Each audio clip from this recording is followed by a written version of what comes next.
What up, family? Shit, what you want me to prove? It's gonna be a good one tonight. Let's go. Spacey got the sauce on. If you're watching the replay, you could always support the channel by sending a super thanks. That's right, a super thanks. That's the heart shape with the $sign in it. Right below the video. Let's go. Dr. Umar Johnson is on the chopping block. More information has came out. It's Friday night. Where y'all at? Let's go. Thank you for sharing the live stream. Emperor, thank you for sharing the live stream. No Cap campaign. Lieutenant, let's get it. Spacey got the sauce on. Thank you for hitting the like button so far. I appreciate you.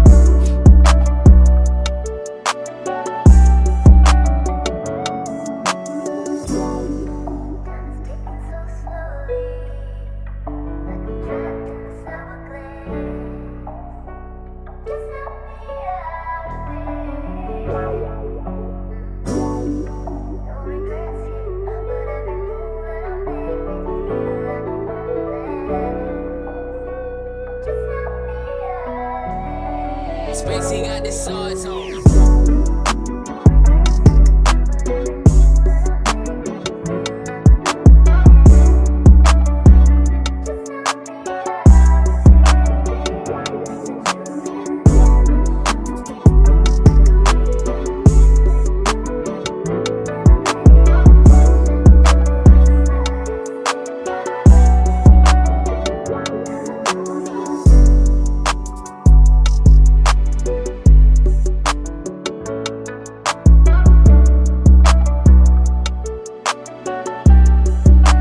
Spacey got the sauce on.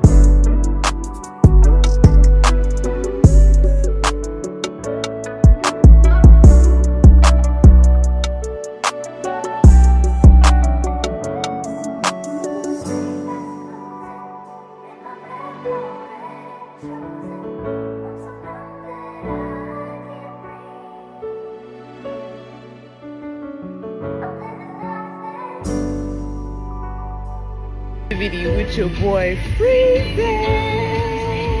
Join in tonight. No captivity. Only the boss motherfucking bitches fuck with motherfucking Freezy. No captivity. Get into it. Hey, bruh, I appreciate you, man. Listen, man, go sub to my boy, man. Listen, man, go sub to my boy, No Captivity, man. He's a good dude, man.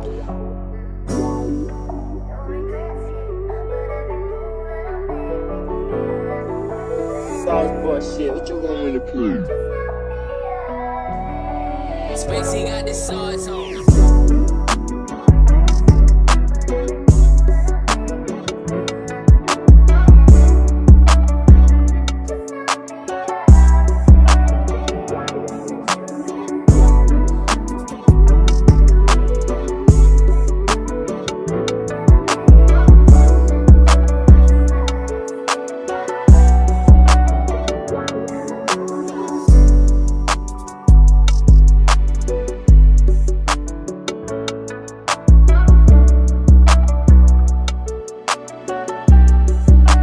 Spacey got the sauce on.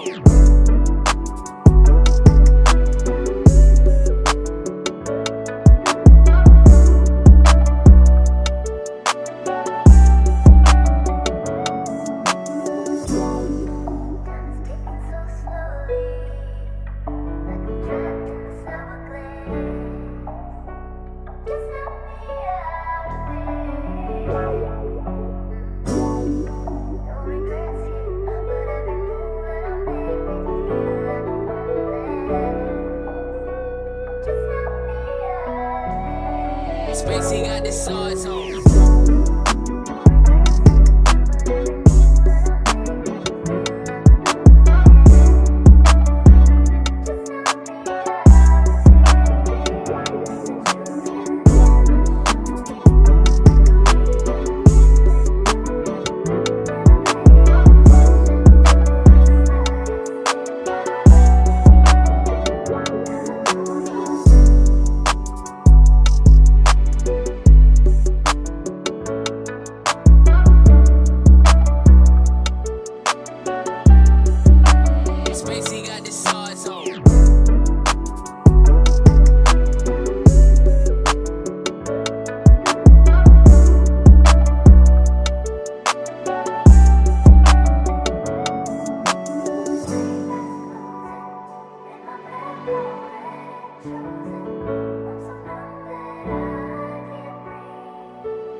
Hey, bruh, I appreciate you, man. Listen, man, go sub to my boy, man. Listen, man, go sub to my boy, No Captivity, man. He's a good dude, man.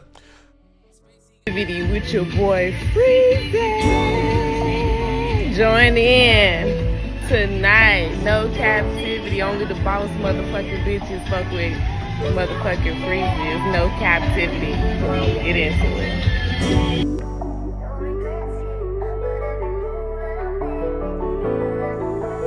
Sauce boy shit, what you want me to prove?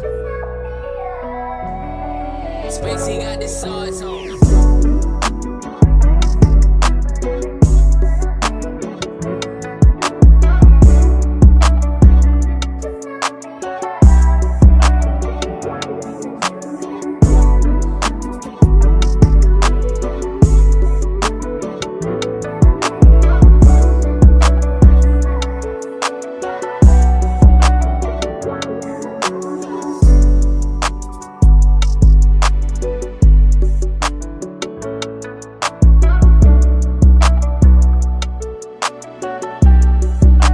Spacey got the sauce on.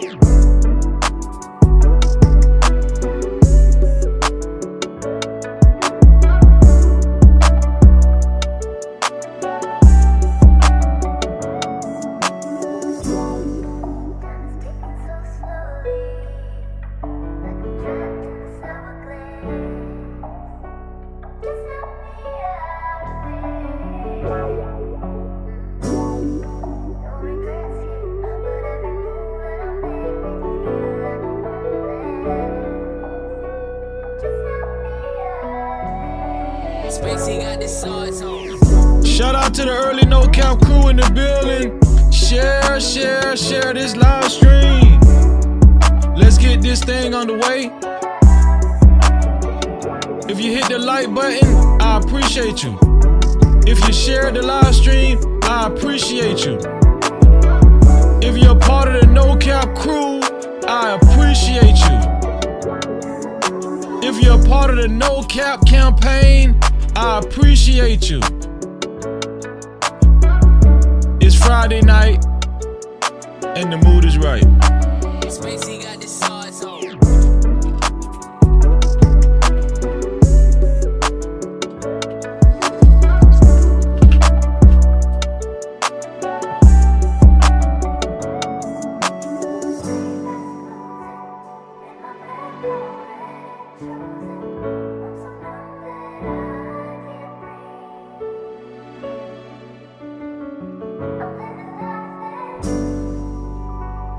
With your boy Freezy.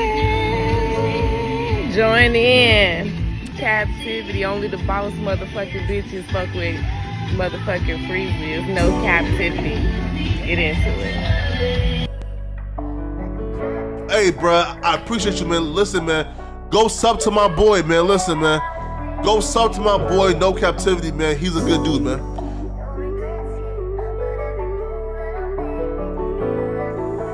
Sauce boy shit, what you want me to prove? Spacey got the sauce on.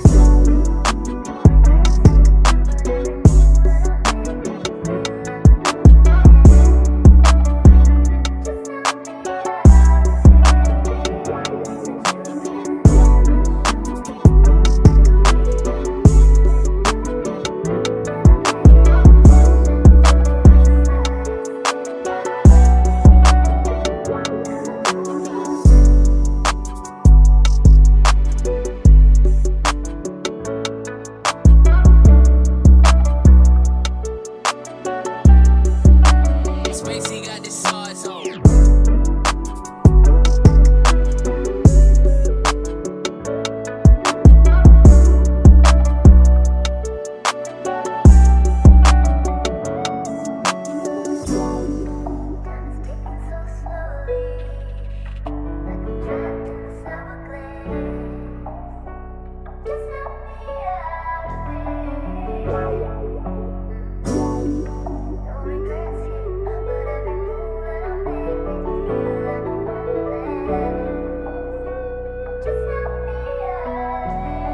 Spacey got the sauce on.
Sometimes in our life, You got time to sing on it. You sing. we all have pain. So then you gonna sing. We all have sorrow.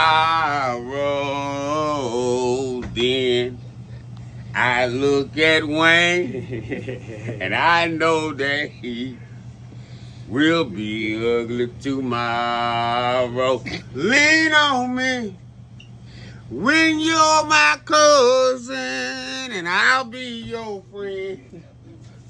I help you carry on, for it won't be long till I'm gonna need my cousin to care.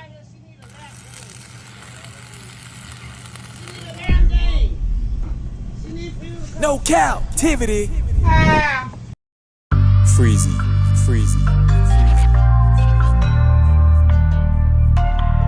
What up, what up, what up? You are officially locked in to No Captivity with Freezy, where we tackle issues that sometimes have us trapped in this thing that we call life. But if you know me, you know my motto.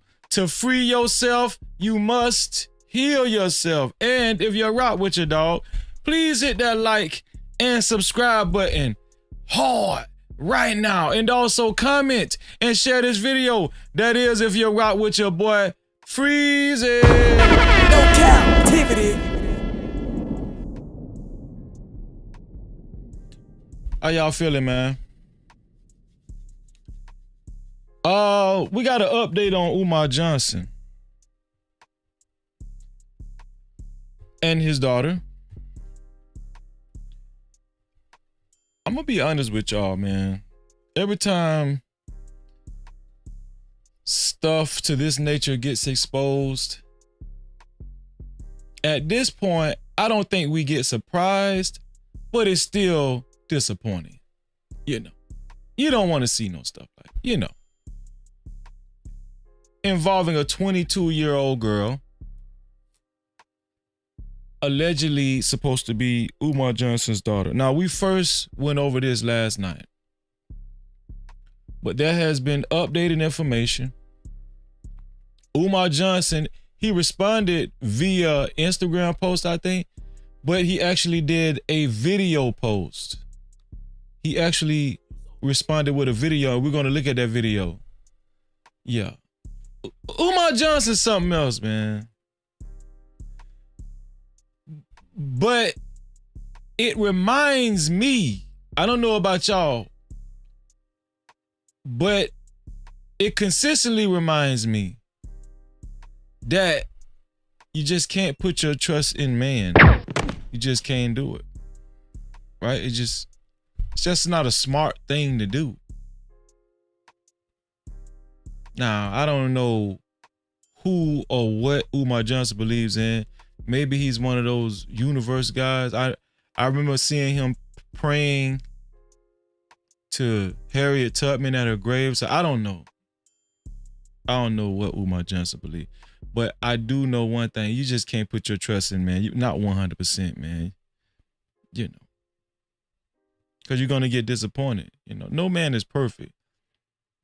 But I will say, some imperfections are worse than others. Come on, come on, man. This one here for the thug. Let's just be real now. Let's just be real.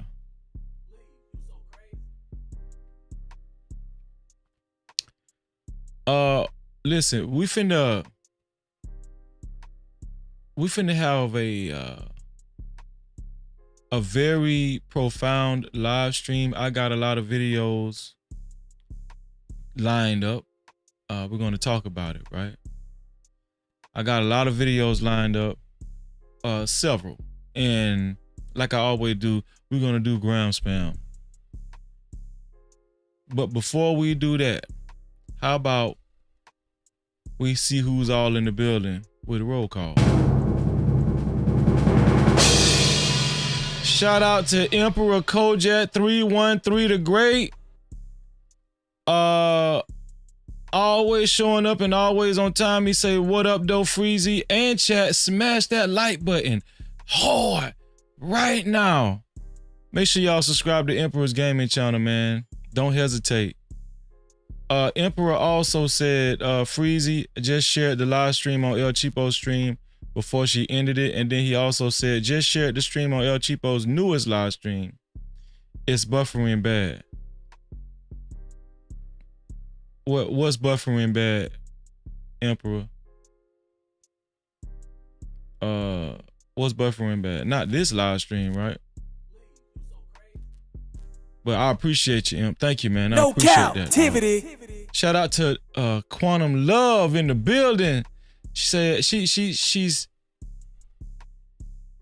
asking you guys to like, share, and subscribe to this channel and share this live stream. Shout out to Quantum Love, man. Thank you, sis. Quantum Love, man. Cap-tivity. Been with me for a long time. Shout out to you, sis. Hey, Miss Jill. How you doing? I hope blessed by the best, right? No captivity. Great seeing you, Miss Jill. Adija Johnson, thank you for being here. She says, how is this even a topic? Even Elon Musk has 14 kids, 1 trans and a baby mama, all over Twitter exposing him. No big deal, but we are a people of gossip, rumor, and mess. He just needs to drop that school. Well, you know, we covered Elon Musk and his degeneracy. But with all due respect, I care more about the black community, Adija. Maybe you care about other communities more. I don't know, you know. But I care about the black community first and foremost. So no captivity. There's your answer, Adija. Thank you for being here.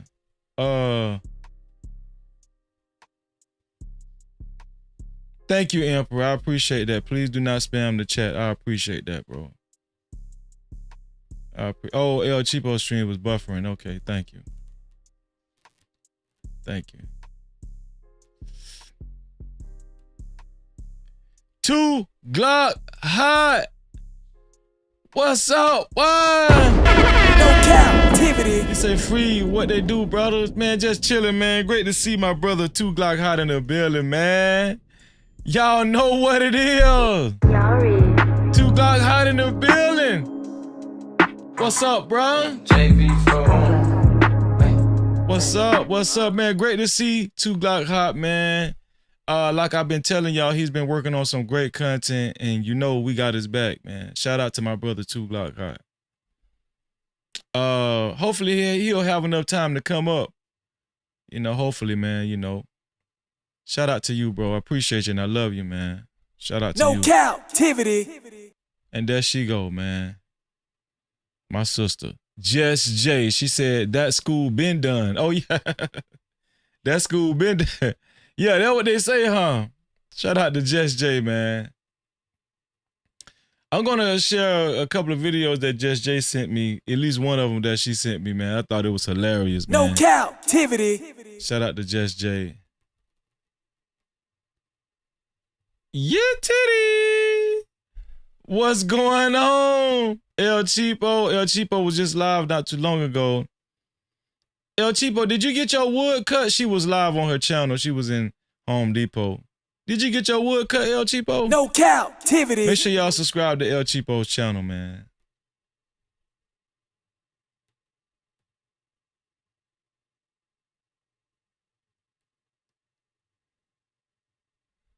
And I want to remind you guys to share the live stream.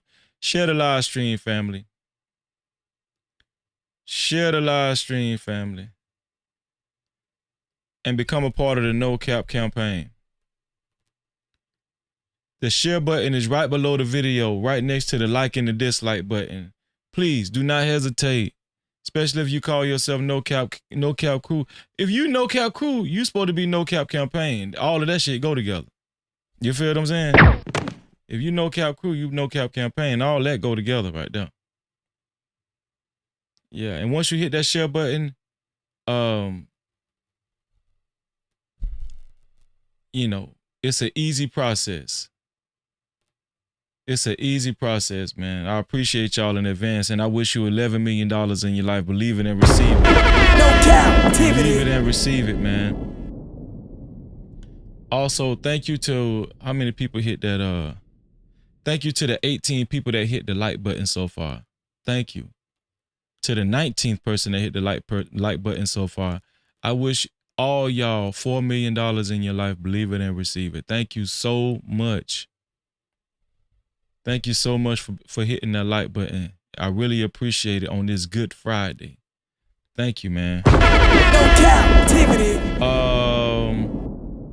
To support this platform and to support stories of this magnitude, especially if you would like your comments read and highlighted. Especially if you would like your comments read and highlighted, you can either send a super cap, aka super chat. Okay, that's the $ icon at the bottom of the chat. Or you can send a cash cap, aka cash app, to $ no cap freezy. That's $ no cap freezy. No Cap-tivity. Thank you. Thank you.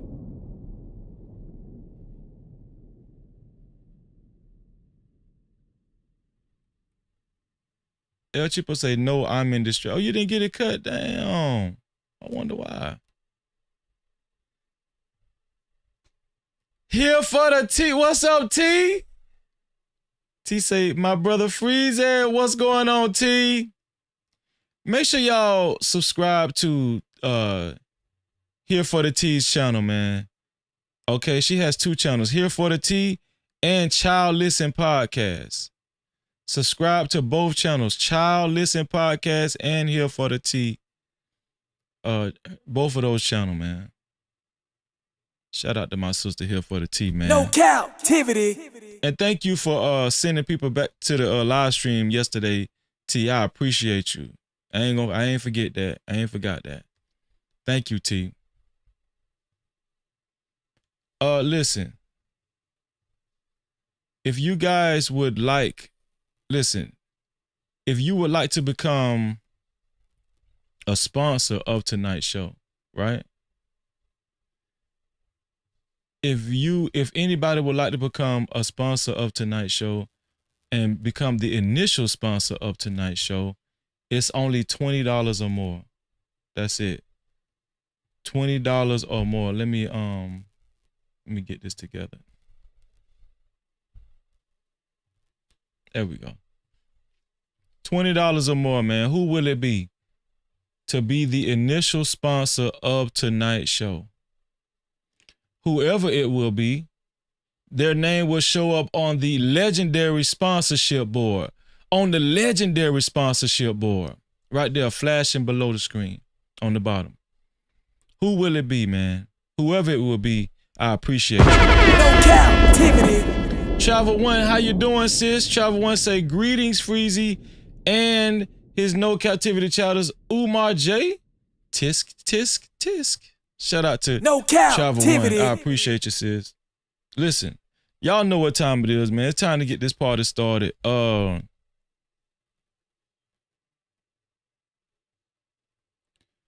Hey, 2 Glock.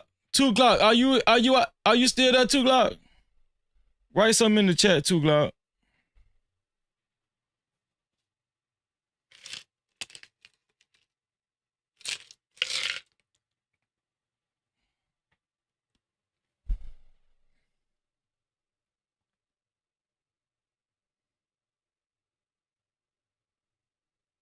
If you still there, 2 Glock, write something in the chat.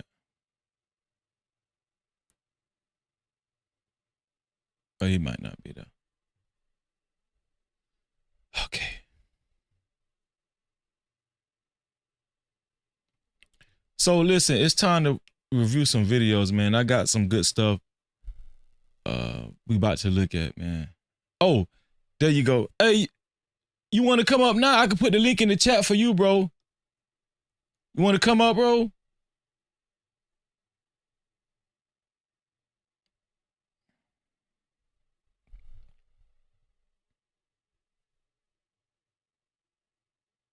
Let me know.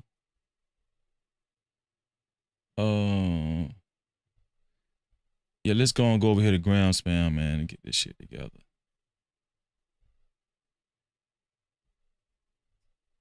We finna react to a few videos before we get to. Okay, he said 15 minutes. Okay, let me know. Let me know. Okay, so we about to go to ground span, right? We got to.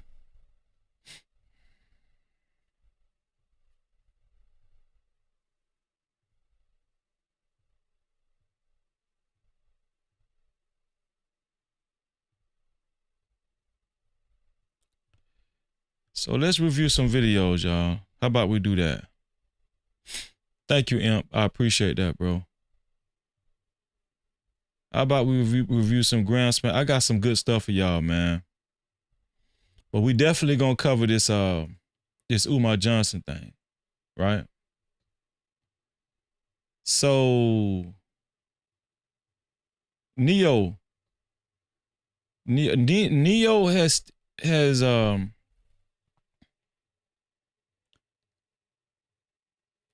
steadily been speaking on his relationship, the polyamorous relationship between, you know, the women that he's dating.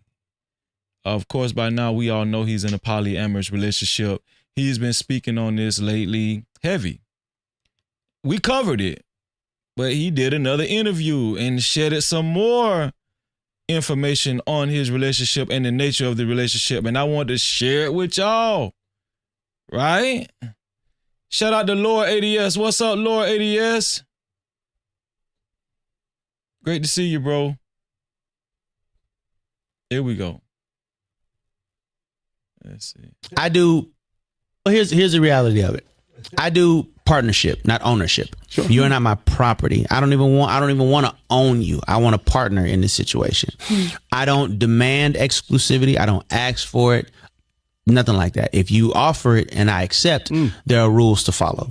Now, on the same side of that, nothing is above a conversation as long as we're being honest. You know what I mean? Nothing is above a conversation. But again, if you offer exclusivity, meaning just me and only me, and I say, all right, you sure you understand that your exclusivity to me doesn't mean exclusivity to you. This is a decision that you're making on your own.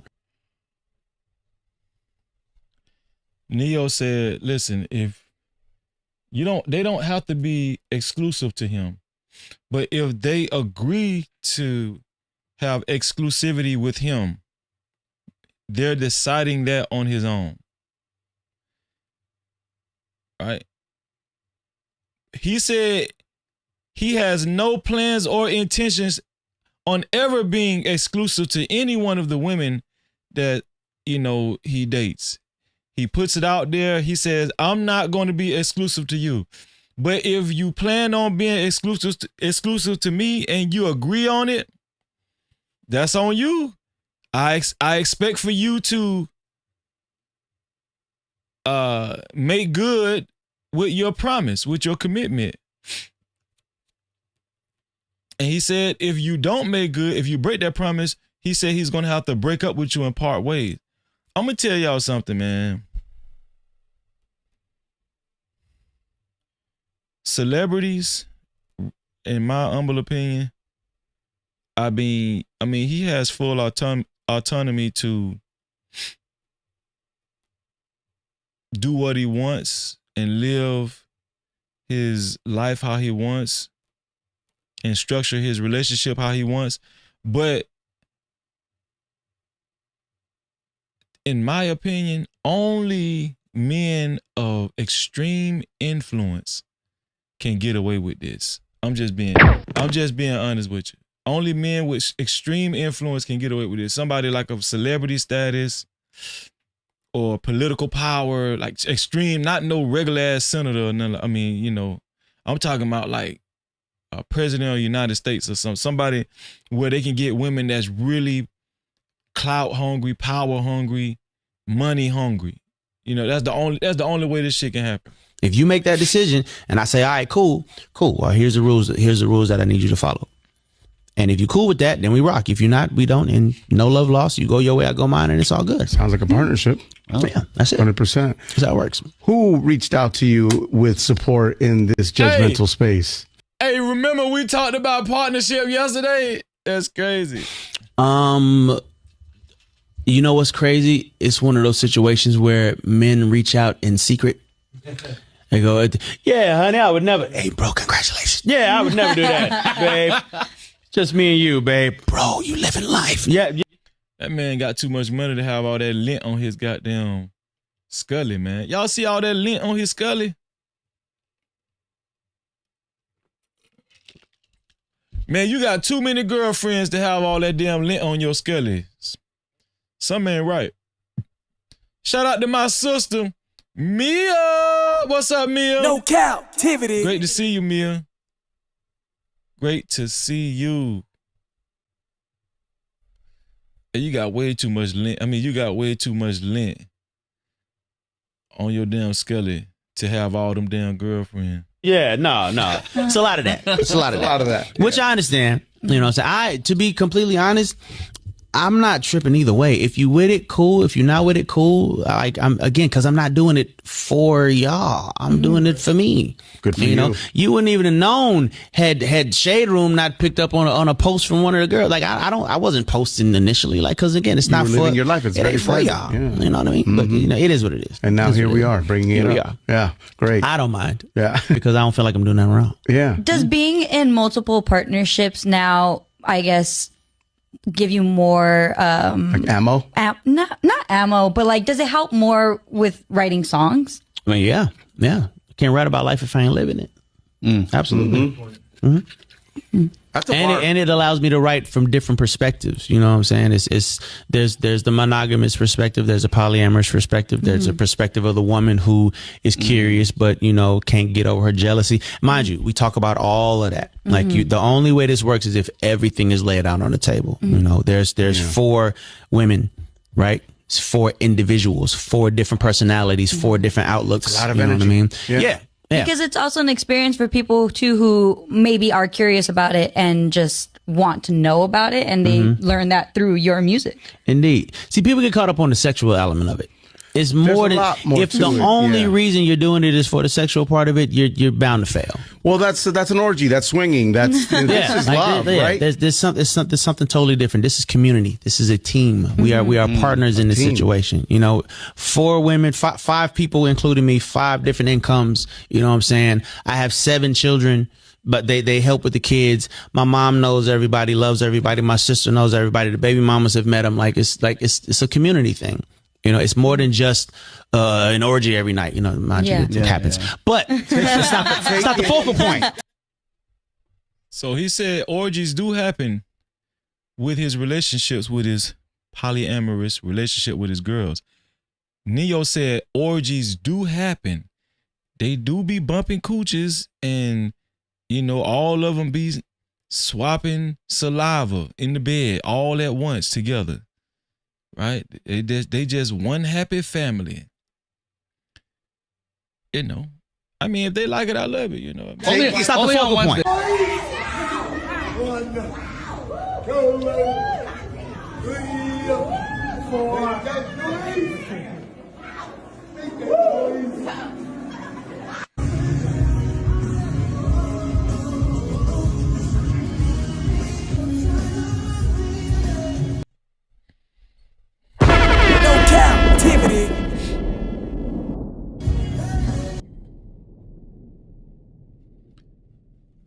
Oh man. Shout out to my brother Next Level in the building. He said shout out to the No Cap crew. No Cap-tivity. Next Level, what's up, man? Make sure y'all subscribe to the Next Level channel, man.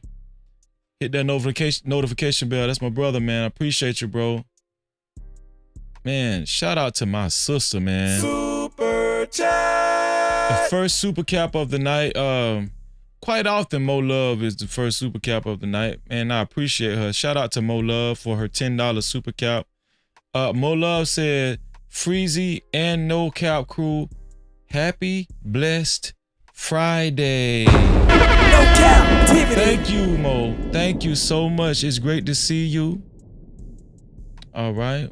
When I see you come through the door, I know it's that time to take off. Shout out to Mo Love. Make sure y'all subscribe to Mo Love's channel. Y'all can catch me on Mo Love's channel on Sunday nights. What is that? 9 o'clock Central. Yeah, 9 o'clock Central. Shout out to Mo Love. And make sure when y'all go over there and subscribe, make sure y'all hit that notification bell too, man. Real talk. No Cap-tivity. Thank you, Mo. I appreciate you. Shout out to Alexis from Texas. Super chat. What's going on, sis? My longtime sister, Alexis from Texas. She thank you for your $5 super chat. She said just stopping by to show love. Thank you, Alexis. I appreciate you. Thank you. No Cap-tivity. Thank you so much. If you guys would like your comments read and highlighted, you can either send a super cap, aka super chat, or you can send a cash cap, aka cash out to $ no cap freezy. That's $ no cap freezy. Rush, what it do, bro? What it do? No Cap-tivity. Shout out to Rush in the building, man. Shout out to the Labudo Network, man. Shout out to you, dog.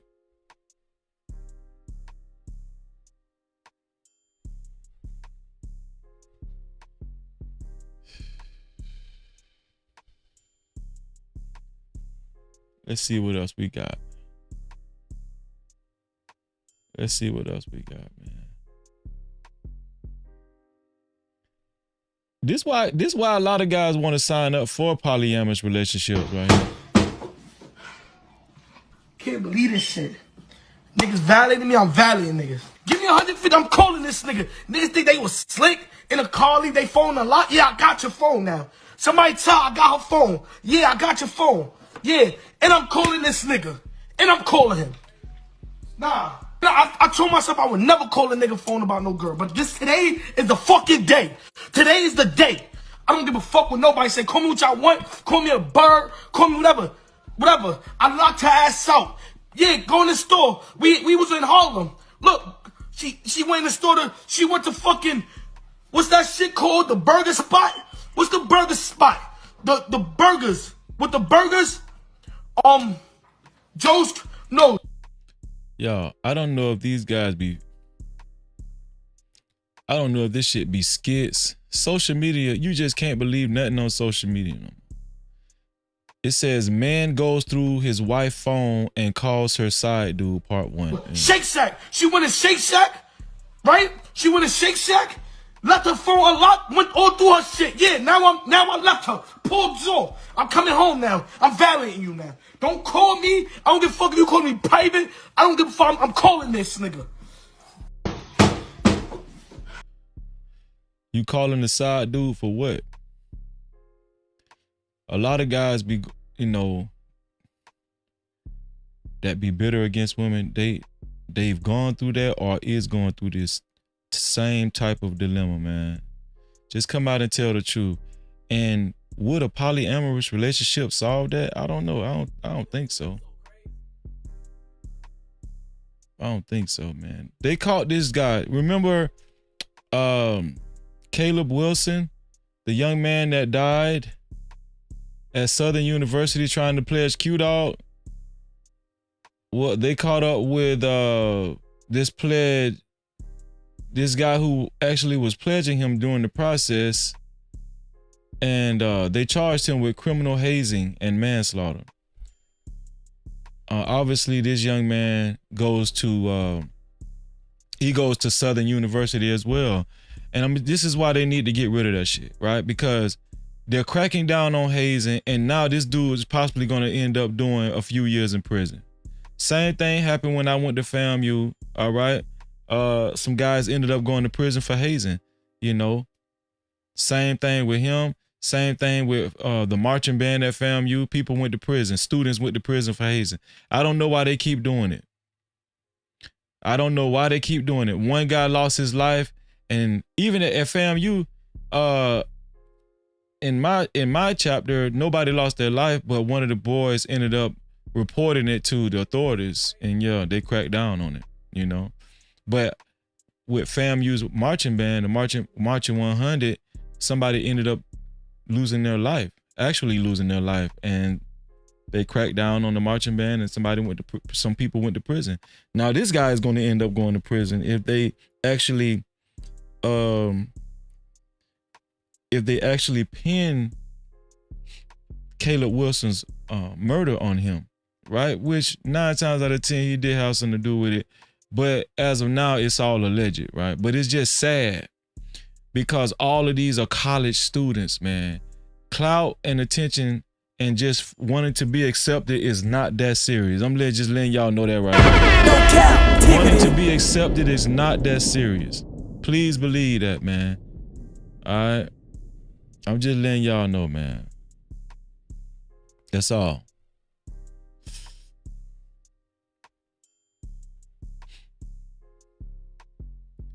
Y'all, when I seen this shit, I ain't know whether to be serious or to cry. I ain't know whether to be serious, not cry. I ain't know whether to be serious or to laugh. That's what I meant to say. Shout out to Sid. What's up, Sid? Great to see you, Sid. Great to see you. These nuts, what's up? These nuts say it might be fake, Freezy. Yeah, I don't know, man. You just never know with these people, man. But what I'm about to show y'all right now, man, dog, it just goes to show you why we see so many clueless black folk out there and why there's so many black folk, so many more black folk being removed from their history and the reality of being black in America. You know what I'm saying? And I only be want to call every black person a coon, but it just, this video that I'm about to show y'all, it's finished really make y'all understand how there are more and more black folk being removed from the reality of black America. Like, this shit ain't real out here. You know what I'm saying? And I'm gonna be honest with y'all, during this climate with Trump and this damn Project 2025 and all that kind of shit, man, this, if I don't know if y'all noticed the tone in the country, but it's getting more and more intense. The racism has always been here, but it's just getting more and more intense. I don't know if y'all been watching social media and the news like me, but it ain't getting less. It's not decreasing. It's only increasing. That's all I'm trying to say. Shout out to Vegan Sweat. Happy Friday to you too, sis. No Cap-tivity. Shout out to Vegan Sweat. Appreciate you. Hey, listen to this boy's story right here, man. He's exposing Burying Toyota. It's like a Toyota company for what they did. He's exposing them for what they did. He used to work for Burying Toyota. Listen to this boy's story. After they hired 4 new African American employees, the day of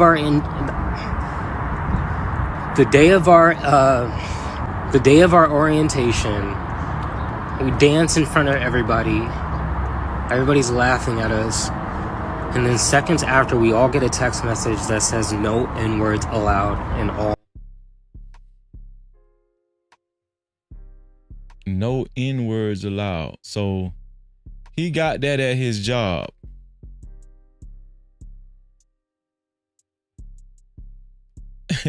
They did a group text message. Well, I don't know. They text him that to his job. No niggas allowed. All caps. All caps. And I remember like panicking and everyone staring at me and me wanting to grab my stuff and leave the facility. And like, you know, I have asthma, but like the breathing wasn't like an asthma attack. It was a panic attack. And I called my mom crying because it just felt like I was in a movie and there was just a terrible hazing. And the worst part about So he experienced some racism and he called his mom crying and he said he just felt like he was in a movie because it was unbelievable. Y'all, we getting more and more and further away from the reality of white America. I know black folk want to believe, Freezy, it ain't no more racism. That's back in slavery time. That's back in Jim Crow. Freezy, that's been over with. It's about classism now. Okay. Now he acting like this shit is so unbelievable, man. But that's how far removed especially the younger generation is. No one, like, I didn't even get an apology. The worst part about it is none of the systems cared. They had so many witnesses, all the proof in the world, and no solution. And on top of that, when speaking with Bury and Toyota, because there's a difference between the headquarters Toyota and Bury and Toyota. The worst part about it is they sent me a cease and desist that if I spoke up about this, that they were going to sue me. They were going to sue me for telling the truth about how they called me. They said no N-words allowed. Wow, they're going to sue you if you even try to out them on social media. They hired 4 new black people and made us dance in front of everybody. They made them dance. How in the fuck somebody can make you dance?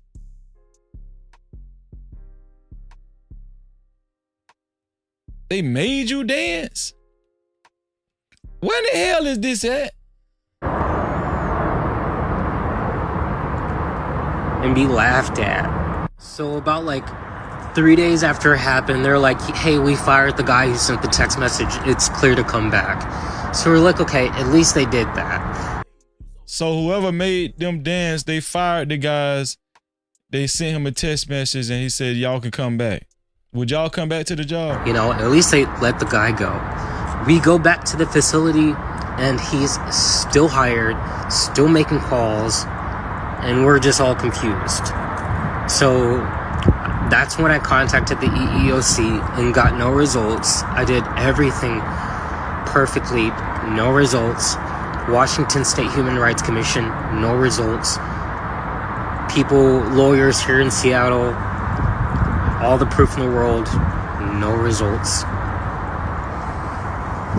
And it's like, I'm tired of like having the same feeling every single year when it comes to Black History Month and just feeling like defeated.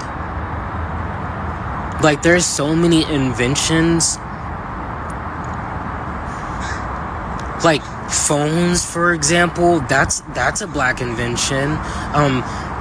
Cars being automatic cars. That's a Black invention. After they hired 4 new African American employees, the day of our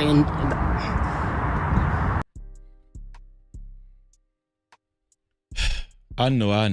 It sounds weird as hell. Shout out to my sister, Fear No Mortars. I think I seen her come through. Yeah, shout out to Fear No Mortars. She said, Freeze it. What's going on, sis? No Cap-tivity. Great to see you, Fear No Mortars. Make sure y'all subscribe to my sister channel, Fear No Mortals. And hit that notification bell. Just click on her name. Just give it a shot. Click on her name and subscribe, man. Shout out to Fear No Mortars in the building. I just wanted y'all to see that, man. What y'all think about that, man? Are people that far removed from racism? What's going on with these kids, man?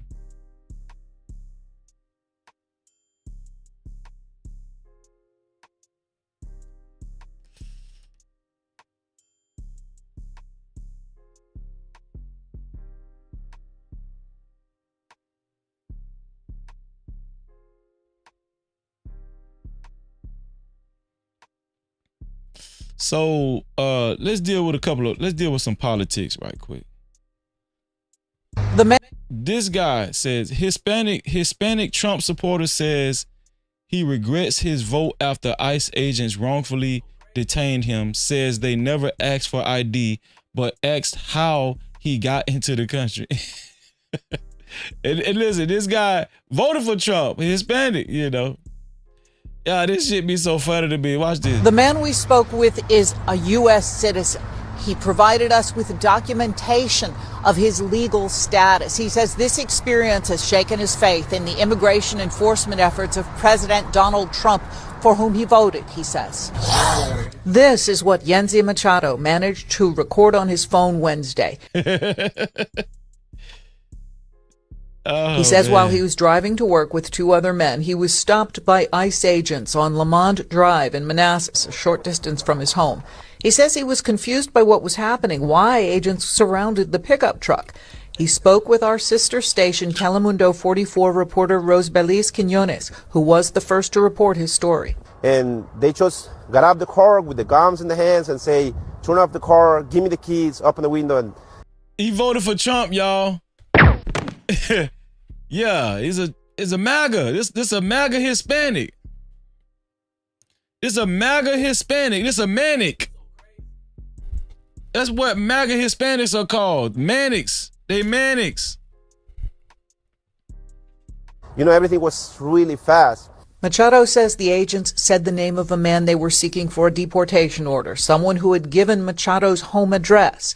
He said that was not his name, and he did not know anyone by that name. He offered to show them this, his Real ID compliant Virginia driver's license. It has a star in the upper right corner and requires proof of lawful status. They didn't ask me for any ID. I was telling the officer if I can give him the ID, but he said that just keep my hands up, not moving. And then after that, he told me to get out of the car, and then he put the handcuffs on me. And then he went to me and said, how did I get into this country? And if I was... Man, why? How long is it gonna take y'all to understand that in real life, them crackers don't give a fuck? No Cap-tivity. How long is it gonna take y'all to realize that though? They don't care. They do not care. People be thinking, oh, we on the same side because we voted for Trump. Waiting for court or if I have any case. And I told him I was an American citizen. And he looked at his other partner like, you know, smiling, like saying, can you believe this guy? Because he asked the other guy, do you believe him? Machado said he was uncuffed and immediately released after showing his driver's license. The 2 men with him were taken into custody. He does not know why. The incident has caused him to reflect. Definitely, because like I say, I was Trump supporter. I voted for Trump last elections, but because I thought it was going to be the things, you know, like be pointless, like just go against criminals, not every illegal Hispanic. Hey man, every day we're hearing about MAGA regret. Every day we're starting to hear about people who regret MAGA and voting for Trump, regretful Trump voters. Every day we're starting to hear more and more about these people, right? It's here for the third. Looking like that they will assume we are illegals, you know. So, do you think that's what they're doing now? That's what they're doing now. They're just following Hispanic people looking like. Immigration lawyers suggest that residents and citizens carry ID with them at all times. In Manassas, Jackie Benson. Man, hey. Oh, y'all Latinos, y'all better keep y'all ID on y'all at all times. Y'all heard that, man? It's here for the third. Y'all heard what that reporter said? Keep your ID on you at all times. That was wild as hell. We don't give a damn if you voted for Trump. Make sure you keep your ID on you at all times before your ass in back up in Mexico. No Cap-tivity. Shout out to the World Class in the building. What's up, World Class? Make sure y'all subscribe to my brother, World Class. Shout out to World Class in the building, man. Mel, how you doing, Mel? Great to see you, Mel.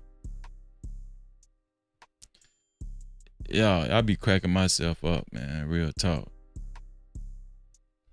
News 4. Y'all. They told all the Hispanics in America, make sure you keep your ID with you. Please. Make sure you keep your ID with you. Y'all know we got to talk about the kids, right? I just want to read y'all this young lady right here. It says a Texas woman is facing capital murder charges after allegedly drowning a 14-year-old girl while attempting to baptize her in a bathtub.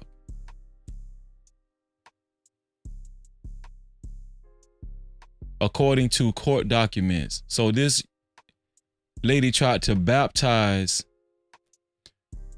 this 14-year-old girl. It says Nakia Martin, 39 years old, was arrested in December 2024 following an investigation into the September 2023 death of her cousin's daughter, whom she was babysitting in Spring, Texas.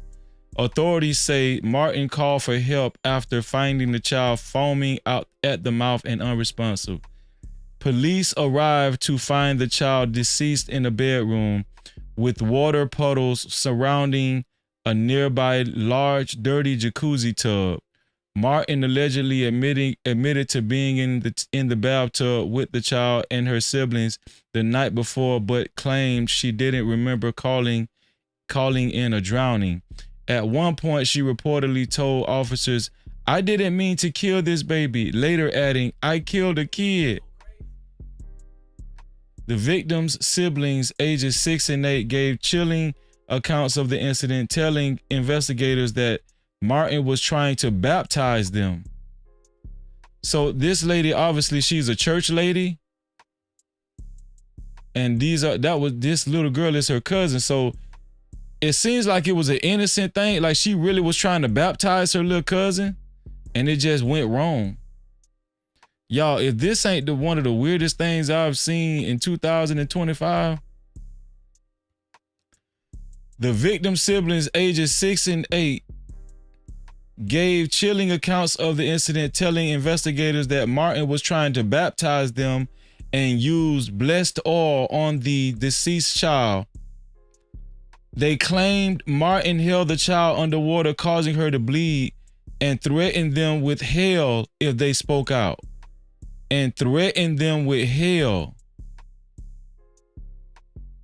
So she threatened the other siblings that they would go to hell, that she would send them to hell, or they would go to hell if they spoke out. They would go to hell if they spoke out. The boy also alleged that he witnessed his sister struggling and tried to intervene, but Martin stopped him. The children's mother, who was in Indiana at the time, told police she had video called Martin the day before and saw all 3 children alive in the tub. However, she noted Martin had been behaving strangely and ranting about God. Martin was extradited to Harris County, Texas, and charged with capital murder of a child under 10. So she tried to baptize this little girl. Now y'all,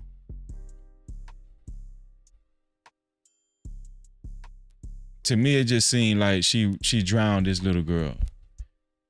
Cause when I got baptized when I was younger, all it was a little simple dump. And you bring them back up. Why would you keep a child underwater like that?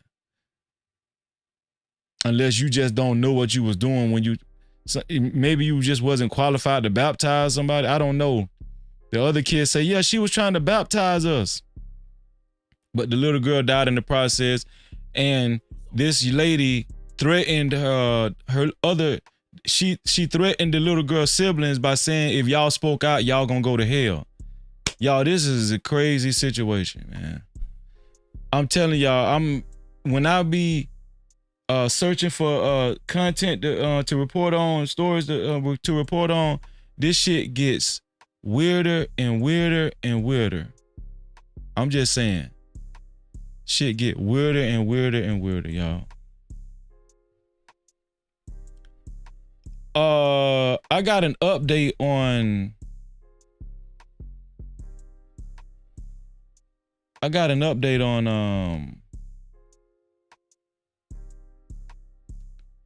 the Detroit situation. The Detroit girl the girl that actually lost both of her kids. I got an update on that. Let me see. I think El Cheapo sent me something.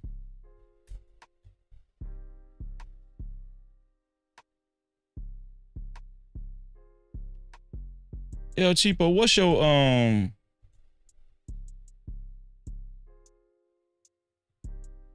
well, I think I got it. Here we go.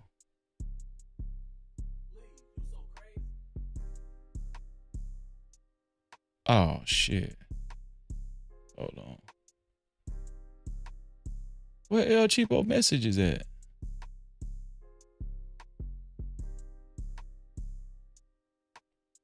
And I don't even see no messages.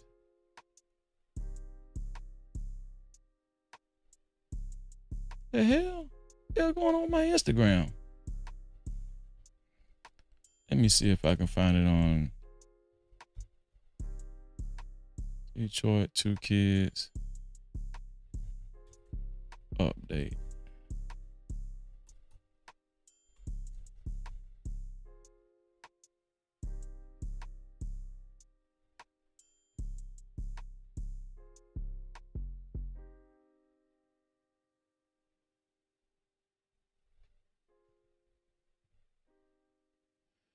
Maybe they got it on. Hold on. Detroit 2.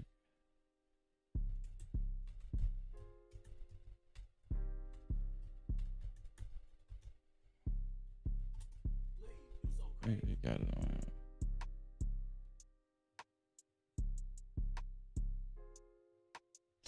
Okay. I got an update on the 2 kids in Detroit and how they died. Remember the 2 kids that died in Detroit? The initial news reports were saying that the 2 kids died because they froze to death. Do y'all remember that? The initial report, it was saying that the 2 kids died because the kids froze to death.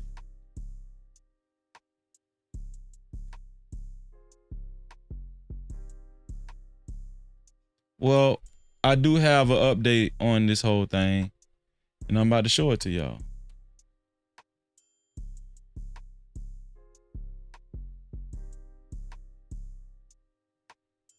Mo Love, I see your super cap too. I'm gonna read it. Matter of fact, let me read it right now. Shout out to Mo Love, man.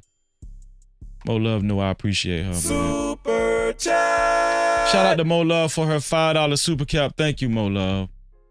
Mo Love, thank you so much. She said, please hit the like button and support our host, $, no cap freezy. That's the cash cap. No cap freezy. Thank you, Mo Love. I appreciate you. No Cap-tivity. Y'all do what Mo Love said, man. Sweetheart, Mo Love. Mo Love is $15 in, man. $5 more, she will be the initial sponsor of tonight's show. Shout out to you, Mo Love. I appreciate you. Rogue C, what's up, girl? What's going on, Rogue C? No cap. Shout out to Rogue C in the building. So y'all, yeah, I got an update on the Detroit case, right? Emperor say, by the way, on No Cap Freeze, there's an update in the Pontiac case too. The mother's bond was reduced from $250 million to $50,000 cash. Really? Wow. Wow. So let me give y'all this update on the 2 kids that died in Detroit. Here we go.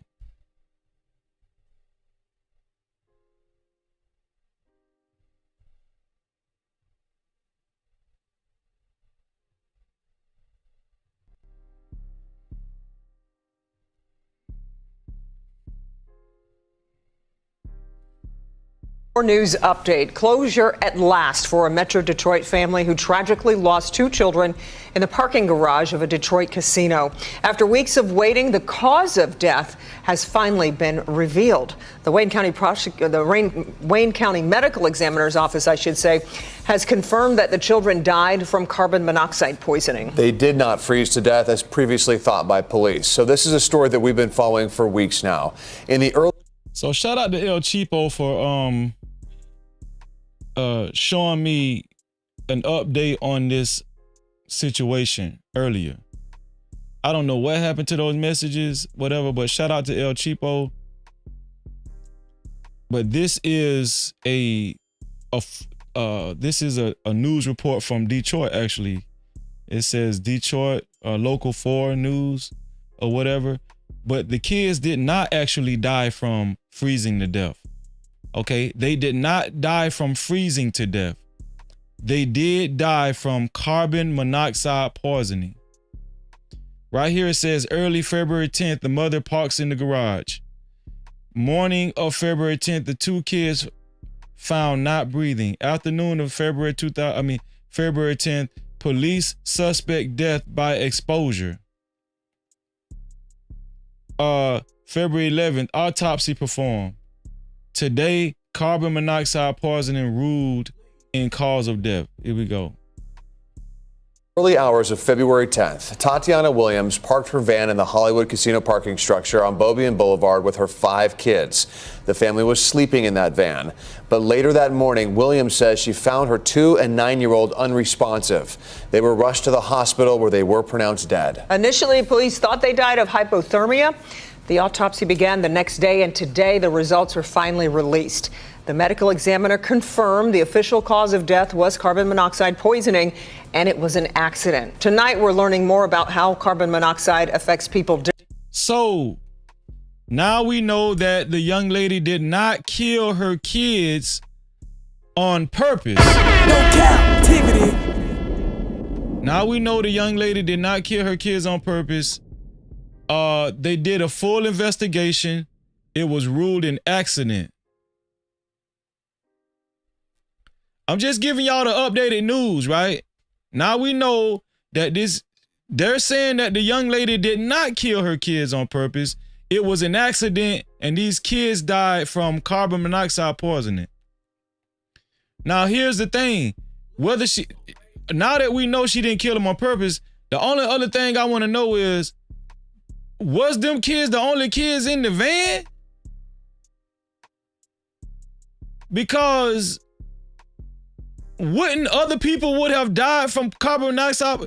Listen, if those 2 kids died, does that necessarily mean everybody else in the van would have died too? I'm giving y'all the update on this shit. This one here for the thug. I'm just giving y'all the update. Okay, El Cheapo said no. El Cheapo said no. Emperor said nope, it was more kids in the van. Okay, well there you go. See, Jerome said yep. He felt like yeah, they all would have died. Lord ADS said no. Travel One says carbon monoxide affects differently. It's case by case. El Cheapo say it was more kids in the van. Well, okay, so guess what? Listen, shout out to El Cheapo, cause she actually sent me the initial report. I told y'all I was going to keep up with this story. I told y'all I was going to keep up with this story, and I told y'all I did not think that young lady actually killed her kids on purpose.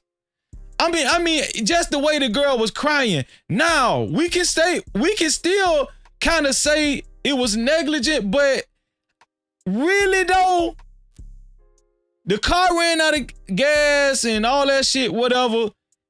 I'm telling you, carbon monoxide poisoning, especially when kids are sleeping in the car, that shit can happen to anybody. I've heard of many cases with carbon monoxide poisoning. I'm talking about personal cases. So guess what we have to throw out the window? That this young lady killed her kids on purpose. We got to throw that out the window. Also, we know that she did contact the damn city. They know they dropped the ball. They did not contact her. It was too many beds in the shelter. She did contact these people. Now look at Lord ADS. Thank you, Lord ADS. But ain't Freezy been saying this though? The daddy is the one we should be blaming for those kids. Listen, I'm not saying that she's not responsible. I'm saying that I've been saying this shit. I'm saying I've been saying this shit. But no, Freezy wrong though. Freezy wrong. Freezy wrong. No.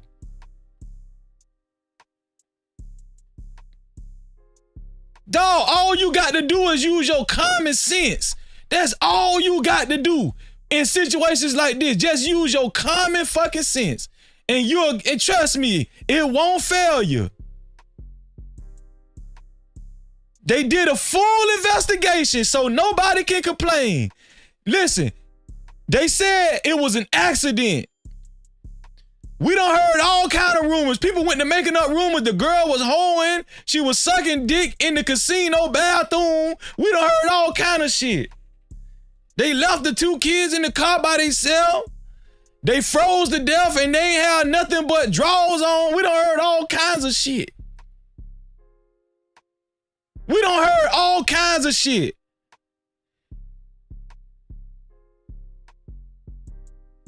And to make insult to injury, the father's cousins and family tried to come out and get in front of it and throw that girl under the bus like they cousin, the baby daddy, was innocent. Come on, dog. Differently, Jacqueline Francis is live after speaking with an expert on the topic. Jacqueline. We're here in the Local 4 parking garage, and even though it's a big space, the carbon monoxide that can come from an exhaust can be deadly, and the amount that's toxic to me as an adult is different than what it would be for a child. There you go.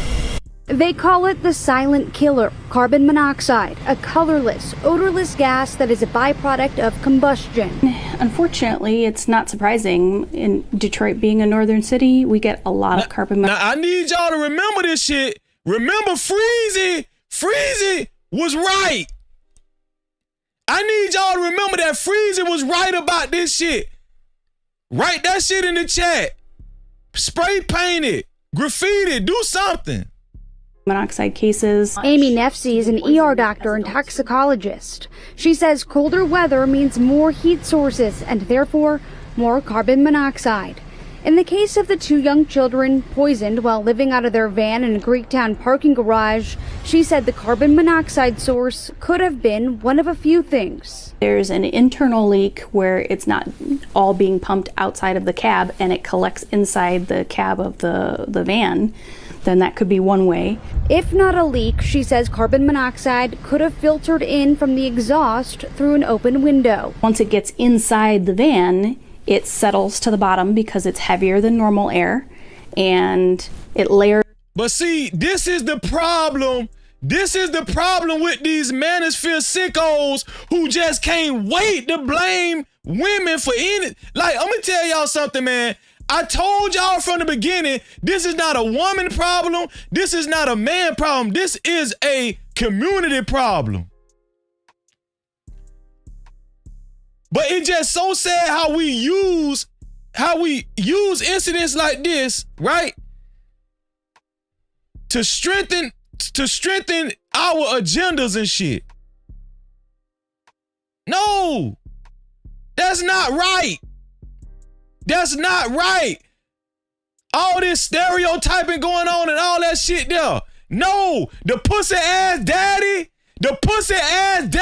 should have came and got them damn kids.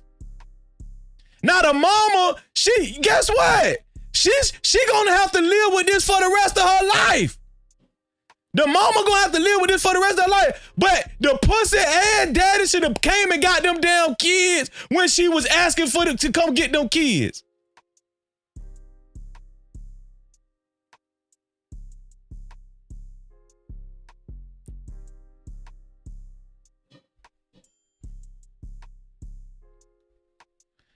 Now we know everybody was in the van and the 2 youngest kids was the most vulnerable.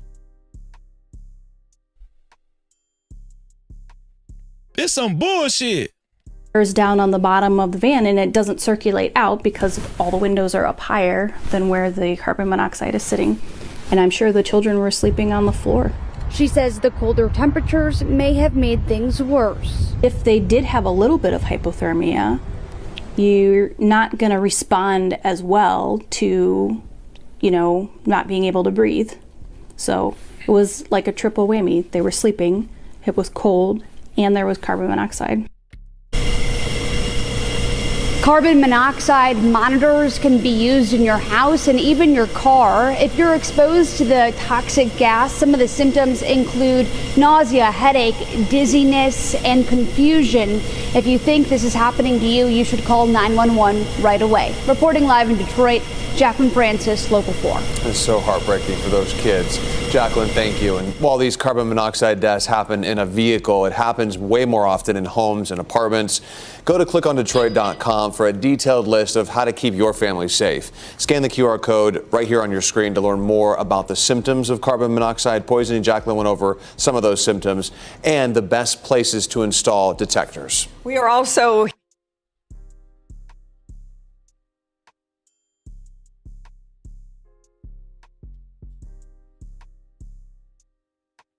This what I be talking about. This what I be talking about right here. This what I be talking about.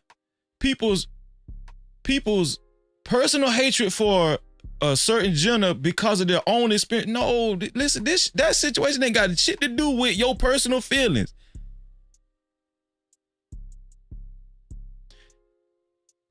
People didn't believe that this girl actually was struggling. People didn't believe when this girl was on that damn news report, when she was on that news interview and she was crying and she said, she was like, I called my baby daddy and I told him we was about to get kicked out of this motel. We was about to get kicked out of this damn mainstay. I told him I ain't had no more money. I told him we was about to get kicked out. That shit just flew over everybody's head. Then they had to move into the van, and the reason, I'm guessing the reason why they was in the damn parking garage, because they looked at it as some type of shelter. And they wasn't banking on carbon monoxide poisoning.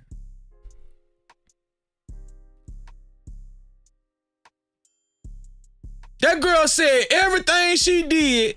Guess what? That girl said everything she did and it checked out. She called the city, the shelter, all that shit. She called the baby daddy. Everything that girl said she did, it checked out. They did a full investigation. The police did. The city did. And the city knew they fucked up so bad, they bought that girl a goddamn new house. No Cap-tivity.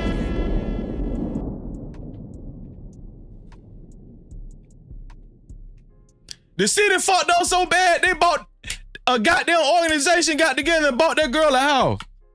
Cause they know they fucked up. Man, y'all, we got to stop this shit, man.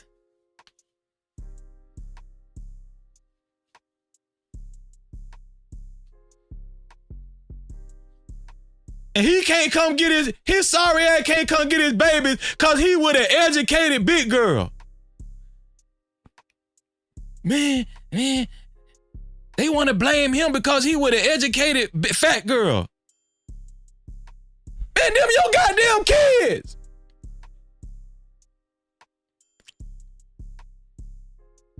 That girl don't care about your kids. You should. Shit.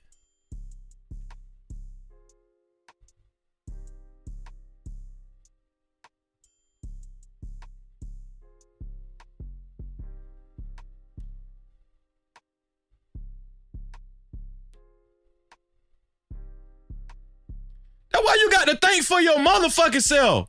Think for yourself. Hey, what this called over here? What this called over here? No Cap-tivity. What is this called over here? No Cap-tivity. What this shit called over here? What is it called over here? No Cap-tivity. Shout out to Pumps in the Bump in the building. Appreciate your Pumps in the Bump. Shout out to my sister Joy is Real Online. Make sure y'all subscribe to Joy is Real Online, man. Make sure y'all subscribe to my sister.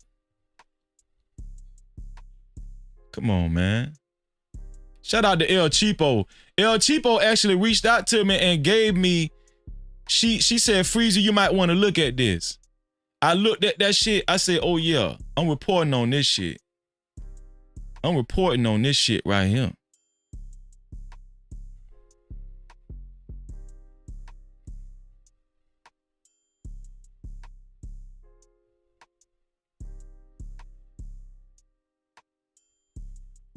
Now I'm gonna tell you what I will respect now.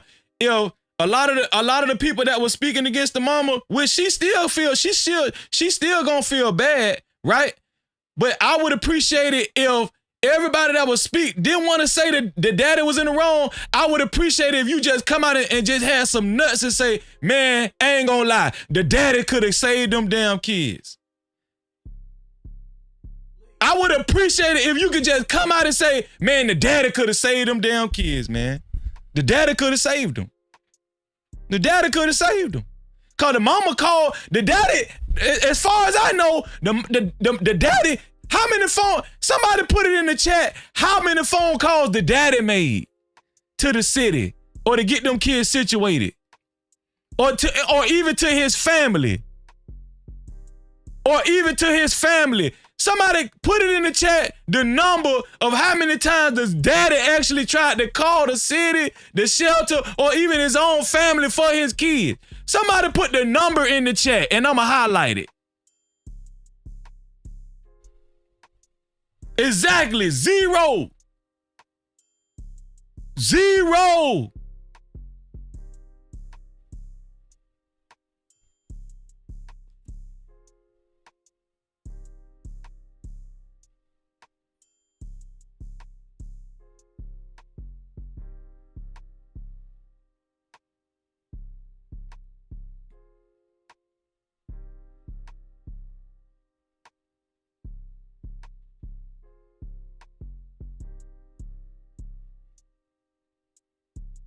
Come on, man. You know what I'm saying? And then listen, what can you say? They did a whole investigation. Now, I'm gonna tell you what we finna hear next. Oh, the police ain't right. The police covering that shit up. Man, come on, man.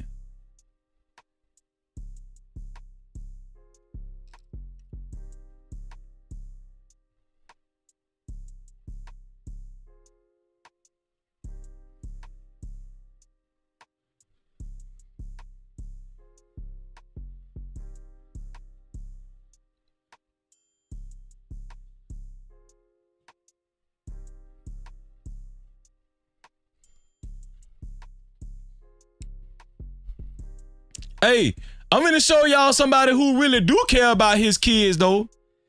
Hey, I'm gonna show y'all somebody who really do care about his kids. Watch this. LeBron James is not bullshitting about his little boy, his young boy. Watch this. He approached me during the game. Look at LeBron. Hey, look to your right now. Look to your right. LeBron done approached Stephen A. Smith and checking him about Lil Bronny, checking him about his son. Checking him about his son. Look. I got you, world class. I'm gonna drop it in 1 second, world class. I got you, bro. I got you, dog. Watch LeBron. Now, I'm gonna show you one guy that ain't fucking around about his son. LeBron James is not fucking around. Watch how he checked Stephen A. Smith about his son. Watch this shit. And he said, stop effing with my son. That's my effing son. Stop effing with my son. I said, what? Nah, man, straight up, man to man. Real talk. Stop effing with my son. And I saw how furious he was. And I said, we can talk about it later. Nah, F that. Stop effing with my son. That's my son. I said, all right, dog. Fine. And he walked away. That's all he said. I knew what he was talking about. I've spoken about this before. Matter of fact, I heard that not many, not all, but a few players were upset at me about that. I think one player in particular was, he approached me during the game. Look, LeBron approached his ass and walked away from his ass. Look at stop effing with Mon Green, who I haven't spoken to since and has no desire to speak to me primarily because of this, I suppose. Draymond Green ain't speaking to his ass either. And I found out the way that I found out, which was last night on Green, who I haven't spoken to since. Last night at the Lakers game happened. Now I get, and people have said to me today that I'm looking pretty damn sad. I'll fess up, I am. Because something like that is not something that should make any of us comfortable. I didn't anticipate it. I don't know why I didn't anticipate it.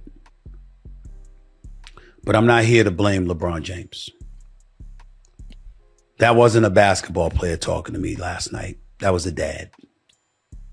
He rolled up on me as a father. That's what he did. That was not a basketball player talking to me. We talk about LeBron James all the time. Practically everybody does. LeBron was finna whoop your ass. That's not what LeBron James does. So for him to confront me, obviously it was something that he was incredible. Last night at the Lakers game happened. Passionate about, put off about, and felt necessary to confront me about. And what better motivation could there be than to be protective of his son? I understand it. I respect it as a parent. I'm a father of 2 daughters. And in all honesty, I couldn't definitively tell you that if I were LeBron James, I would not have done the same thing. I would hope that I would not have. I would hope that I would have picked up the phone and called the person instead. Now, my homeboy 2 Glock told me that Stephen A. Smith just signed a new contract. He just renewed his contract for $100 million. Did y'all know that? So we know he cleaning this shit up. Come on, man. He getting in front of this shit. He just renewed his contract for $100 million. Or got arranged to see that person face to face instead, rather than walking up to me in the middle of a game, courtside. That was not the end of the game. That was not the beginning of the game. That was in the middle of the game that this happened. In the middle of the game. But that's what happened. Damn. Passionate about, put off about. That was LeBron James. Look at LeBron coming up to me. I will fuck you up, nigga. Nigga, I'll fuck you up, nigga. I'll fuck you up right here. Man, fuck this Laker shit, nigga. Now say something else about my son, nigga. I'm gonna put this side 22 up your ass. Unexpectedly, I might add, to confront me about making sure that I mind what I say about his son. Can't repeat the words because they ain't suited for FCC airwaves. That's what he was doing. I thought long and hard about this over the last few hours because I had no intentions, Molly, of talking about this at all. Yeah. And the reason why is because it was a one-on-one, I wouldn't say a conversation, but it was a one-on-one confrontation. But then I wake up and everybody from ESPN and my agent and everybody else were sending me that this thing had gone viral. And so ultimately it was unavoidable, and that is why I have to discuss it now. That wasn't a basketball player confronting me. Man, what the hell is Steven talking about? That was a parent. Man, shut the out, and I would have seen him, and I would have had a conversation. Man, let me fast forward. I have nothing but the best wishes for Brian. Man, the fuck is you? I could be a bit more outspoken about it. Man, what the hell is you? With LeBron James as a father. Man, wait about it.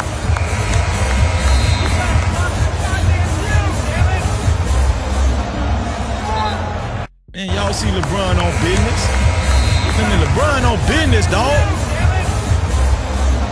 Fuck this Lakers shit, nigga. I give all this shit up right now and kick your ass, nigga.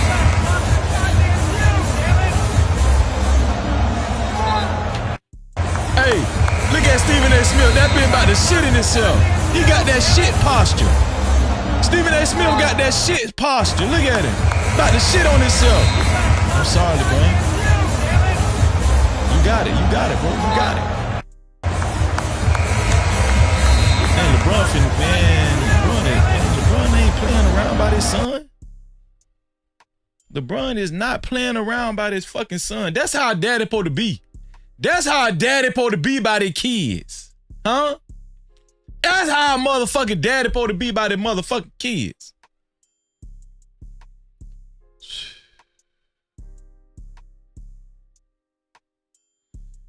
Shout out to Rose C. Rose C. Super chat. Rose C connected the dots for our sister Mo Love. Thank you for your $5 super cat, Rose C. She said, for Mo's sponsorship. Rose C connected the dots for Mo Love, which makes Mo Love the initial sponsor of tonight's show. Thank you, Rogue C.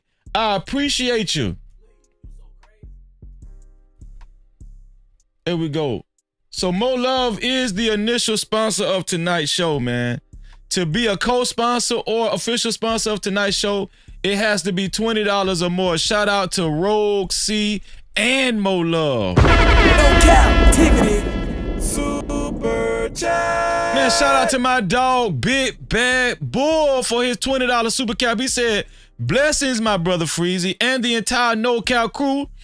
Honestly, I didn't believe the mother intended the loss of her children. Nor do I believe the father intended either. Why wouldn't this simply be a case of God's will? Hey, listen, I'll take that. Hey, Big Bad Bull, I will take that. I'm just saying, just about a couple of weeks ago, they wanted to crucify the damn mama. That's all I'm saying. Shout out to Big Bad Bull. Obviously, Big Bad Bull is he is a co-sponsor of tonight's show. Let me write Big Bad Bull in. Big Bad Bull is a co-sponsor of tonight's show. Shout out to Big Bad Bull, man.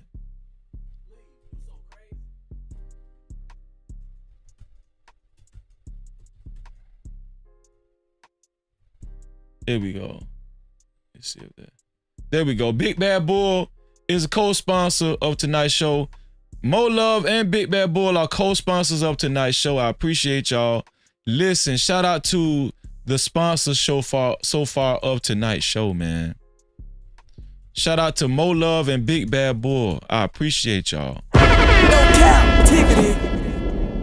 To be a co-sponsor or official sponsor of tonight's show, on the legendary sponsorship board, it has to be either $20 or more. $20 or more. That's it. Okay, let's go back over here, y'all.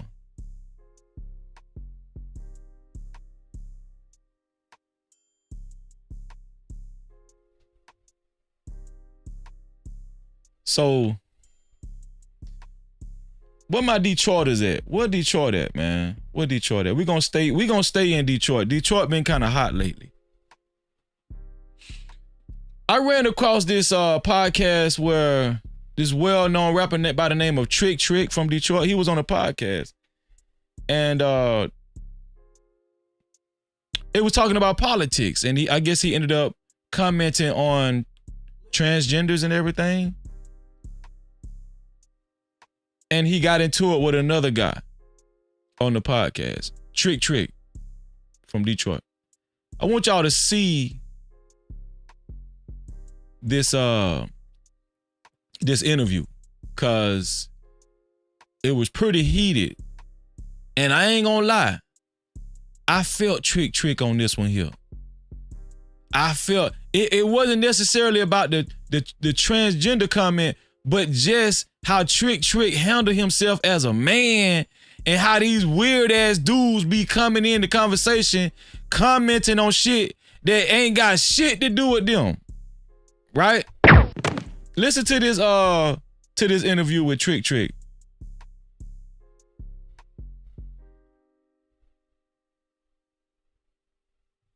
And it was perfectly goddamn legal. We got transgenders or transistors or whatever the fuck they are coming in schools talking to children. What the fuck is you doing talking to these babies? About what? What the fuck? How the fuck did we get here? At this point, America, we got a goddamn problem. And clearly we can see now what it is. All the money and resources that needed for America is being sent everywhere else. Tara, let me ask you then. I did back of the envelope calculation for about $5 billion. The 40,000 homeless vets in this country, we could, with the land. Okay, so it's this guy's turn to answer the same question. Trick answer the question. Now it's his turn to answer the question. Watch how this shit go. Now, apparently this guy is in Ukraine. Trick is still in Detroit. We could build them a nice double wide trailer for $5 billion. What is the value? You're in Ukraine. What is the value of the Ukraine becoming a constant ward of the United States? Tell us why. I appreciate the question. I'm a little bit thrown back by all the extreme trends. And it was perfectly goddamn legal. We got transgenders. Hold on, y'all. My bad. I just checked my Cash App. My bad, Feel No Motors. Man, I'm so sorry, Feel No Motors. Hold on. Shout out to Fear No Motors, man. And shout out to Next Level too. My bad, y'all. Let me check my cash cow.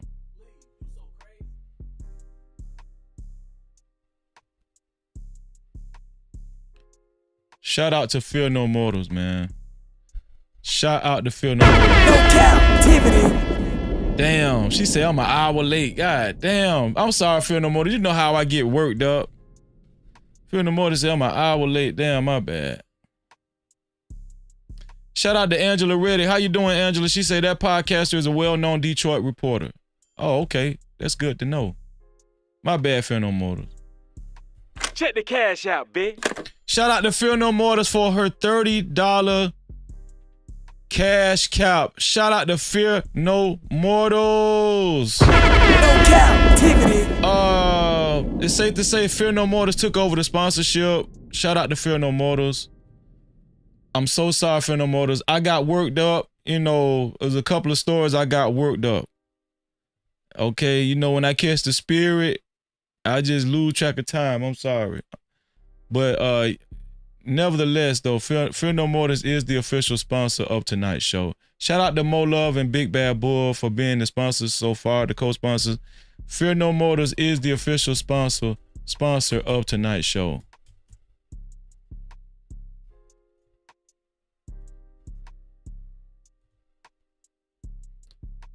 Here we go. Shout out to Fear No Motors, my lovely sister, man. My beautiful sister, Fear No Motors.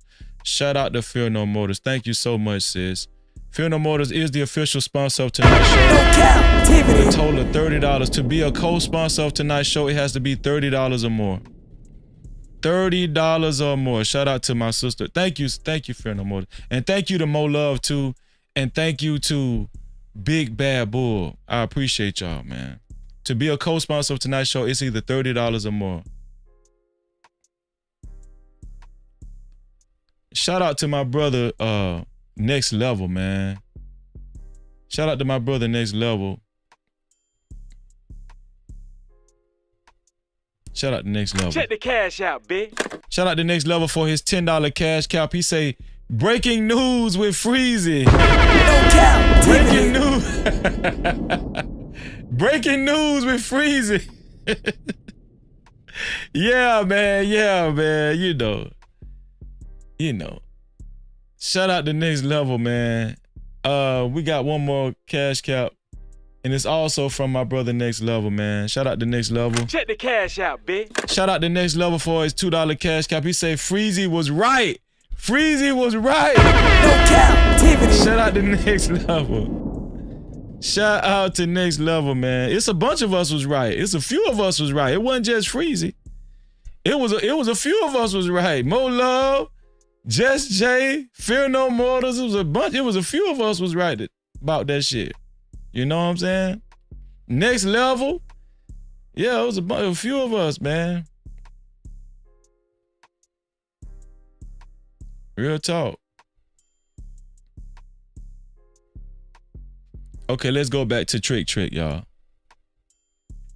Sisters or whatever the fuck they are coming in schools talking to children. What the fuck is you doing talking to these babies? He talking about transgenders. About what? What the fuck? How the fuck did we get here? At this point, America, we got a goddamn problem. And clearly we can see now what it is. All the money and resources that needed for America is being sent everywhere else. Tara, let me ask you then. I did back of the envelope calculation for about $5 billion. The 40,000 homeless vets in this country. we could, with the land, we could build them a nice double wide trailer for $5 billion. What is the value? You're in Ukraine. What is the value of the Ukraine becoming a constant ward of the United States?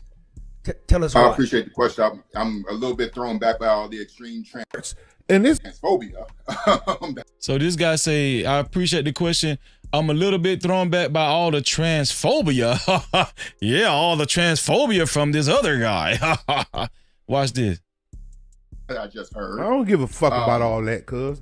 He asked you a question about something else. You ain't got to come back and what the fuck I just said. Well, I find it pretty interesting that you talk about. You just got asked a question and you still talking to me, bro. I answer my question to him. You just asked. Talk to Charlie, bro. I get a right to respond to you. That I'm just. You don't got. I ain't asked you a motherfucking thing. You ain't got to respond shit to me. Talk to Charlie. Well, that's fine. He asked you a question. Why Charlie looking like that? Why is Charlie looking like, man, what the hell? God damn, I don't know what to say. I can't break him up. I can't stop him here. I ain't answering shit, bro. Secondly, you voted for. See, still fucking talking. Did I ask this nigga anything, bro? I'm not here to talk to him, bro. I'm here to talk to you. I don't want to hear shit dog got to say. He started off wrong. I don't know, Chick. Tell me about you. Well, sir, I was trying to be polite, sir, but now that I was, so okay. So is it really that deep? So why are you? Okay, let's see what he said. How am I supposed to sit here? Transphobia that I just heard. Deal with the extreme transphobia that you're doing. Why are you so? Why your verbal language? Wow. Wow. Nigga, I don't want to hear that shit. You don't run shit here, nigga. How the fuck? You don't get to fucking tell me how to think or how to talk. Nigga, do your fucking job. You don't got a bitch ass man to say. You can shut the fuck up, nigga, and keep talking to this man. I ain't asked you a goddamn thing. Why are you so angry? Question, and you just like to get your ass on there and start talking about it. I'm going to be honest with y'all. I've been training myself not to get that worked up, but I'm telling you, it's easy. I done been there. Y'all done seen Freezy do it. But I said to myself, I told Jay Prince this last night, man, it ain't worth it, trick. It ain't worth it, trick. It's so interesting that you have so little self-control about yourself. Wow. Yeah, wow. This is just so interesting. You're just wow. You lack so much emotional self-control. You don't tell no motherfucking body how to think. Where the fuck you get I wasn't saying anything. I'm just saying that who the fuck is you? Who the fuck made you the moral authority over how any fucking body talk, dog? And deal with the extreme transphobia. Who? Well, I found that interesting because Who made you the moral authority to tell anybody how to talk? Where the fuck do you get your positioning to tell anybody how to talk? I'll wait now. Oh, well. I didn't fucking think so, nigga. Now, if you will, answer Charlie LaDuff's fucking question. And please stop talking to me. I ain't here to conversate with you, homie. Transphobia, would you be? I don't give a fuck about what you talk about trans these nuts, nigga. The N-word. Shut the fuck up, Why does this make you so angry? Why does this make you talking so to me? Because you out of place, dog. You talking to me, and this man asked you a question. You out of place. All right. You don't get to tell me how to think. You don't get to tell me how to talk. You don't know nothing about me. You stated that from the beginning. So at this point, me and you have no dialogue, bro. You started off wrong. You started it wrong. When he told you said something earlier, who? Well, I found that interesting because who made you the moral authority to tell anybody how to talk? Where the fuck do you get your positioning to tell anybody how to talk? I'll wait now. Oh, well. I didn't fucking think so, nigga. Don't trick. Tell me, who are you? And I told you that I was joking. Okay, shame on you, nigga. You don't know who I am, and that's cool. I don't expect you to know who I am. But the way you came at me like that. Wow. Wow. And then now you want to talk about how I talk. Bro, where you get these? Yeah, it makes sense. He in Ukraine. Hey, Charlie ain't said shit. The host of the show, Charlie, he ain't said a motherfucking thing. Yeah. That's a turn of events. It Bro, certainly don't was, no so motherfucking now kid that I tell me made how to that- Look at Charlie. He look at Charlie, the white dude up top. He just like, man, I ain't finna get into this shit with y'all. Man. I'll answer the question now that I've dealt with this transphobia. Don't And then nobody have to tell me how to talk about nothing. So why Nobody. don't you just repeat the question? Tell- Because I've dealt with that. Trump has halted. Don't trick. Tell me, who are you? Who the fuck is you? Who the fuck made you the moral authority over how any fucking body talk, dog? Who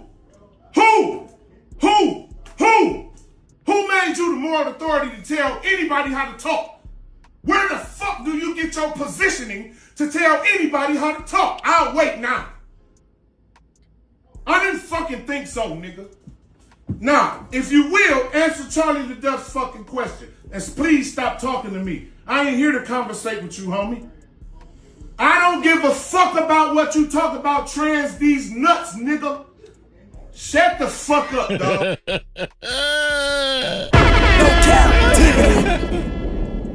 Hey, where them niggas at in Detroit? That's who I need to hang with. I need to hang with them niggas right there, man. Shit. Because you talking to me, because you out of place, dog. You talking to me and this man asked you a question. You out of place. You don't get to tell me how to think. You don't get to tell me how to talk. You don't know nothing about me. You stated that from the beginning. So at this point, me and you have no dialogue, bro. You started, who the fuck is you? Who the fuck made you the moral authority over how any fucking body talk, dog? Who made you the moral authority to tell anybody how to talk? Where the fuck do you get your positioning to tell anybody how to talk? I'll wait now. I didn't fucking think so, nigga. No Cap-tivity. I'm gonna give you one more time. And you're through. I done gave you too many chances, baby. It ain't no joke. Man, sometimes you got to straighten. Sometimes you got to straighten these people. I ain't gonna lie. Sometimes you just a good straightening will make you feel good, won't it? See, I'm trying to. It been so long. It been a while since I did that, but I've been doing great. Put a one in the chat if y'all feel like y'all brother Freezer been doing good. The ones that really know me. Put a one in the chat if y'all feel like I've been doing real good. The one that really, really know me.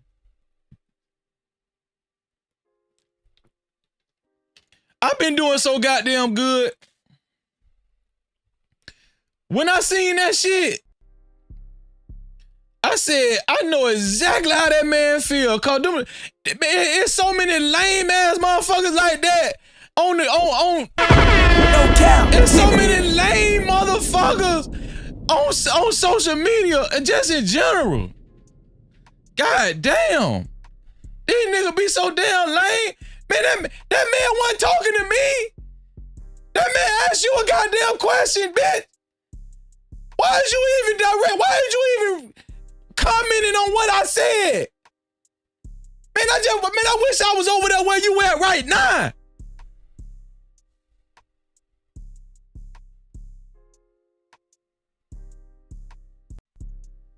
Man, you niggas gonna be the death of me. Why y'all do this?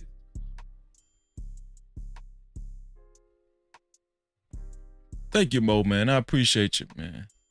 Thank you, Quantum. I appreciate it. Look at Glock. Glock know me in real life. He know. Man, he know. He put a 3, yeah. Hell yeah. And Glock crazy too. Now don't let that nigga fool you now. Shit. Quantum put 3 ones up that bit. Look at World Class talking about LOL 1. Yeah. No.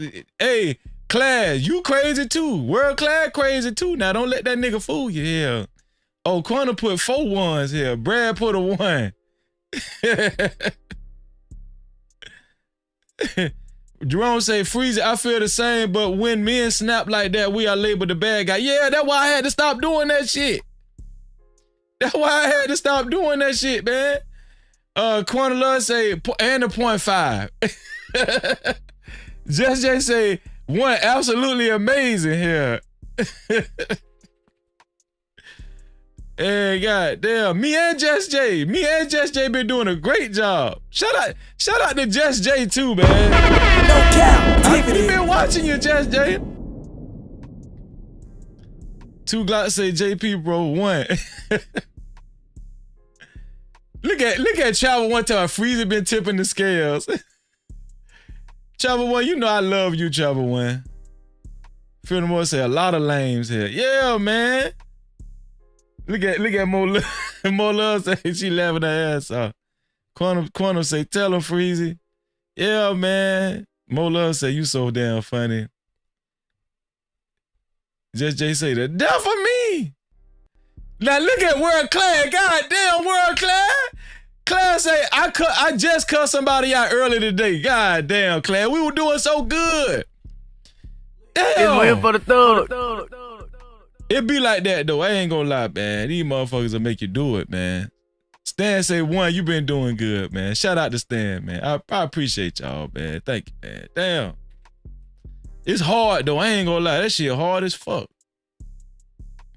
These niggas so aggravating and just so damn catty. God damn. Shit. I think we had another super chat. Oh yeah, shout out to my brother Prime, man. Super chat. Shout out to my brother Prime, man, for his $5 super cap. Prime, thank you, man. Prime say, trans these nuts, nigga. No Cap-tivity. Hey, that's how you got to talk to them guys. Hey, I'm gonna tell you something. They be trying to be intellectual and shit. And, you know, they think they get brownie points because they keeping they cool. Bitch, I'ma still cuss your ass out. Bitch ass nigga. They think they get brownie points because they're being reserved and intellectual. Oh my God, look at him. Oh man, you got emotional issues. Bitch, I'ma still cuss your pussy ass out. Fuck you and damn you, bitch.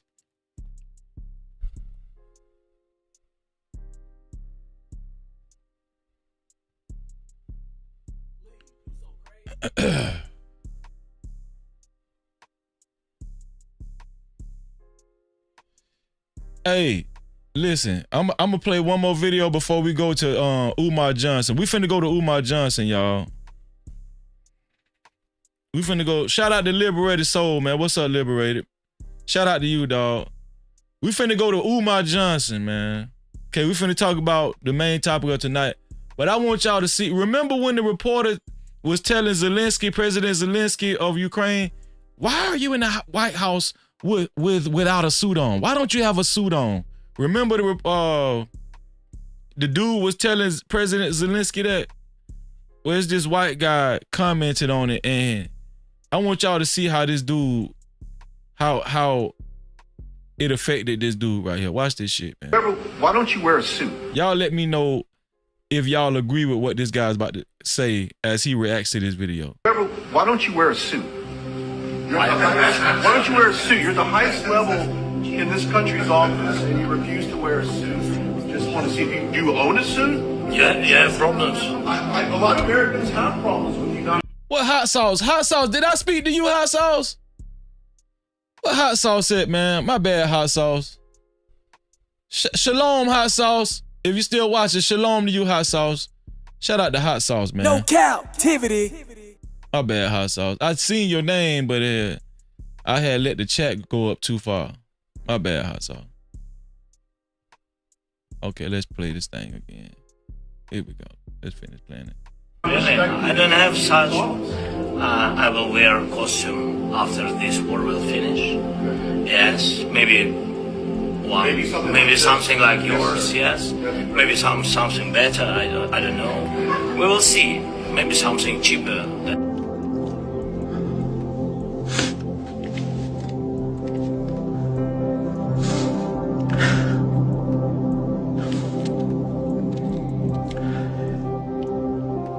This man is fighting for his country. A sovereign nation got invaded. His people are dying. And this motherfucker talks about him wearing a suit. I hate this fucking country.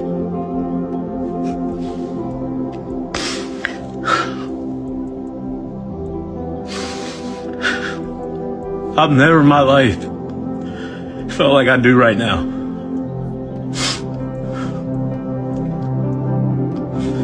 I don't give a fuck what he wears. This man has been respectful to every leader in the world. Everybody. And you clowns want to fucking do that shit to him when he comes over here. And then talk to him like shit and kick him out of the White House. You fucking disgraceful son of a bitches.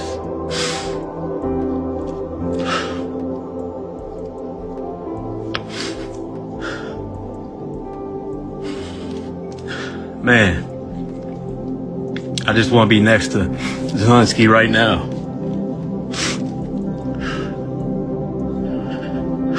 I wish I could talk to him.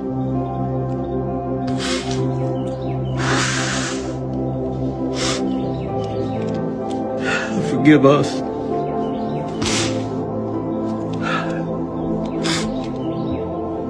God damn, man, I can't.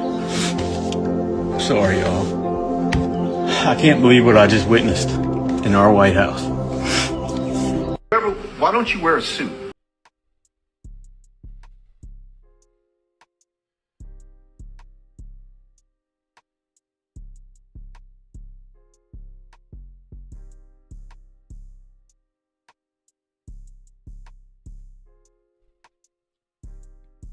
I don't know if that man was serious or he needed to take his meds, but that shit was heartfelt. I ain't gonna lie. That shit touched me. That shit touched me. I ain't gonna lie. That shit touched me now.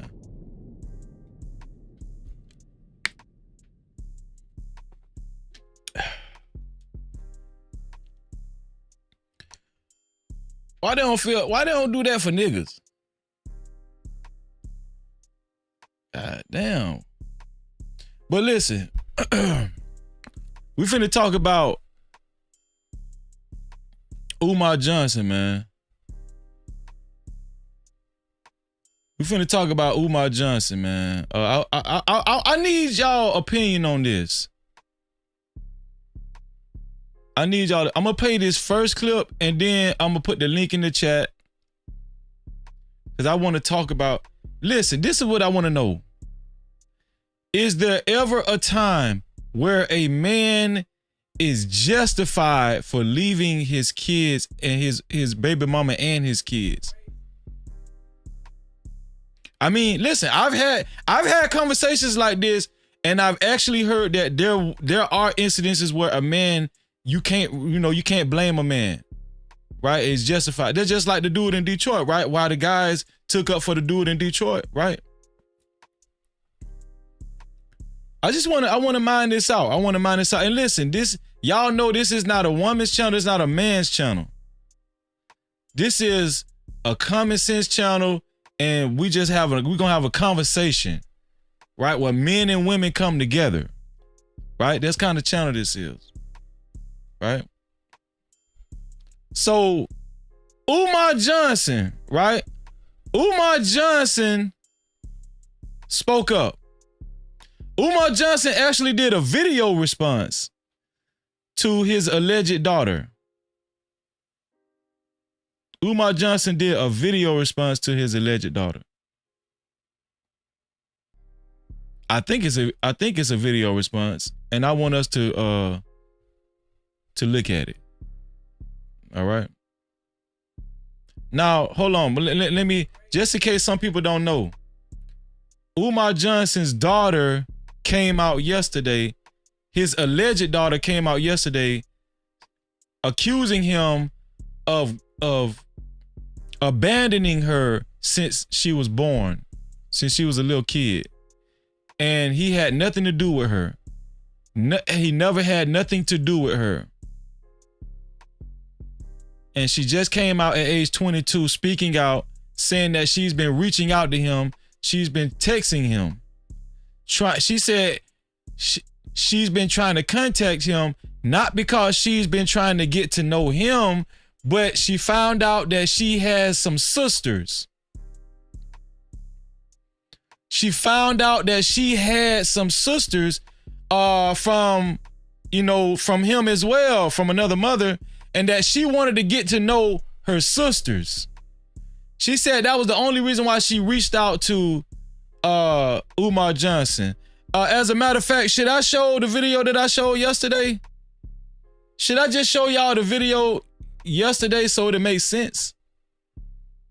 Let me see. Let me see if I can find the video.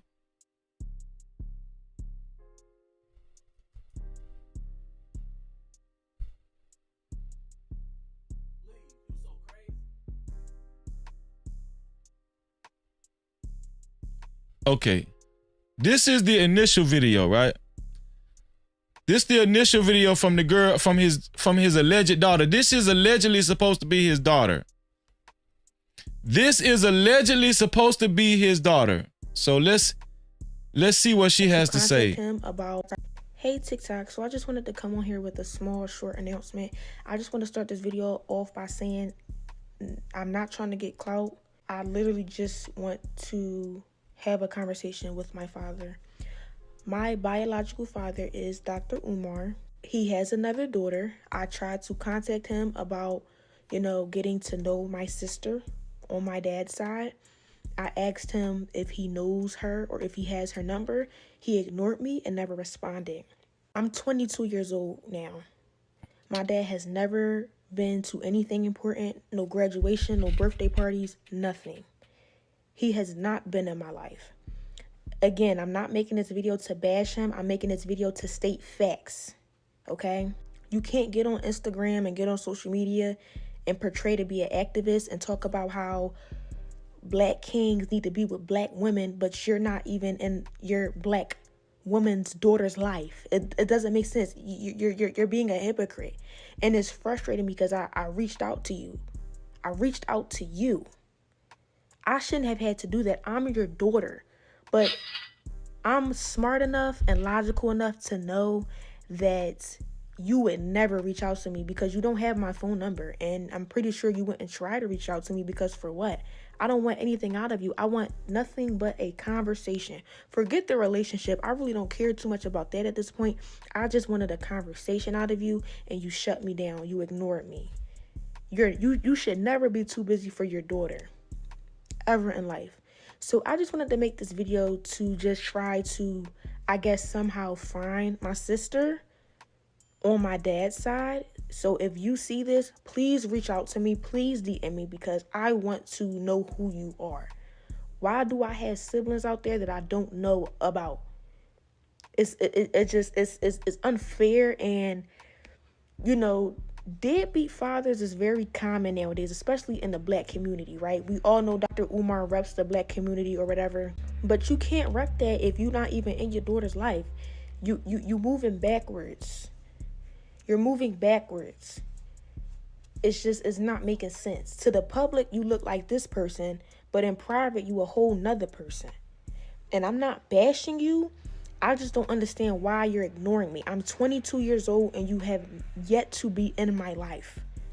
No graduations, no parties. When I get married, are you going to be at the wedding? Are you going to walk me down the aisle? Yo, I have a stepdad who has been in my life since a little girl. He has been in my life. And I thank God for him because my biological father couldn't even do that, y'all. My biological father is not even on my birth certificate because when my mom had me, he left. And I do have a DNA test. So yes, I can prove that that's my father. I would never get on here and lie to y'all. That's kind of sick and delusional and crazy. But I'm just making this video because I want to find my sister. And when I reached out to him about giving me her number or if he even had it, I was ignored. So now I guess I have to take matters into my own hands. So if you see this video, sister, please reach out to me because if he's not going to allow us to be in contact, I'll do it myself. I just want to end this video off by saying that daughters who have deadbeat fathers should not have to go through this. This is very present in the black community. And as an activist, I would not think that you would be a deadbeat because you rep the black community so much. It doesn't make any sense. You cannot be a hypocrite. You can't say do A, but you're doing B. It doesn't make any sense. So y'all already heard my mission for this video. Y'all already heard why I'm making this video. So if she can reach out to me, I would love that. I would love to have a conversation with you because you are my sister on my father's side that I have never met. I don't even know your name. I don't even know how old you are. I have a sister on my mom's side and I'm the oldest. I'm pretty sure that my sister that's on my dad's side, I'm probably older than her. I'm supposed to be guiding her. I'm supposed to be teaching her things because you as the father, you're not doing that. So let me do that as an older sister. But that's the end of this video. As I stated in the beginning of this video, I'm not trying to bash this man. I'm stating facts. Facts. And in the next clip, I will show y'all the screenshot of me trying to reach out to him and he ignored me after I asked him if he had my sister's phone number. So here you go. So this is the screenshot right here. We showed it yesterday, but we're showing it more today, larger. It says peace. So this is how he answered his daughter. Peace and Pan-Africanism. If this is, in fact, my daughter, is there a reason why you're not messaging me directly from your cell phone? She said, this is my iCloud, but my phone number is such and such, such and such. He said, text me from your phone in. She said, this is Anissa. And she gave her phone number. It was a 443 number. He said, this is a different number. Why the different numbers? Is it 267 or 443? This man screening phone calls like he the goddamn FBI. No Cap-tivity. She said, 443, man, goddamn. Then he said, no, then she said, do you have any other children? I would love to meet them. Do you have their numbers? So this is proof that that's what she really wanted to know. Right? So, Umar Johnson, I wanted to show y'all that to give y'all a background, right? Umar Johnson spoke up. That's Baltimore? That's Baltimore world class? Oh shit, I ain't know that. I ain't know that. So Umar Johnson made a video, I think. He made a video and he spoke up about it. Should I go to Twitter? Should I go to, let me see, Umar Johnson speaks. Let me see if it's on Twitter, speaks.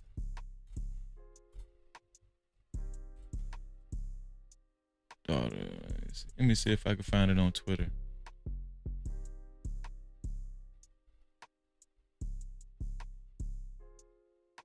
Nah.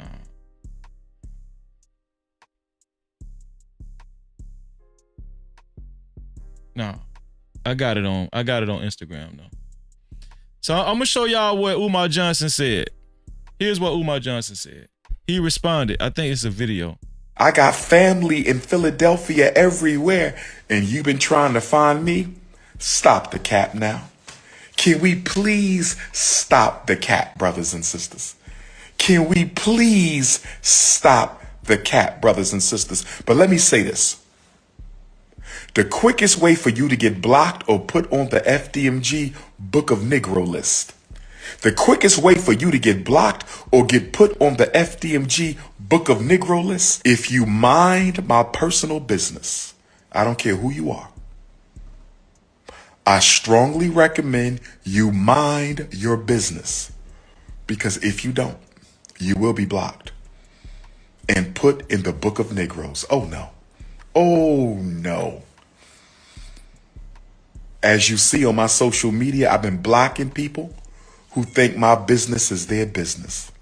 And if I block you, you automatically in the Book of Negroes. I got family in Philadelphia everywhere, and you've been trying to find me? Stop the cap now. Can we please stop the cap, brothers and sisters? But I will say this. I'm open to the conversation. Where is Mama Smurf at? Get Daughter Smurf and Mama Smurf and then Papa Smurf, and we're going to have a nice conversation in front of the world. Let's get to the bottom of this.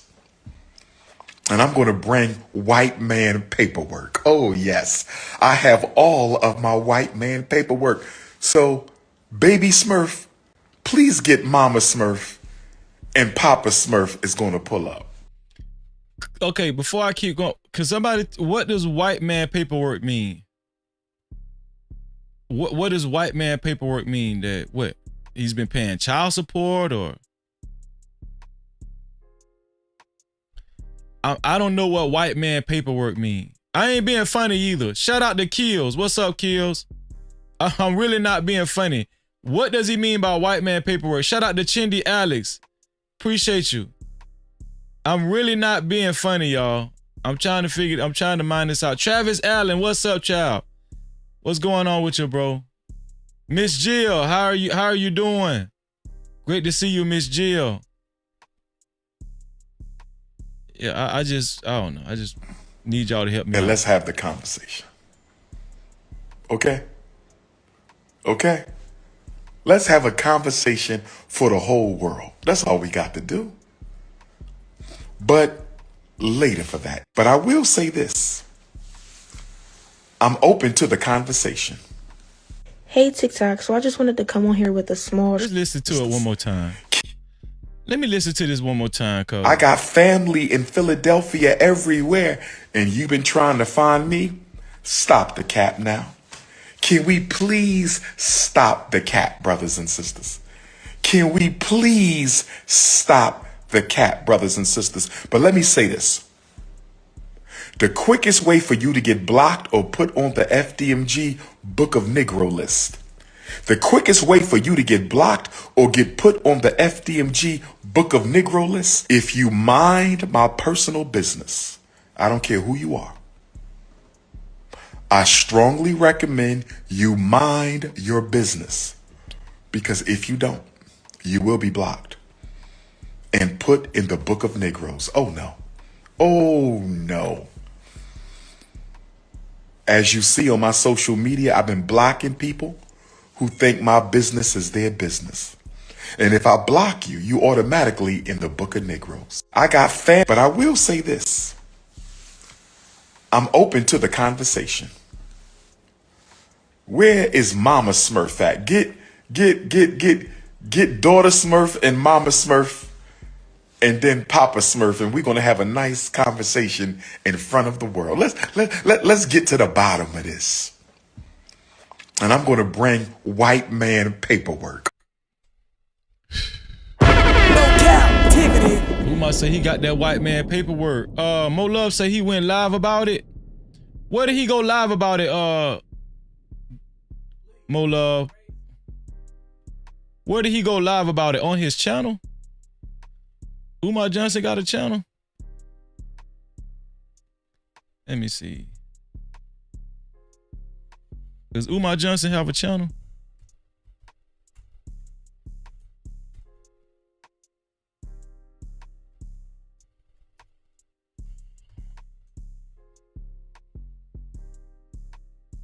He went live on IG last night.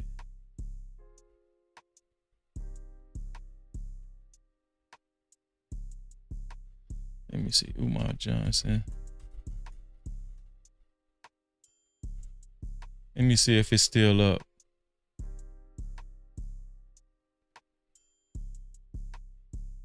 Where the live streams at? How you find the live streams? I don't think it's up. I think that was a part of the live. I think he got rid of it, Mo. World Class say it's not his actual name. Oh, well, this say Dr. Umar Johnson, 1.1 million followers.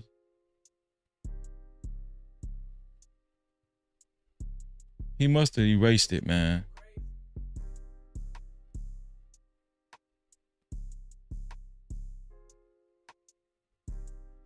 Jermaine Shoemake. What's Jermaine Shoemake?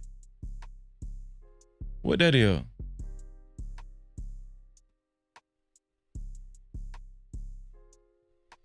Jermaine Shoemake. What Jermaine Shoemake? Is that his other page or something?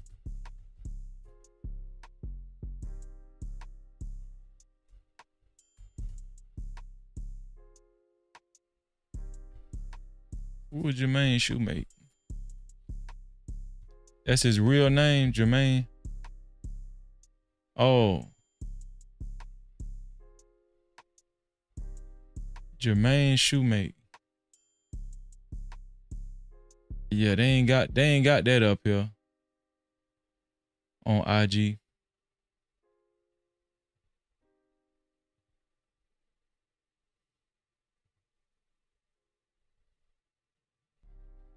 They ain't got that on IG.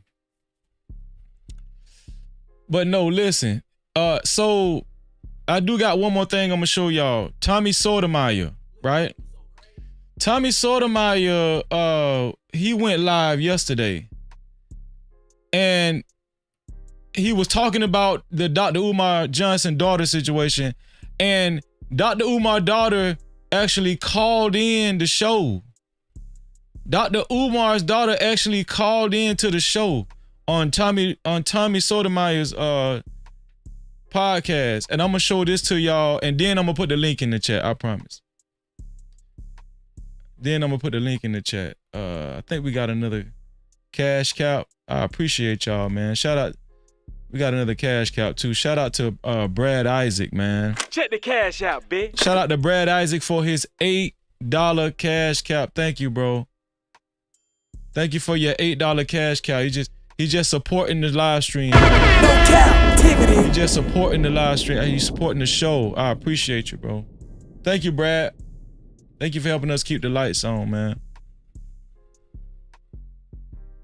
So I'm gonna show y'all this live stream quick by Tommy Sotomayor. And he was touching on his recent video on, okay, hold on.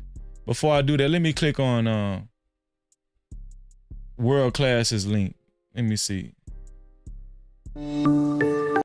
Okay, let's look at this. Let's look at this then.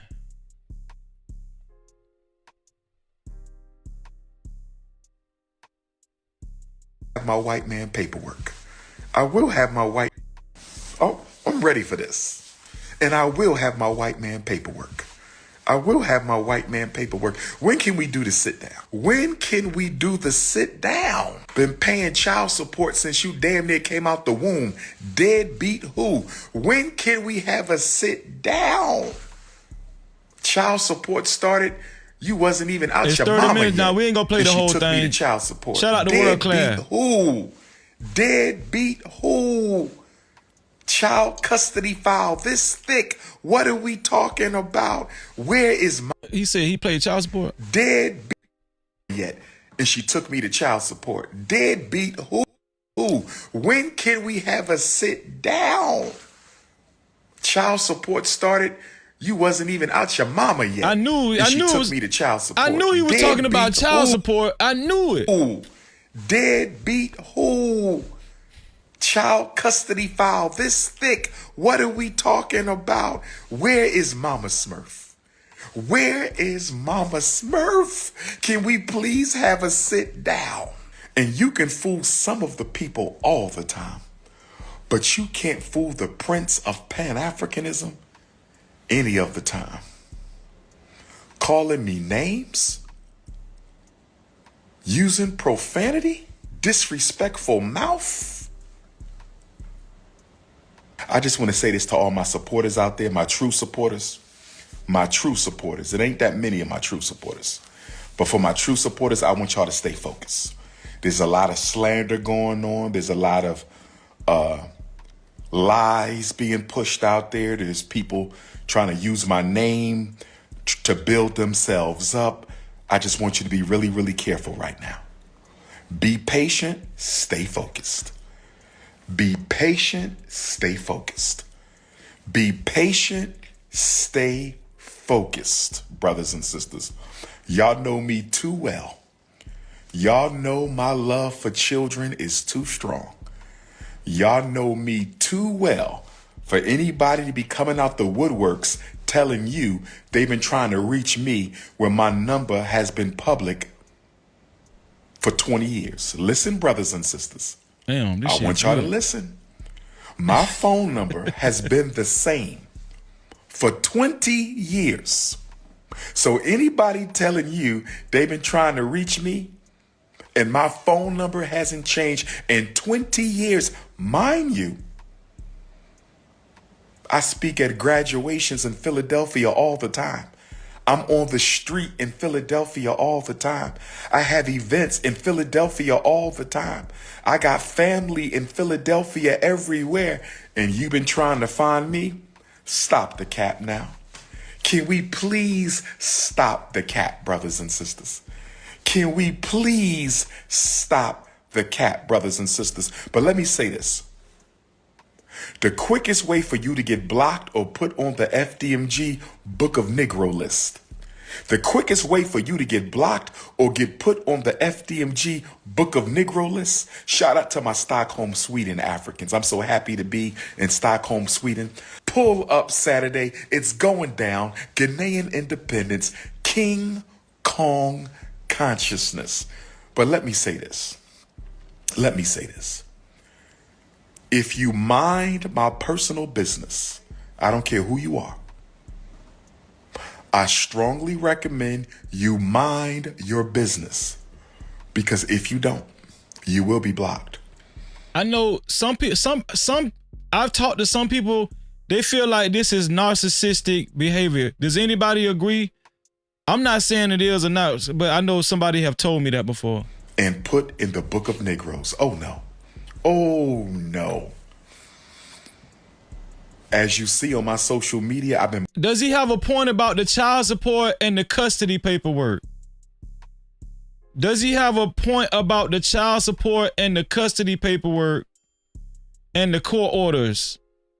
I want to talk about this. Who think my business is their business. Because I want to talk about this because this is a conversation I've been wanting to have on the father's behalf. I want to have this conversation. And if I block you, you automatically in the Book of Negroes. So take a risk at your own peril. But I will say this. I'm open to the conversation. Where is Mama Smurf at? Get daughter Smurf and Mama Smurf and then Papa Smurf, and we're gonna have a nice conversation in front of the world. Let's get to the bottom of this. And I'm gonna bring white man paperwork. Oh yes, I have all of my white man paperwork. So, baby Smurf, please get Mama Smurf, and Papa Smurf is gonna pull up. And let's have the conversation. Okay? Okay? Let's have a conversation for the whole world. That's all we got to do. But later for that, if anybody needs to reach me while I'm in Sweden, you can. Where does the lotus flower come? It comes from the mother who the chosen one is, brothers and sisters. Okay, now he going into his Umar shit. Okay. But no, I'm finna show you. Hey, shout out to the world class for that. No Cap-tivity. Appreciate that, world class. So right here, on Tommy Sotomayor's show. Right here on Tommy Sotomayor's show, the young lady called in. The young lady called in and she was upset with Tommy Sotomayor because it seemed like Tommy was on his fuck the black woman soapbox again. And he was blaming the black woman, you know, and she, I think he was calling the daughter a clout chaser or some shit like that. And the daughter called in on the show. So of course I'm not gonna play this whole thing, right? But I'm gonna play y'all a little bit of the daughter calling in and the back and forth that she had with Tommy Sotomayor. Here we go. It should work. So go ahead, young lady. We were speaking.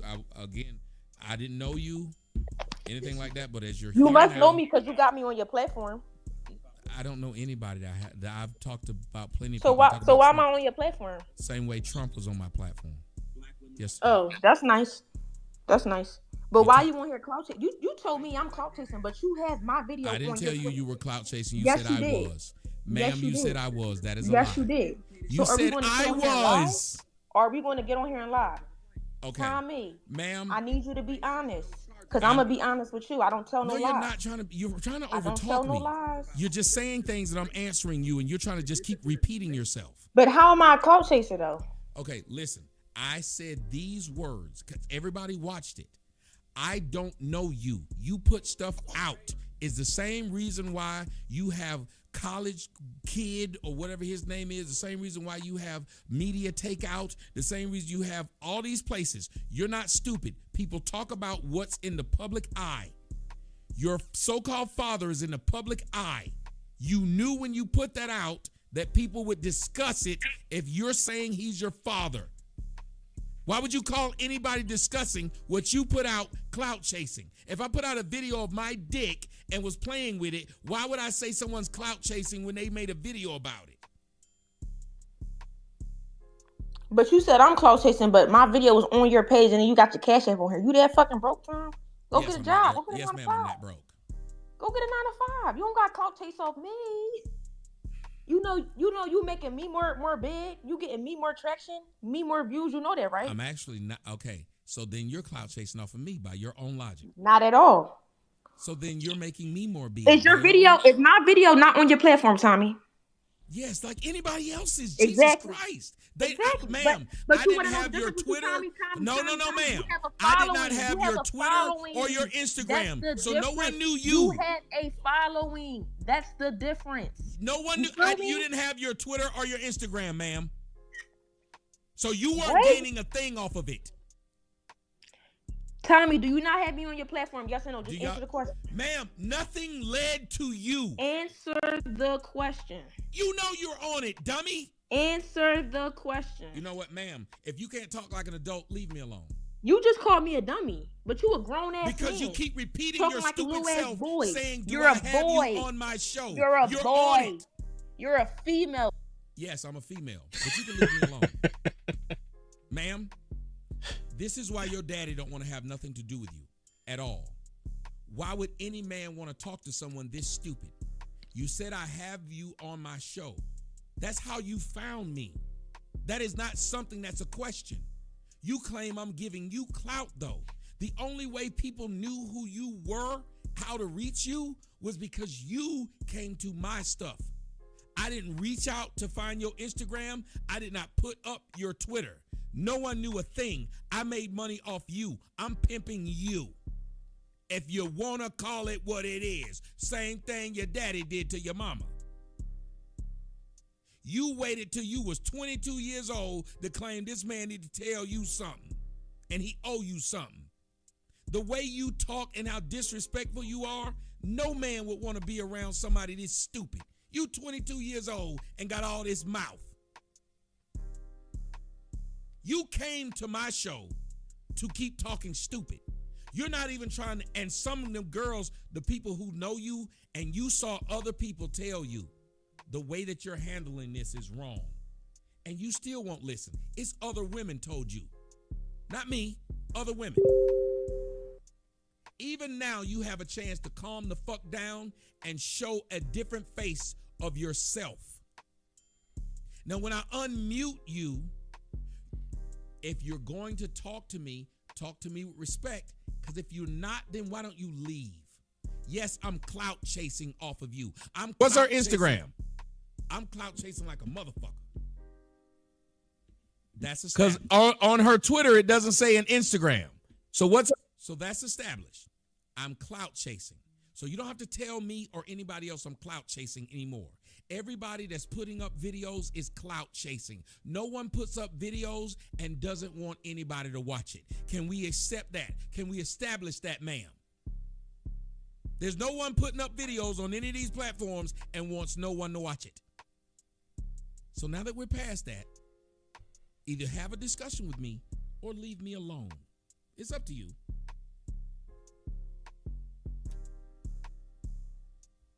I'm nice to people who are nice to me. I'm respectful to people who are respectful to me. I have no problem talking to you. If you want.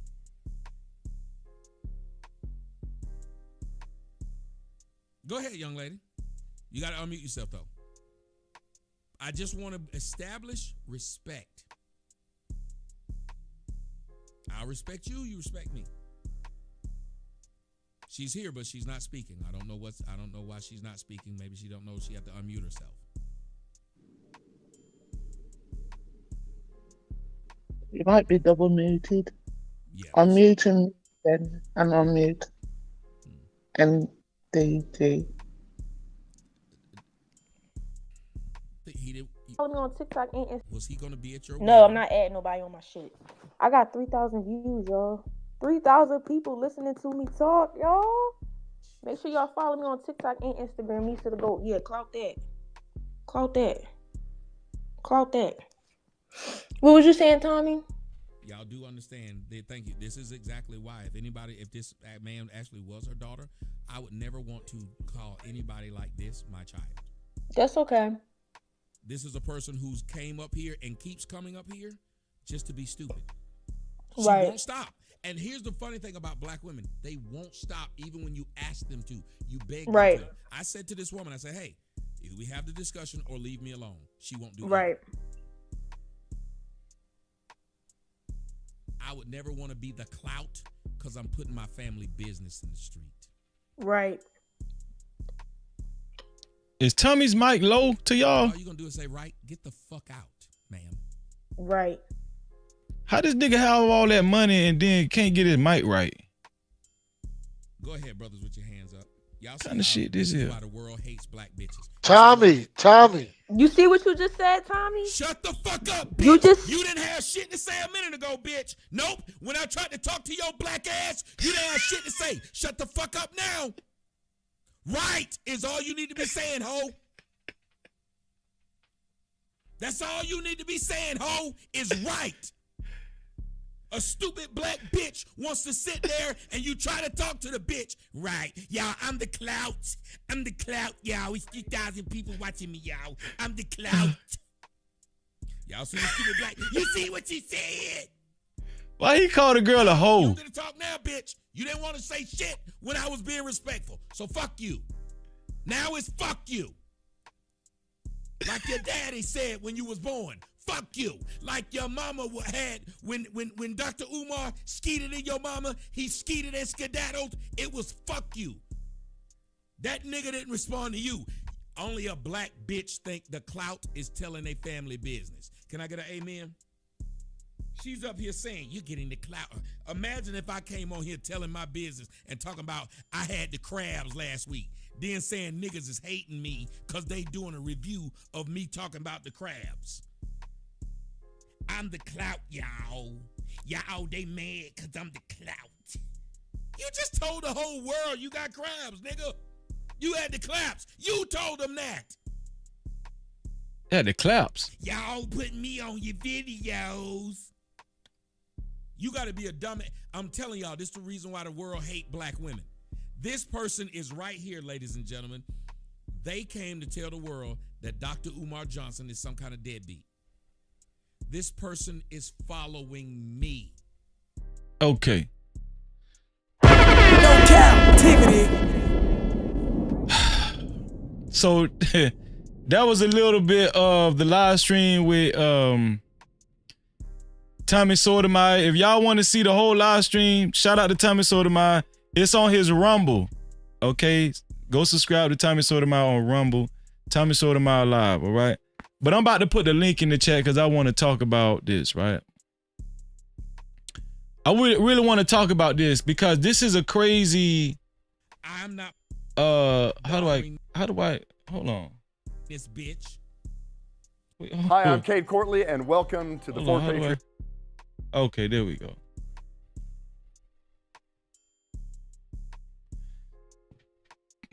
I'm gonna put the link in the chat, and I want to have a conversation with my brothers and sisters about this whole dilemma. We could talk about, the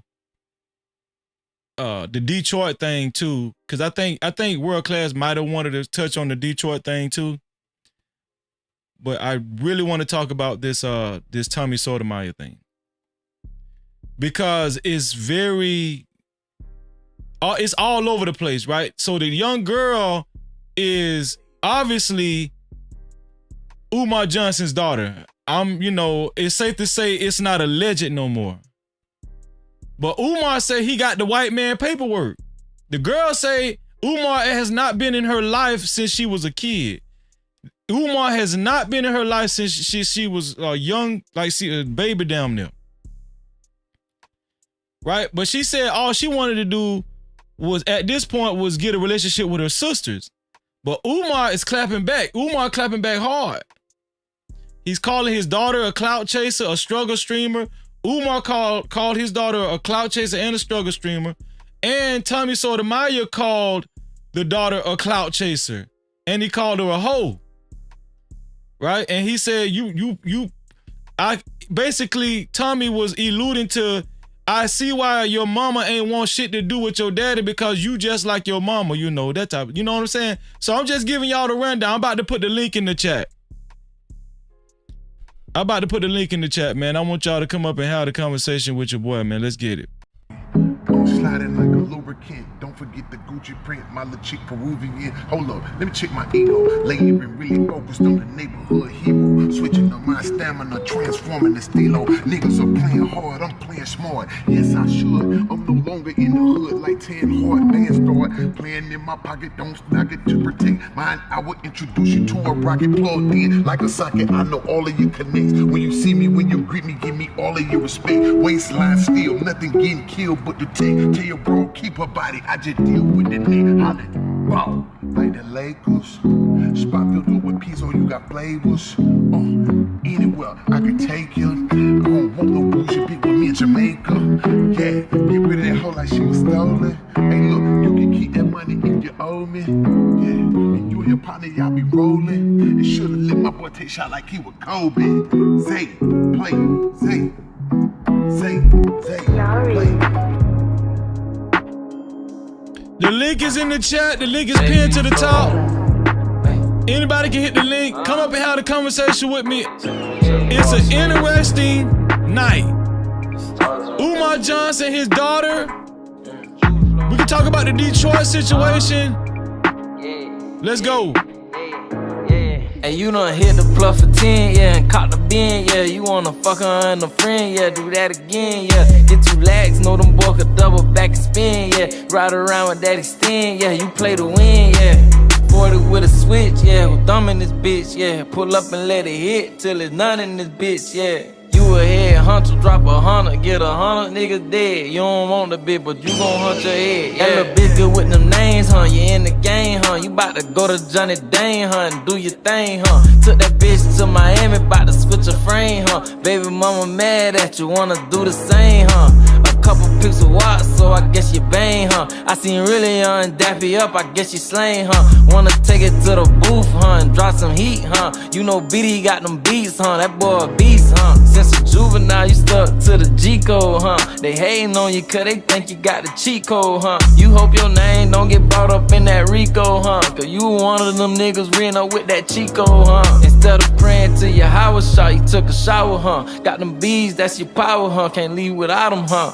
You were living wrong, huh? But now you own, huh? Extra corner for you go home, huh? They know you strong, huh? You gon' bust that nigga head, huh? They owe you bread, huh? Send the text, say that she bread, huh? Left home red, huh? Got your mind on the fed, huh? You kinda scared, huh? You went back to the woo lady, see how to play, huh? When niggas fucked up, you who they go to, huh? Cause you done put more niggas on track than Pro 2, huh?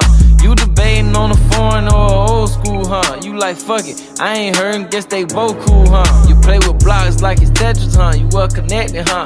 That boy a little sketchy, huh? You scared to catch him, huh? I just took some yeah to the A, yeah. We be making plays, yeah, after play, yeah. Pull up to a house, yeah, on the couch, yeah. Knock the pussy out, yeah, I'm in and out, yeah. You know that little bitch creep, don't waste no time on her. You know she lying, you asking questions, she replying like, huh?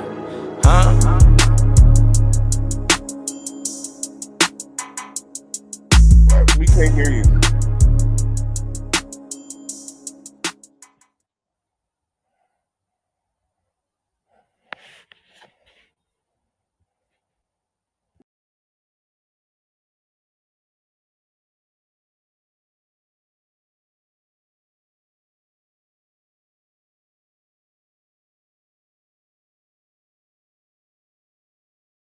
Oh, my bad. Shit, I was muted.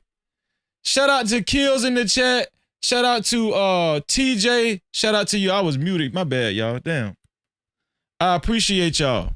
I got Umar just pulled up, y'all. Umar just pulled up. Umar, speak to the people, Umar. Black power to the people. Shalom, everybody. And I just want to say, first and foremost, LeBron, you're no Jordan, you're a bitch, and your son sucks. No Cap-tivity.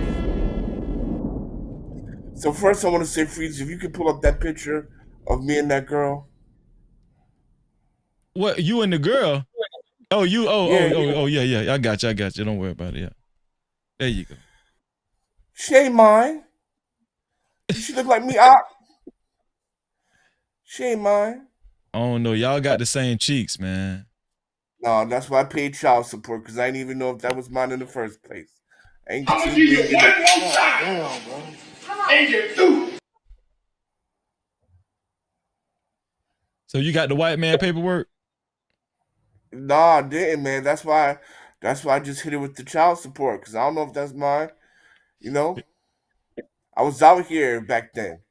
I was out in these streets. But why you paying child?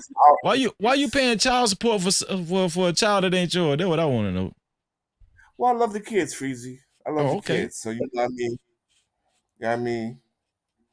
So, you know, Umar loves the kids, and her mom ain't shit. So, you know what I mean? I just broke her off or something. Because, you know, the prince of power, the prince of power, of Pan-African, you know what I mean, can't be seen as not like helping kids out. You know what I mean? So can we get can I talk to hot sauce? Where hot sauce at? I'm here. Yo, what's up? What's going on? What's going on? Do you think Umar has a point though? I mean, he said that, you know, she took him to child support court. He's been saying he got the white man paperwork. Now we've heard incidences like this where fathers say they were basically pushed out of the situation and it's not his fault. Right? What do you think about Umar Johnson's situation? Do you give him some type of credit for having paperwork saying that he's been paying child support? He has custody paperwork and the court orders and all that kind of stuff. Do you kind of do you put the ball in his court somewhat or what? Or all in his court? Do you not blame him after you heard him talk? What's your position on Umar Johnson just off bat? My position on Umar Johnson, like my position on Black America when it comes to parenting, is that it's too transactional. Right? Money doesn't make a good mom. Money doesn't make a good dad. Just because mom paid all the bills don't mean she was a good mom.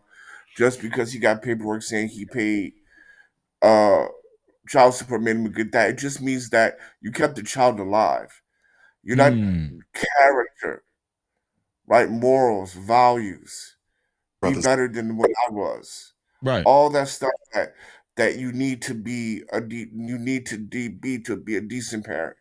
I just, you know, so no, in my mind, in my opinion, Umar's a deadbeat. In your opinion, Umar is a deadbeat dad? Yeah. Oh.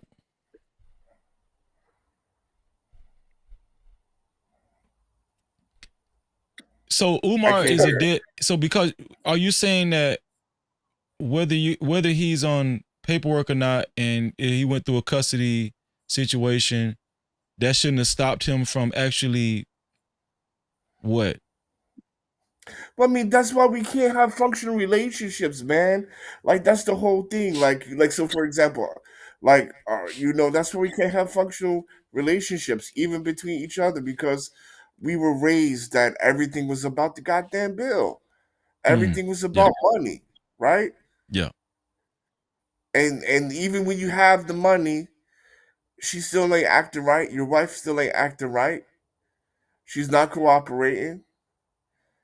It don't like you know what I mean. It's more to parenting. It's much more to parenting than money, man. Would you say there is a different dynamic when it comes to mothers versus fathers, though? Sure. Yes, it is. But I would say, I would say, man, the way we raise our kids, we need to change. We need to change. We need to change as a community. The way we raise our children, what we prioritize, how we treat one another, we need to change. You know, I'm interested in them coming together. Dr. Umar Johnson said that he was up for him meeting at the table with the mother and them discussing it. I was thinking he was alluding to them actually talking on a live stream in front of everybody. I think that's what he was trying to say. But what I was gonna say that, what do you think about him calling his daughter a clout chaser and a struggle streamer? Well, I mean, all I would do say you is think this could be a clout situation? I think everybody is clout chasing, because if I really wanted to fix this as a man, as a father, I will holler at her out of the public. I mean, and if she really wanted to fix stuff and holler at me and have a better relationship, she would have hollered at me outside of the public. I think everybody's clout chasing. You think Umar Johnson is clout chasing too? I mean, because how much you gonna fix in public, bro? When everybody's watching, how you gonna really reconcile? Class, Yo, what's up? going on? World Class in the building. No Cap-tivity. Yeah. What's up? I mean, would you kind of put it on his plate that he is a public figure and this is his bread and butter? And I'm saying, do you blame him for trying to protect his brand? Because this can hurt his brand, because he's supposed to be a community guy, right? Well, I would say this. Like if you look at the biggest brands and stuff like that, they have one thing all in common. They just keep quiet till it goes away. Right? Don't engage. That's the best thing you can do for your brand, is to keep quiet and wait for that shit to go away. Do not engage. I don't think that applies with this one right here, because his daughter is sounding the alarm and people are talking. What, bro? To what? I mean, he had to get in front of it though. I don't give a damn. No. If I'm his people, I'm like, look, nigga, you've already scammed niggas out of money because you took forever to build the school. You're still alive. You've been associated with strippers, still alive.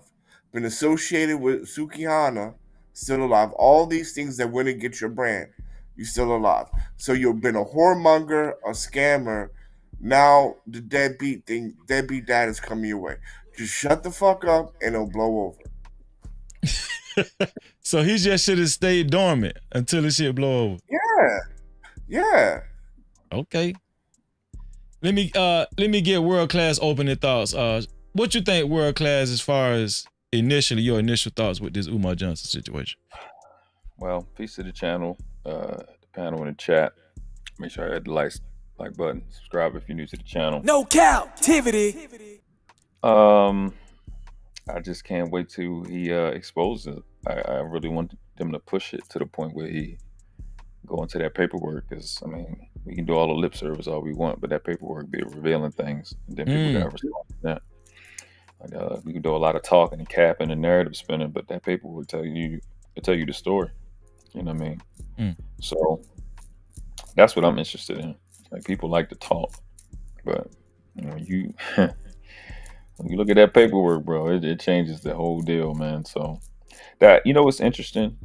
Part of the red pill, like the manosphere, was kind of mad with Umar because people are aware that he was going through child alienation and stuff like that. He'll never speak up. He always talked to Black Queen and you the goddess and all this mess, and he'll never speak up for men that went through the same thing he went through. So it was just interesting that this is coming out now. He looked like To me, it looked like he was so confident, like he ready for this. But you know, it's just interesting to hear him. Like he sounds like, shout out to Mr. Palmer. He sounds like a lot of the guys that is on the opposite side of the track of the black woman's God stuff and queen this, queen that. He sound 100% like the rest of them, and it's just interesting to see how it turned out. Now, I don't know if you want to talk about the thing with Tommy just now or whatever. Shit, that guy makes. This is the reason I don't support that guy. He make everything worse than what it's supposed to be. It's not that he don't have points. It's not that he don't be knowing what he's talking about. It's not that the stuff that he say don't be true. He just makes it impossible. Like that crap he just did is it just doesn't make any sense. But the young lady does seem like she a Philly chick. I think my ex was a Philly chick. Well, her dad was from Philly, and that's kind of how they act. You know what I mean? Well, it seems like he couldn't wait to take the opportunity to point out to his audience that this girl had an attitude problem. That's be his angle every time, you know. Yeah, it's gonna be his angle. Yeah, but it seemed like, I mean, he did legitimately. If you go through it chronologically, he gave her a chance. She never took the opportunity to just have a conversation. Right. I don't think she went up there to have a conversation. If we just going to go through the conversation, what he said, what she said, she had an opportunity. He has a very short fuse. He's definitely looking for these opportunities to just snap. And he just takes it like he turns into a 7-year-old in those situations, and it's just like he's salivating at those opportunities. But she's definitely extremely immature, and this is gonna be interesting to see how it turned out. In the video you played, the one I put in the chat, he did admit to child support. He did claim her, so we passed that part. He definitely claimed her. He definitely did the child support. We talked the paperwork, so it's just a battle at this point. Is it a situation where she's trying to mess up his reputation? How much child support has he been paying? Then we can get into that conversation you were saying, you know, from the guy's standpoint. Do you need to be doing more past child support? Some guys say no, some guys say yes. Guys go, it depends on the situation. I'm the type of dad, you know, he did the fight for your child thing. I've done it. He did it. And it's just like, then what? You know what I'm saying? The stand is on what being a dad is.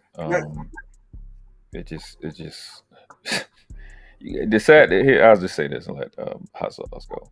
This whole concept, like, what irritates me even about the other situation in Detroit, that we so quick to blame the dad, but just the fact that a lot of men, if you haven't been through this, if y'all haven't been through this, you know, count your lucky stars.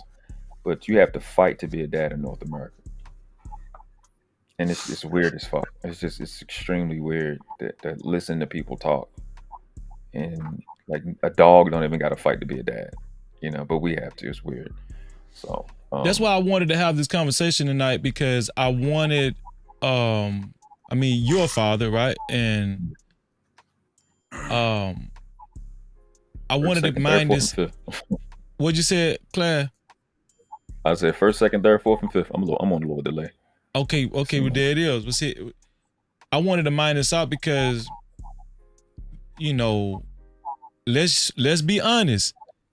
Fathers who aren't directly in the household with the child, they catch a lot of flack, right?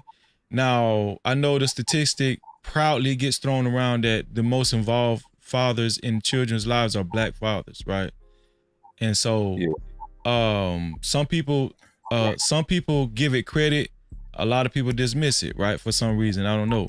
But I did want to have a conversation tonight because like Umar Johnson, he's on the chopping block, but looking at both sides, I'm very apprehensive to actually just, you know, give my full opinion on the situation until because it just seems like this situation is unfolding. You know, it's just starting this week, so we have to. Freezy, can I say something really quickly? Go ahead, bro. Hold on, and shout out to Bobby Knight. Hello, Freezy. Go ahead, my brother. Before you go, hot sauce, I have to say one thing about that. I just don't want to get past it. We got it's the stat about that so-called black men are the most involved. They should change it to most intimate or something else, because involved, it's not the volume, it's talking about we know a little bit more about our children. We're a little bit more involved in terms of we go a little further and a little above and beyond with our children than other men. Not that we're more Okay. involved than other men. You know what I'm saying? Yeah. So just a Okay. clarity on that statistic, so people are clear on what it means. No captivity. Go ahead, Hassel. Well, I just want to say something, and this speaks to why when Umar does show the paperwork, no matter what he has, no matter what he says, he's gonna lose in the court of public opinion.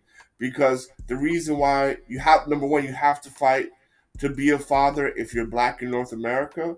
And number two, even if you're a good father in North America, that shit is not respected. No matter what the paperwork says, he's going to get criticized on two things. It's not enough, regardless of the amount. It ain't enough, and it's a little bit too late. Too little, too late. He's not going to win that. He's just not, and that's why at the end of the day, it's just better off to just keep quiet. So you're saying after let's just say if he actually goes through the paperwork and gives details and all that kind of stuff, you still saying it's impossible for him to win? Yes. Yeah, he's not gonna win this. I don't think that's the reason why he not gonna win. But salute to everybody. Shout out to you, Bobby.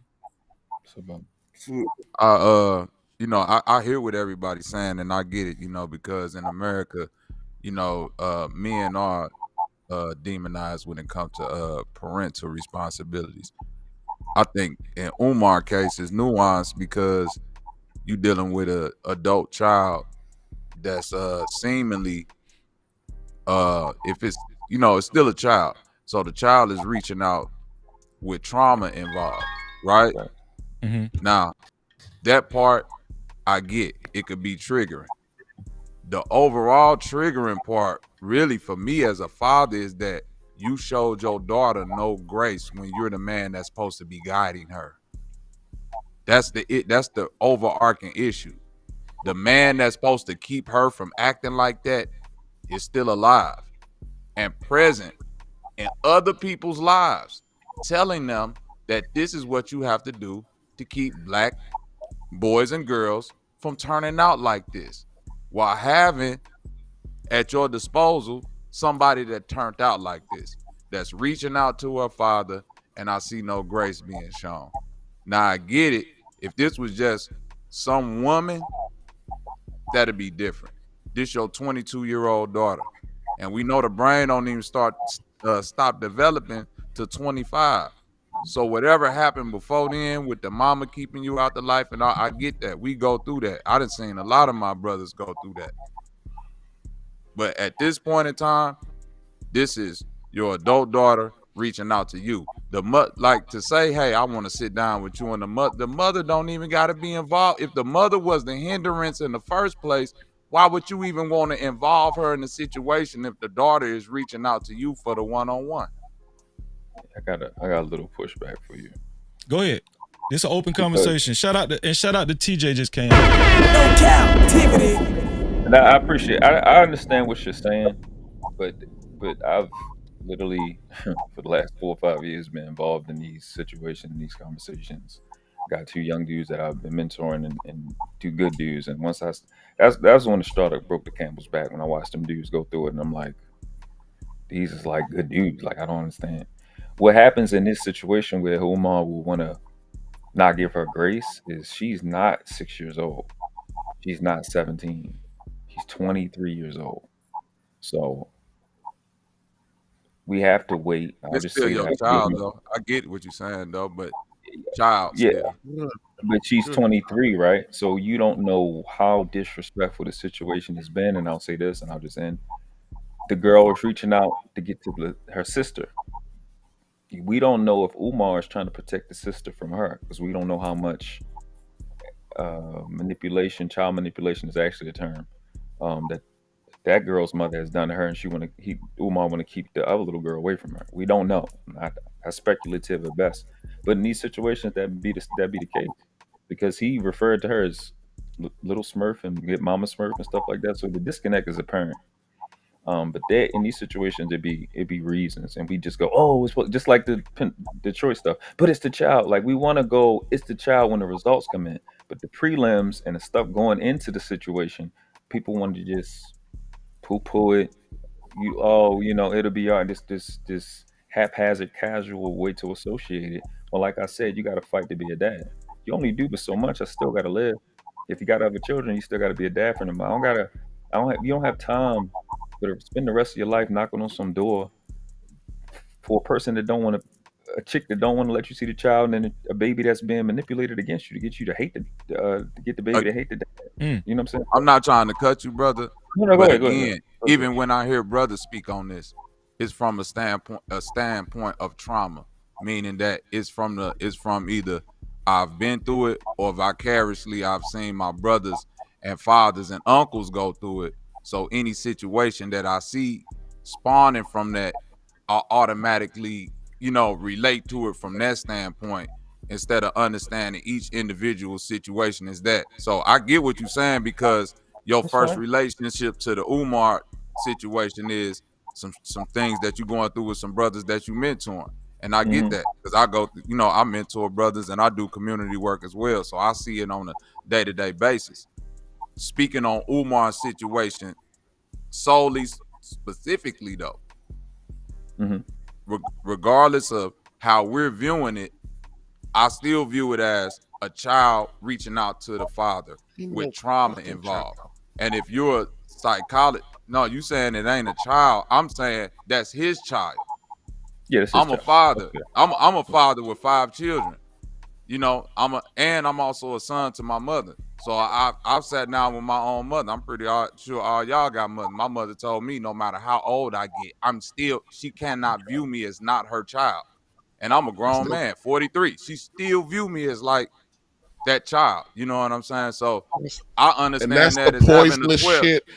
That's the poisonous shit that we do in Black culture, is that we refuse to acknowledge the natural progression of our children. And it's especially our mothers. It's a way to keep you up under your thumb, and it's a way to emasculate. I cannot believe I'm about to sit up here and defend Dr. Umar, but Freezy, there's not a fucking space. There's not a fucking space in this world where a black man can walk safely. That daughter having that problem ain't a Dr. Umar problem for the most part. That's a mother who fucking turned his child. That's what that is. All full stop. And we got how we calling that out when we looking at a nigga like Umar who been scamming and scheming the black community for the past 10 years. That's a separate issue from his. It ain't his separate if I'm looking at his daughter. That is it's a not separate. You can't. Umar did not raise that girl, so Umar has no responsibility. That's the problem. No, the problem is you got silly ass bitches out here who will go out of their way to alienate their kids from their fathers, and that has nothing to do with somebody being traumatized. That's just an empirical observation.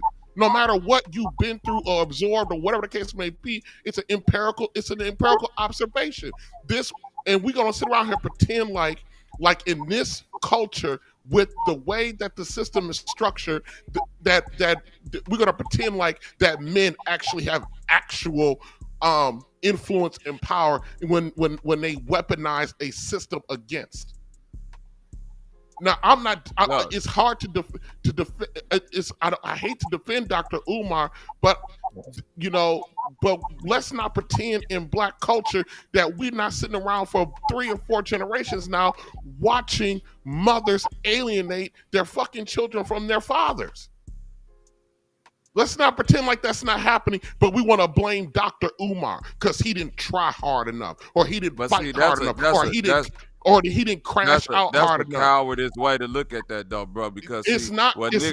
Hold on. What y'all like to do? Hey, hot sauce, mute. Hot sauce, bro.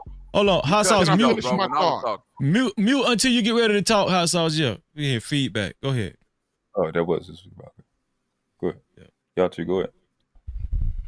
But we always want to sit there and place 100% of the responsibility at the feet of the person who has the least amount of power to do anything about it. It is limited when you are not when you are not in the home or not in a relationship, or that woman doesn't want a relationship with you. You are limited in what you can and cannot do. But yet we want to place 100% of the responsibility on the person who has the least amount of influence, which is a father. I'm not trying to speak ill. Freezy's a married man. If his wife made a decision to bounce and take his kids, Freezy's at the mercy of the system. And that's just the facts of the reality. And that's the reality of this. And for this young lady to get up here and drag her father, knowing, and let's not pretend like this young lady does not know that at some point throughout her life that her father had not tried to get in touch with her, that her mother has not poisoned her, that her mother has been the gatekeeper between her and her father. That's all speculative, man. And guess what? And Dr. Umar being a quote unquote deadbeat is speculative because none of us know the situations. But we're sitting around here and want to place the blame when we know. We won't take Dr. Umar. We won't take him at his word because he's the man that he said that when he insinuated that mother did everything in her power to keep him away. We don't want to believe that because it's the big black man saying it, or we want to wrap up his other business ventures and sprinkling into his parenting.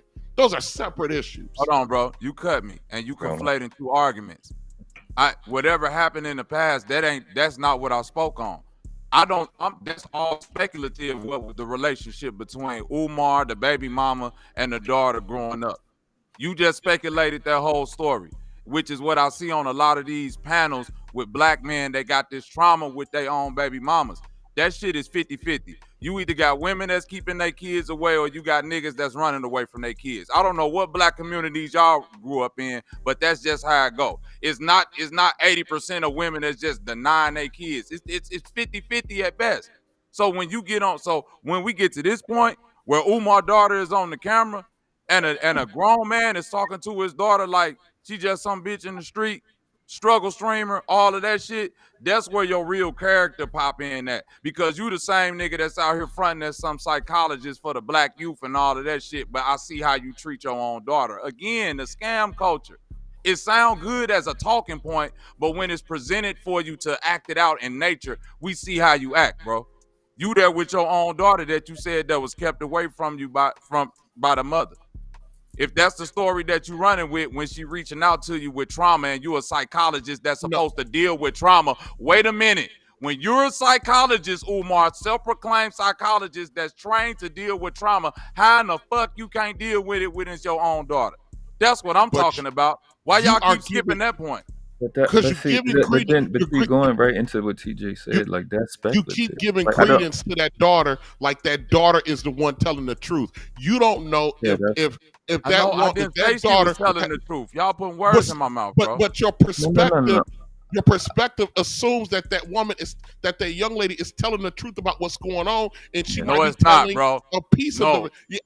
You attacking I said Dr. it's a traumatized child. I said it's a not giving grace. He's a fucking psychologist, and he's not out here talking like he's a psychologist. Father. He's a man and a father before the motherfucker's a psychologist. Those roles are prominent in an individual. And none of what I saw in that response was manhood, psychologist, or father. None of that response said that. I don't know how the fuck y'all got that out of that response, manhood, fatherhood, or some type of psychology. It looked like petty ass nigga, more trauma. I don't care. I don't care what I know, nigga. It's just I didn't call you. I don't know what the child is. No, I'm sorry, bro. No, I'm saying him. I said that nigga. I didn't say you per se. I wasn't talking to you, brother. You know, but salute. You know what I'm saying? We ain't go. I ain't gonna get triggered off of no Umar conversation. You see what I'm saying? But no. We don't know. She could be 100% lying, bro. I'm saying that's your daughter. You here to rectify that. If you could rectify random people's situation, I would believe that you will have the wherewithal to know how to come at that situation, which you have the paperwork for, which you can sit down and talk to your daughter and explain to her how the mother did this and did all that, which you can do that. You do this for people that you don't even know on a random. But that's your daughter. Let me which should make it even more empathetic. That's what I'm trying to get to. Let me drop something, and I know it's not quite the same, but I'm gonna say that up front. I know a young man whose mother, he's about 24 years old. His mother told him that she hated him. And the young man cut his mother off. Everybody in his life is telling him to forgive his mother because that's his mother. So at some point when you, and we're making, and it is speculative, when you violate somebody close to you, your son, your mother, your father, or whatever the case may be, they have the right to cut you off. I agree with you there. So I agree, but that's still speculative. That's why I'm so hesitant to be like, yo, that's his daughter. I get it. I'm a father and I'm a father of a daughter. I understand the mentality to do that. But this chick is 23 years old. She brought this to social media. If this man, and we don't know from a can of paint as far as his character with his children. We don't know. We can go by what we see on social media. But if this young lady has been wilding out behind the scenes and he decided to cut her loose because of that, you can't fault him. He doesn't have to have that if you're wilding out. I have to go, and everybody's different. Everybody's relationship is different. My daughter's mother calls me a deadbeat to my daughter in front of me with my daughter standing on a regular basis, all because I don't live in the home. But I don't engage it. I don't acknowledge it. What I do every day is make sure that I am engaged with my daughter. I engage with her school. I put her through private school. I just go about the business of doing the job, regardless of what that ragged ass woman is saying about me. And at times, and believe it or not, my daughter didn't get something out of me one day, and I actually had to hear her mother's words come out of my little daughter's mouth, and I had to chin check my daughter. So this whole, and if I wasn't a present man, that would have been the beginning of my daughter being turned, all because she didn't get something she wanted at that moment, because her mother's constantly telling her, because your dad isn't here every single day, he's a deadbeat. I get Males that, and male children and female children in general are extremely susceptible to the emotional whims of their mother. And it affects them. It affects them how they see the world. It affects how they view their fathers. It affects how they behave. That's why it's so dangerous that that over 70% of black households, the only person that's in the house that has the authority in the house is the woman. You know, it's weird to me. It's weird to me that this situation and just like the gender war thing, in period, you know, with children and with women, y'all seem to validate treachery because of your feelings. Like being treacherous, putting your private information out in the street because you feel a type of way, that's okay. But if the white man or a so-called black man or your job do it to you, they betray you, they violate your trust, then it's wrong. I just don't understand the logic. It doesn't fucking matter if her feelings was hurt. Throwing everybody under the fucking bus is always wrong. Penalty for treachery back in the day was death. It's not okay. And I'm just so casual with it. That's why we can hear it even in this conversation 1 second to rebut what JT is saying. Oh, that's speculative. Then when the rebuttal, I think his name is Bobby, he goes and speculates. So it's like it's this one unilateral aggression or unilateral principle, which makes it not a principle, is just frustrating in this topic, man. Y'all, the thing that I don't seem to understand is that there are a lot of men for the last 70 years taking their lives because they can't see their children. And we just haphazardly just say, oh, it's just trauma, as it's dismissible. This is one of the main reasons men take their lives. Because they can't get their children, they can't do nothing about it. Fight for your child. What am I supposed to do? Go and punch a door? I'm going to jail. What am I supposed to do? Yell? I'm going to jail. I'm supposed to grab the children out the house? I'm going to jail. Then I won't have a father. Then you gonna say if I was a good father, I wouldn't go to jail. It's so dismissive. And to say it's half in terms of how many dads are leaving, but I'm an 80s baby. I don't know a nigga that's not in their child life. But out of all them niggas, all of them say that a chick has tried to keep the baby away from them or their family at some point. It's like breathing to them. It's the one little bit of control that they get, they make sure they flex that shit. And they keep these babies away from the dad, the grandma, the other cousins, and we just act like we don't know this. And families sit around these boys knowing that's what y'all was going to do, knowing that's what the mama done did, and you don't even let these boys know that this shit coming, and it's getting extremely irritating and disrespectful. The playing in my face shit that the entire society is doing. It's not limited to just this chat and just this live. Like, these chicks don't keep these babies away, and it's child abuse. It's not right and it's not okay. So cool. I'm not a supporter of Umar Johnson. This nigga's a fraud. Okay? 100%. I think he's a lame ass, goofy ass nigga. But when I had to be 100, when I heard this nigga respond, I'm like, he sounds just like the rest of us. This is why we don't have no respect for him, because nigga, you going through the same shit we go through, but for fucking 15 years, you didn't open your motherfucking mouth. Whoa, shit, 23 years. You haven't opened your mouth. But this is what integrity is about. Even though he's a fuck nigga, I'm gonna wait and go through the situation. I'm gonna wait and go through the situation, let that information come out. And if he's right, he's right. And if he's wrong, he's wrong. But niggas men are not allowed to get that grace. That's why you see the anger out of TJ. I see y'all in the chat saying shit, but you ain't, like, I be hearing niggas talk. Like, I was having this conversation with Kasim. Shout out to Kasim. He be on Hampton channel. Good brother. Shout out to Kasim. They was having, I was talking about the child alienation. They was asking him about the situation. He was like, no, that's not. And I was like, Kasim, I said, how many children do you have and how many of them was child alienated? And he was like, well, none of them. So you're not going to understand this shit because you haven't been through it. Tommy B, shout out to Tommy B, same situation. There are a lot of men who haven't been through it. Women will find them niggas and say, and get the validation you want, but you ain't been through this shit. But then if it's a female and she ain't nobody go through the shit that she went through, she be like, oh, you don't understand. A man can never understand what a woman go through. If you haven't been through this shit. And the only, Hassan said earlier, the only niggas that pay, the only dudes that go through it is the good dads. Because the niggas is garbage don't give a fuck. They're not even there. So when you see a nigga arguing, fighting for his children, go ahead.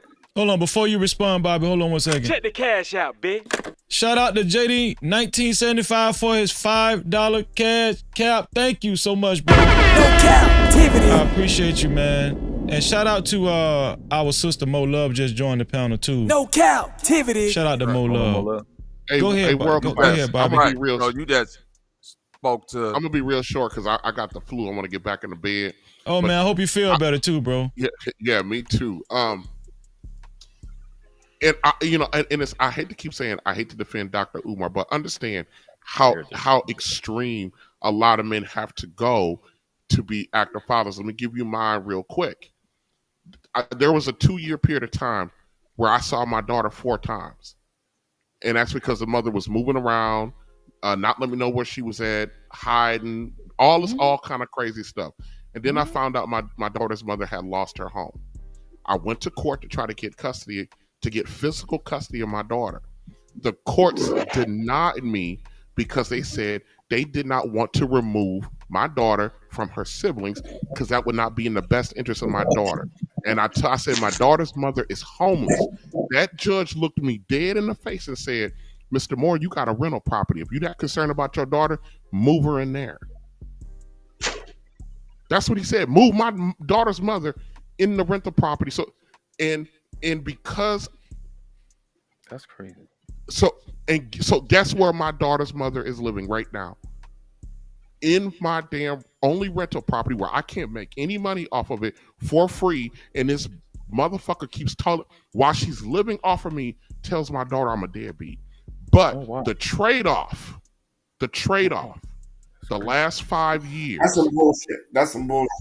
hold on a second. The trade-off, the last 5 years, I've had complete access to my child because she's living in my property. I was able to put her in the private school that I want her to go to. So it gave me a level of access because now I have leverage over the mother, which is ridiculous.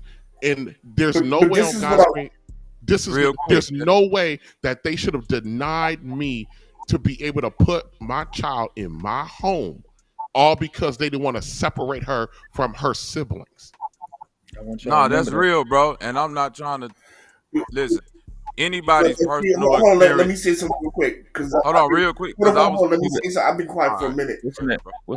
I've been quiet for a long time, man. I've been quiet for a really long time.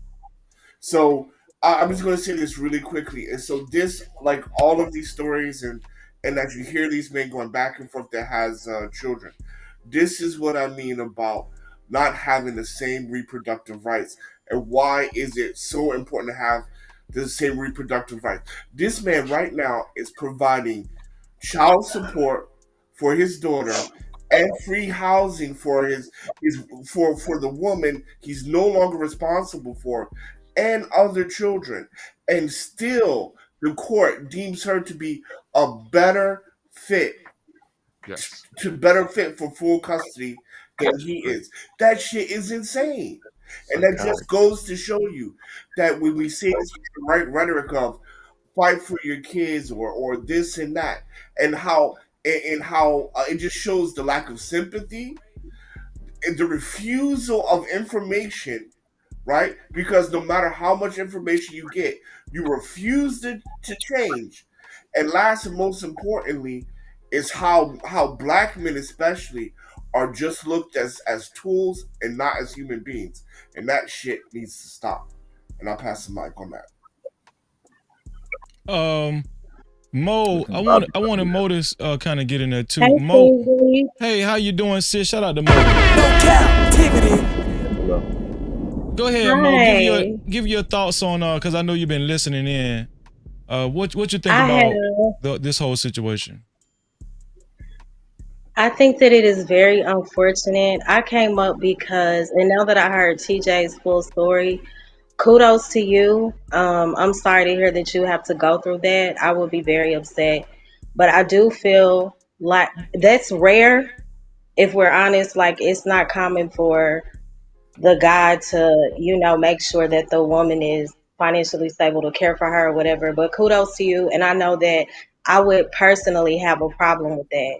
I would be upset. But when it comes to the dynamic of the co-parenting situation, playing the blame game, a lot of times I think one of the biggest issues is immaturity, the lack of the inability to prioritize the child's need above their own personal feelings. That's a huge part of it. Like a lot of what I hear is anger and resentment. A lot of people have not healed from the separation. A lot of people just speak from a place of bitterness. So the key of this is to work on healing. And I know that it's hard. Sometimes it's difficult to deal with the other parent. And I went through it a lot when my boys were younger, but I had to learn like, okay, what's in the best interest of my child? I know that I have to deal with this person, even though they're not always easy to deal with. A lot, and sometimes, just like we say, the mothers can manipulate the fathers. That is a true thing, right? Moms, oh, he don't want me. Oh, he got a new woman. I'm going to keep the kid away. I get it. I have seen it 24/7. But I have also seen scenarios where the mom is begging and pleading for the dad to be there. And he prioritizes his own selfish needs and desires above spending time with the child. Then as they grow older and mature, they want to be more active in the child's life. So I just feel like we could, approach this and view it from so many different ways. And to try to cape for Dr. Umar, we can't use sometimes our own personal situations and say, oh, well, the mama did this. We don't know that at the end of the day. Because that girl is saying she specifically reached out to him because she wanted to contact her sister. He turned it into an attack on his daughter. I understand that she is 22 years old, but as I was stating in the chat, a mature father, his job is to correct. It is not to degrade the girl because that's his daughter. Like they already have to deal with that enough out in the real world. Your job is not to degrade and disregard your child under any circumstances. That's just my opinion. Unless she just completely disrespects you and doesn't want anything to do with you. But maybe this was her last, her last resort. Let me go to the internet. Maybe I can And get his attention that way. I don't know if Umar is telling the truth. I see he says he has a lot of paperwork, but to attack it from a standpoint of the mama did this and that, I just don't agree with that. I know you don't agree with that, but listen how we're framing it. You and the brothers there might not be intentionally framing it this way. The priest, what it sounds like is because she did this, then she must be right because she went to this extreme. No, TJ. That's not No, what I I'm know. saying. Let me And I finish didn't the get you stop. No, saying no, something. no, no. Go ahead. I said that's what it's when we're talking about it, engaging it. We're putting the responsibility on Dr. Umar, which to a degree I don't have a problem with it, but we're giving the benefit of the doubt to her and making him have to prove that this girl might be out of order. When the fact of the matter is, the girl just might be out of order.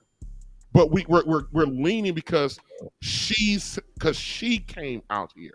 She made this statement. She's given her side of the story. And the one thing that I wish she would have never done was respond. I wish she wouldn't have responded at all publicly to this. That would have been, I think, the more appropriate. And somebody said earlier about the mature thing to do is for him not to respond, no matter how fractured the relationship is with his daughter and the daughter's mother in the situation. My relationship with my daughter's mother is very fractured. When she starts wilding But out, don't even when she starts wilding out, the mother, she currently lives in my home, which is not what I want. In no uncertain terms, I want that woman in my house. Nor do I want her other two kids in my house. But this is about my daughter. But this is about I got access to my daughter. My daughter's not bopping around for the last 5 years from place to place to place to place, and she has a degree of stability. So I swallow, which is unfortunately what I personally want for what's in the best interest. And sometimes I have enough understanding to understand, no matter if you are a psychologist or not all of us have the emotional bandwidth to do that. And that's where my grace is for him. I'm not I have a whole problem with anybody who want to come to social media. If Dr. Umar was Dr. Nomar, like nobody knew who he was, she wouldn't have come to social media with this. She did this so intentionally. No, TJ. So can I Hold on. say Let me. something on the Go flip ahead. side of that? Because if he wasn't Dr. Umar, so on the flip side of that, with him being Dr. Umar, I think Bobby stated that earlier. He's supposed to be somewhat of a therapist. People come to him for advice. I would think that he would have a certain amount of grace and patience and love and Thank you. concern for his own daughter. That's hold on real Being a quick. That's therapist, the being point. a therapist don't come before being a dad. I'm Hold giving on, them wait a That minute. and then It ain't, but hold on. you But should that's a part practice of what being you a dad preach. is giving grace to your child. Now, hold on, real quick. I never said that what she was saying was telling the truth. My whole point was his response back to his daughter was showing a level of pettiness, which lends to it being blurred whether she's telling the truth or he telling the truth. It don't matter. It all look petty. You look petty as the adult responding back to a 22-year-old. That's your literal child. And you're like, and to your point, when you say that if he wasn't Umar, he was just somebody, bro. I done seen people on Facebook, daughters and sons, call them out, and then they responds back, and I'm like, bro, you petty. Why are you going back and forth with your child on the internet? You look dumb. You look stupid. That's what I'm saying. As a man, we can't claim leadership. Then when it's time to be a leader, we saying, well, why can't I act like the woman? Because you the leader. You the example of what not to do. You the example of when Okay. the motherfuckers talking petty on the internet. I'm not I finna do mean, that because that's What did he whack. say? What did he say? What did he As a say that was man, petty? emotion. I'm saying emotion. I'm saying emotion. What he said was petty is that my daughter is a struggle streamer, and if And a we need cloud to chaser. sit down with your mother and not like the whole response was just like and I get it. He might do be emotionally scarred by some shit that the mama did to her, but I'm saying that what place is that for you to have that conversation with your daughter when you see that she responding as trauma, and I'm not a psychologist and Mhm. I can see that, and you claim to be a psychologist and help Because he's other too people with this, close. but you can't, Let me ask you. huh? And No, Let no, me you, ask no, no, you. no. Let me ask I'm you. not saying that. I'm saying when you as a man don't exercise emotional intelligence, the same shit we tell the shorties to do when they not supposed to crash out and go kill people, when they not supposed to beat on a woman and exercise emotional discipline. It seems like right now we saying, but in this situation, Okay. and when it get right. too tense, you can let loose of your emotional discipline and respond to your children any way you want to, instead of just saying, "Hey, if I'm not finna fuck with my child, peace be unto you, sister. I'm sorry you feel that way, but I'ma just exit to the left." Even responding back like that. If you felt like I can't deal with my child and I don't want that to pollute my next child, I get that. And what I'm saying as far as us having a bias, because I get your story, TJ. I got them same stories. My brothers got them same stories, but I can't apply my trauma to somebody else's situation and then not and Mhm. then be biased. I gotta erase all that, because guess what? I done also seen it on the other side. Okay. So what's the standard? I done also seen mamas trying to hand their children off to the daddy and he run away from it. Hello. It's been Okay. 50-50 So my whole life, bro. I've never seen it one, and I'm a 80s baby too, 82. I'm 40, I'll be Mhm. 43 this year. okay. So what's the standard? If both situations, individual situations, are getting compartmentalized, then what's the standard then? There is no standard. Each situation got to be viewed for what it It's, is. So if You there can't is no add in standard, exactly. your you can't okay. And add that's the in your big own issue on anecdotal YouTube. experience, your own If there trauma if to there diagnose somebody else's situation. if there is no standard, then Exactly. how is that petty? If there was no standard, then how is his response petty? No, I'm If you're sorry. waiting for the I'm sorry, individual but this is No, crazy. situation. it's a standard for being a man. I'm saying there's no standard to analyzing each Okay, let me situation. ask you this: It If is a the U.S. standard for it cool, is if a the U.S. standard for being a man. got you. If you have a military personnel who defects from the United States of America military, right? If he defects, is the United States of America still his leader? Say it one more time. Okay, If you got so a Navy SEAL that defects and goes for he betrays us for Russia, is the United States of America still his leader? No, the U.S. is not his leader. Okay, so when a chick defects and she's keeping the baby away from the nigga and turning the baby against him, how is he But supposed wait, to be a see, leader now to you act in still defense? see, speculating but that's not because the then Umar Okay, story. I'm not Y'all are speculating. wait, creating wait. that Hold on, narrative. I'm not. hold on, sis. I'm not. Hold No, on, no, sis. no. I Don't got do you. this escapism. I'm speaking to a principle. I'm using a I scenario know to you. speak to a And principle. Don't I'm worry finna about answer Umar. you back Don't worry based about on Umar. your. Okay, it go ain't ahead. got nothing to do with Umar. I said Go I'm ahead. finna Go ahead. answer you back based on your principle. If the Go ahead. reason they defected is because the country did like, if the reason they defected and became treasonous is because Right. the country Mistreating them. was mistreating them and ill Okay. towards them, then in some people's eyes their treason will be deemed, valid. If their Right. treason was because they were treated in a certain type of way good and they just decided to turn, then somebody, where I say a speculation is because we're interjecting our own experience into this and saying, Let's I've let's stay seen let's this, stay on it track. went like Let's stay this. on track. And then Let's stay the on track. women interjecting their experience into it and saying, I've seen this and went like Let's that. let's And get I'm saying we that get we don't know really what happened. no no no no no no. Let's All stay I'm to principle. Let's responding stay Can to to I is principle. how he Let, responded to it. okay, cool. Let's stay on can I principle. Your respond to answer. your question, Hold on. world class? You Hold on. said Let me. what's the standard, But right? hold on. Can I Hold on. respond Hold to on. that? It'll Hold be on. brief. Yeah, yeah. Hold on. Hold on. Real quick. Real quick. We got to stay on principle because his answer was conditional. So I asked if a military person, his feelings was hurt. Somebody mistreated him. He's defect. He actually, when you understand it, he signed a piece of paper, but he defects for whatever reason. He defects. The Mhm. question was whether he was the wrong one or the right one. The question was, when he defects, is the military branch, the United States of America, still his leader? No, but if we want to deal with it that coldly with our children, then let's do that. I'm saying I'm not Yeah, willing to do that. that's what I was I'm gonna not answer. dealing You with said, my what is I'm the not dealing with standard? my children that coldly on no militaristic shit. And that's what Okay. I Yeah, feel like the so problem. Umar is on some Yeah, well, militaristic shit. It was an And but example. It wasn't about military. I no, think I we're get missing. no I think it, we're missing the point. Well, so because well, the that's listen. not standard to Hold on. me I Before is think you we're go, hot missing the sauce. point. can I Before say you go, hot sauce. Let Mo Love answer world class question. Then you can go next after her. Go ahead. so you said what is the standard? The standard Mhm. is prioritizing the child's need above your own personal feelings, and that goes for both parties. If the mothers could do that, get out their feelings and say what's in the best interest of the child, and also the fathers, we could get somewhere. But people are stuck in their feelings, and they're putting their feelings first and the child's needs second in a lot of these situations. That's why it's so toxic. Okay. yeah, I So can agree let with me that. reply, and I want to reply to a couple. I'm going to reply to a couple points. So I want to give Mo Love a little bit of pushback there. I will agree. The child, what's best for the child needs to a point.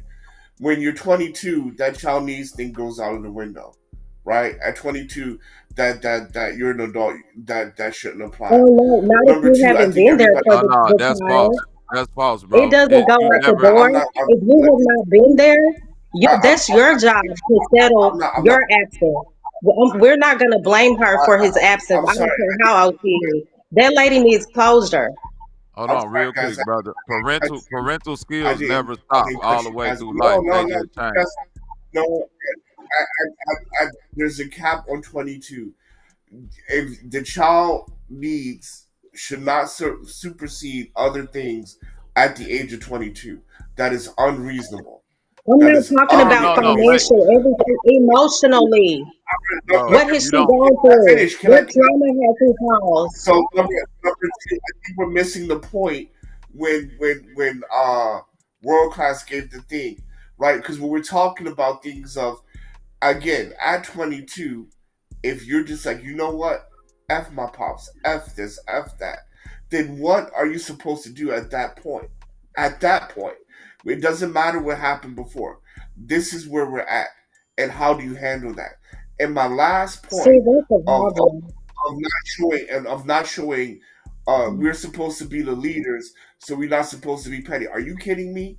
The president of America is one of the most pettiest motherfuckers on the planet. Nobody You're here comparing that to a But you know daughter his questions. daddy poor leadership dynamic? skills. Okay. Oh my god!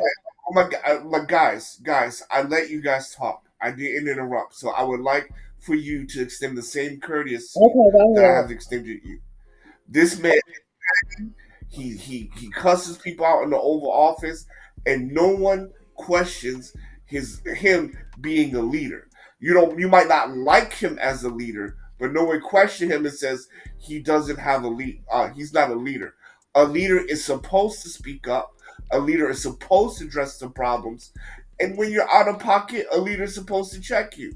Now, since she decided to bring it to the public, he checked her in public. And that's what I said at the very beginning. If I'm on Omar's PR staff, the best thing you can do is just, Umar, just shut the fuck up and let it blow over. And if you want to resolve something, do that in private, because you're not going to win this. You're not going to win this as a black man in America. You're just not. But to I, sit here and say this man is not a leader because of stoicism is crazy talk. And because we always got to set What? this Superman standard for black, but Bro, that's not a Superman other men standard. can do this, that, and You that, going all the way somewhere else, and Taco. nobody questions their manhood. And now I'm done. no, what y'all explained was stoicism. Y'all didn't say the word Uh, stoicism. Y'all explained stoicism. you're No, you said comparing how the no. You didn't say president it, but that's runs the country to this man being accountable to his daughter. That did not resonate with me at all. Not and that and I understand stoicism, but I'm talking well, about Yeah, because me you giving. still, too. the reason why you didn't resonate because listen. You chose not to listen No, because, as Go I ahead, no, brother. I outlined it out, listened. I because just did my not point was, agree. no, my point was because he said that if you're pettiness and addressing something is not leadership, and I gave a direct example to refute that point. So No, you gave Oh, Trump as an refuse to example. listen but No, being because a hold on, real quick. father, high falls, being a father with a daughter, I don't care if she is 22, you are never supposed to disregard and degrade. Your job is to correct. And he didn't And do my that. that's true. I That is understand your example with he Trump, one brother. he didn't degrade. Number one, he did not degrade her. Number one, he did not degrade her.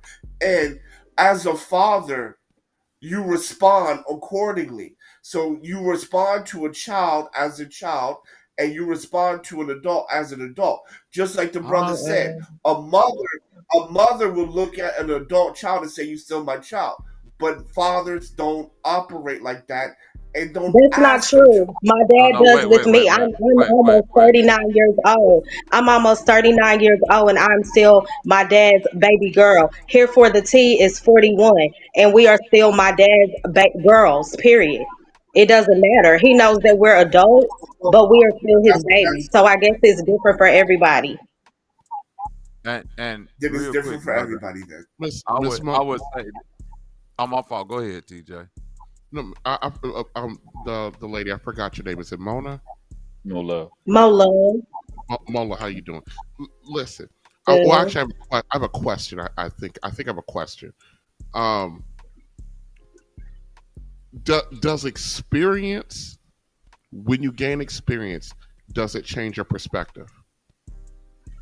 In what way? Can you be more Just in specific? But general. I absolutely mean, it does. In general, okay, yeah. yeah, okay. In general, here's one of the things that I had to come to terms with, and that is I have had to learn that things that I think is absolute aren't necessarily always absolute. Let me give you an example. I used to, I work in the medical field. I work in the hospital. I do patient care. Mhm. Um, I used to get very frustrated because I could never understand why people would leave their parents in the hospital and wouldn't come see them. Mhm. Even when they're dying, I could not get that they're. I could not fathom that in those most precious critical moments that you couldn't set aside just for those few moments, whatever that they got left. I could never understand it until Right. somebody in my family viciously broke my trust. I'm talking about one of my own parents. Mm. And it changed how it taught me that when I see something that I think is wrong that somebody's doing. Now, and this is a little gray area. I do understand because it doesn't apply to everything, but I thought it was just wrong. You got your elderly parent who raised you, who whatever, good, bad, and different. They're at the end of the life, and you can't muster 5, 10 more minutes before they go to show up there, or a day before they go. You couldn't do that. My moral compass had a hard time with that Mhm. until I got violated in my way, violated in a way that made me go, I get it. I absolutely get it how that can happen. So when we're talking about Mhm. and yes, a lot of the stuff with Dr. Umar is speculative because we don't know all the ins and outs. But to sit there to Right. go, but that's his daughter, is the same mindset that I had that somebody could lead their parents up there. And like I'm not going to tell you who it is, but I had somebody famous. We were trying to get a hold of somebody famous. Their parent was dying. And when we finally got a hold of them, the famous person said, "Don't call me until they're dead." Mm. I couldn't understand that. I get it now. I don't think Mhm. I would do that to mine, but I understand the feeling. So, Dr. Umar, while I do not necessarily agree on my parenting style. No matter, I don't think there's nothing my daughter could do that would allow me to respond to her publicly, no matter how distasteful I think something she did publicly is. We got to be careful because we are all interacting with situations and with like Dr. Morris from our own perspective. We all are, and we're coming through it from our own experiences. So sometimes through certain situations we can't get it because we haven't experienced it.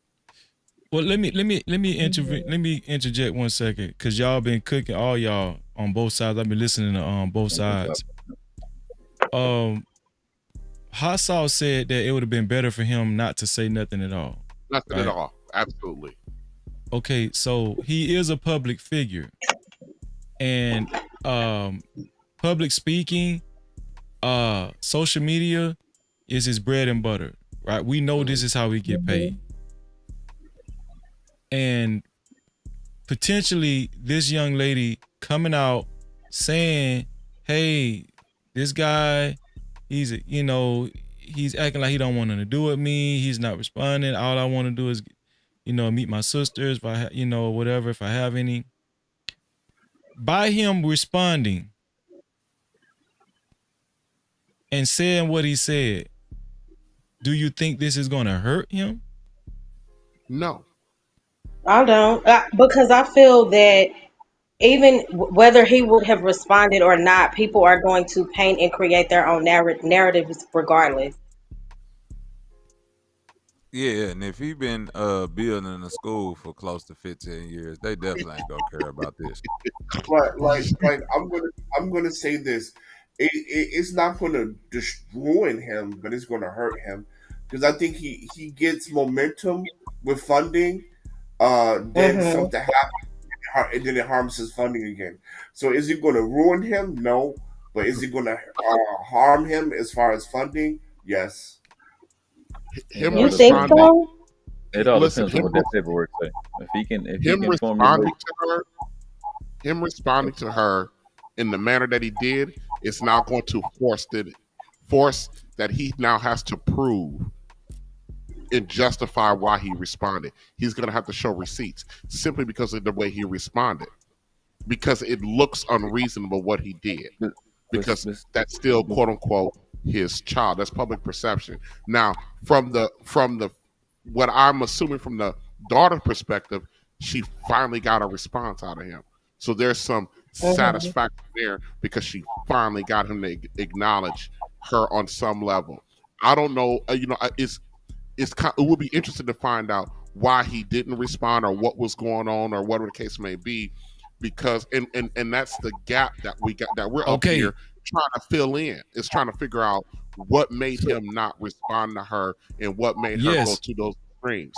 And for me, and this is the thing, this is the selfishness, including myself, because I got to participate because the daughter of my mother, I wasn't even in a romantic relationship with this woman, and I produced a kid with this woman.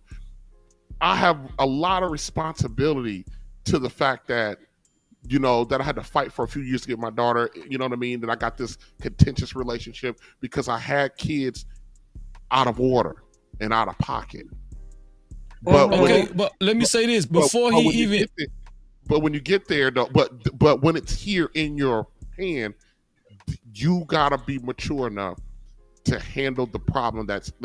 Like I said, the reason why I did what I did was for the best interest of the child. So, but Dr. Umar and his daughter is leaving us out here to fill in the gaps. Go ahead, Freezy. No, I want somebody else to talk, because what I'm finna say gonna fuck everybody up. I'm trying to tell you. Cap-tivity. This shit gonna fuck everybody up. One of the things that I don't think a lot of people know about the paperwork. Like, the paperwork is really what's going to determine whether it work out for him or not. A lot of times it's illustrated in the paperwork that you cannot talk to your child about what happened. Yes. You can't say anything. And when you live, and you heard him, right? You heard TJ, right? It's in the paperwork to say that. So most of the time, the custodial parent be in this child's ear, saying little stuff like, he don't know because he ain't hear every day. But you don't know what took place. That's why this paperwork you'll see a lot of these guys' paperwork. You'll see that they report child alienation. It's another term for manipulation, child manipulation, and stuff like that. Y'all don't understand. Hmm. So he just supposed to continue to work. He supposed to keep doing whatever, but that just teaches the child that they can be belligerent and disrespectful, and somebody's supposed to kiss your ass, and that's not how that works. We not raised like that. It's not. It's not Right. real. You know what I'm saying? So yeah, you keep fighting to be a child, but it gets to. I've seen the situations. I'm working to be the greatest dad in the history of the planet, but I've seen some situation where I'm like, yeah, bro, you need to walk away and love her from a distance, love him from a distance, because you can't talk to them because they're so ready to use all the stuff that they heard and be disrespectful. I seen this little girl call her dad, bro, what, So bro? You get what on my about? nerve. I, I just feel like there are different avenues. Like when a child is of a certain age, get your own phone, contact the other parent. Like it doesn't always have to be through the mom or the father. Like if it's in the best interest of the child. The Umar said it. communication is really between it's about the other party being able to talk to the other parent. So many people be stuck in their feelings, and I'm not denying the fact that mothers out here are trifling and manipulative. I have seen it, and these men want to be in their children's lives. And I have always said I don't care, no matter the divorce, the breakup, I will never ever rob my boys of the opportunity to have a relationship with the other party, no matter what went down. And I think that's because you have to do the work. Some people won't change. And I'm telling They you, won't. for you to say it and do it, you're in the top 5 percentile. It And I is have seen distinct. mothers out here fighting. That's why when we get to playing the blame game, like mothers are doing this, they keeping the kids away. Fathers are also inactive. They don't care. They are living their lives. So to try to place blame on one side and not the other is a never No, ending the thing is, argument, you know? the reason that I don't really care to hear the bullshit the men ain't in their life, child's lives, because I'm 39 years old. I've been hearing But that it's not bullshit. BS though. It's the No, truth. no, it is. It's. I've watched the shit. I've heard it. I've heard this shit since I was 4 and 5 years old. 4 and 5 years old. I've heard. I'm 39 years old. I've heard this shit my whole Hmm. life. And when I watch my generation become dads, I watch chicks who heard the same shit I say, keep the children away to be able to have her turn to sound like her mother. Be able to have her fucking turn to put on the bullshit so she can finally have power. I watch the shit. Now I'm Right. and But you and know it's what, cool. real fast? Kids get grown. That's what I always say. And the truth is coming out. This girl is what, now 22? So the truth will always reveal itself. Yeah, Unfortunately, it takes longer in yeah. some cases, but these children gonna grow up and they gonna be able to say, my mama was trifling or my dad was trifling or both. So the truth is gonna come out. Yeah, and that's why, like, I even disagree with the guys on the panel about Umar speaking up. I think the problem is because a lot of our problem with him is that he won't open his fucking mouth. I think more men need to speak up because Hmm. that's God's problem. Period. Even when it comes to whether these little boys being raped, niggas, we'll take it as, oh, we was young. I got some butt when I was 12. Like, you was great, dude. Like, the girl was 30. You was 12. Like, we need to speak up. The stuff, the child alienation, the child abuse, you need to speak up. Hmm. You need to start talking. Yeah, call whatever, tell whoever. But a lot of the times, the guys realize that they baba and they aunt be helping the girl because they did the shit. This shit is fucking. It's it is a serious Right. problem in And our community. Ain't nothing wrong with And Umar I think it speaking takes up for a himself. certain level of maturity for these parents to say, I'm sorry, I failed in this area. I should have been there. I should have listened to you more. The moms need to say that. The dads need to say, I'm sorry, I wasn't there for you in this way, so that we can begin to heal. That's the issue. So many people don't want to let their pride and their ego go. Okay, so the girl is now an adult. So can we face the truth? She's no Yeah. longer dumb. You can no longer manipulate and fool her. So My let's get thing, down to the nitty look, gritty. and my thing is nothing wrong with Umar responding to her. My thing is this, like Right. I'm strictly sticking to the point that we don't know. So anything that we put on the situation, from both sides, we speculating based on things that we done been through, things that I done seen my brother go through, things I done seen my uncles go through, things that I done seen my aunties go through dealing with niggas. You see what I'm saying? It just, that's what we saying, but literally, I'm just dealing with the way he responded. Why you responding like you Lil Boosie, bro? And you Dr. Umar Yeah. Johnson. That's it. Because That's the only. That's the, no. That it can't be no because. I'm saying yeah, no, it is you because can't it's be your you. But child. Like I then don't my I whole. don't but I don't understand why Keep people saying, don't under. but I got children. I get that. It's your child. It's your child. But I'm saying that we putting the trauma of what certain people might have been through with their child. I'm saying that I don't understand Yeah. responding to your child like that. And as far as like my brother said earlier with Okay. Trump, that leads more to his poor leadership skills, not to him being a good leader. To people saying this why you a poor leader because you up here doing monkey shit, talking crazy to people. You see what I'm saying? This is why people can criticize Umar, not because you might not be justified in what you saying that people go through this bullshit and all of that. I get that because you exemplifying poor leadership skills, bro. You up here supposed to be Umar Johnson and you responding to your daughter like Lil Boosie responded to Yeah, his daughter. but I would but that expect one that from doesn't. him, not from no Umar Johnson. But one doesn't lead to the other. Just because you later worked with me, you'll steal a car. But you said you don't understand why he would respond to that. So I asked you the same stuff, the same question I I asked didn't say Kasim. that. I didn't say that. I don't. I didn't You say just that, bro. said you don't under. You literally just said that you didn't understand. That's No, what you I said. didn't. You don't I said understand I why you understand respond why to he it. responded. I No, said you I said don't the. understand the way he responded. That's literally what I said. You don't understand the way you responded. Okay, so I ask you this: out of the children that you have, how many of them was kept from you, and how long? None of them. So that's why you don't understand.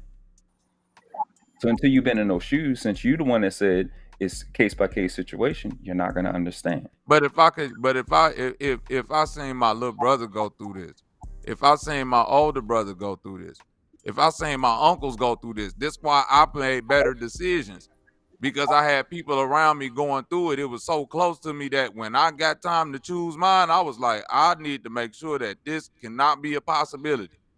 You think if you watch somebody get shot, that would teach you what side you're gonna lay on in the middle of the night? You say what? You think if you watch somebody get shot, that's gonna teach you what side you're gonna lay on in the middle of the night? Whoa, wait, what? How do you I'm gonna say it again. I said if you, explain that? I said if you saw somebody get shot, do you Mhm. think that'll teach you how to sleep? What side you're gonna sleep on in the middle of the night, so the How do pain won't one? hurt you, How so do you can one? actually How get do up. one? How do one relate to the other? Yeah, you said you seen your brother go through it.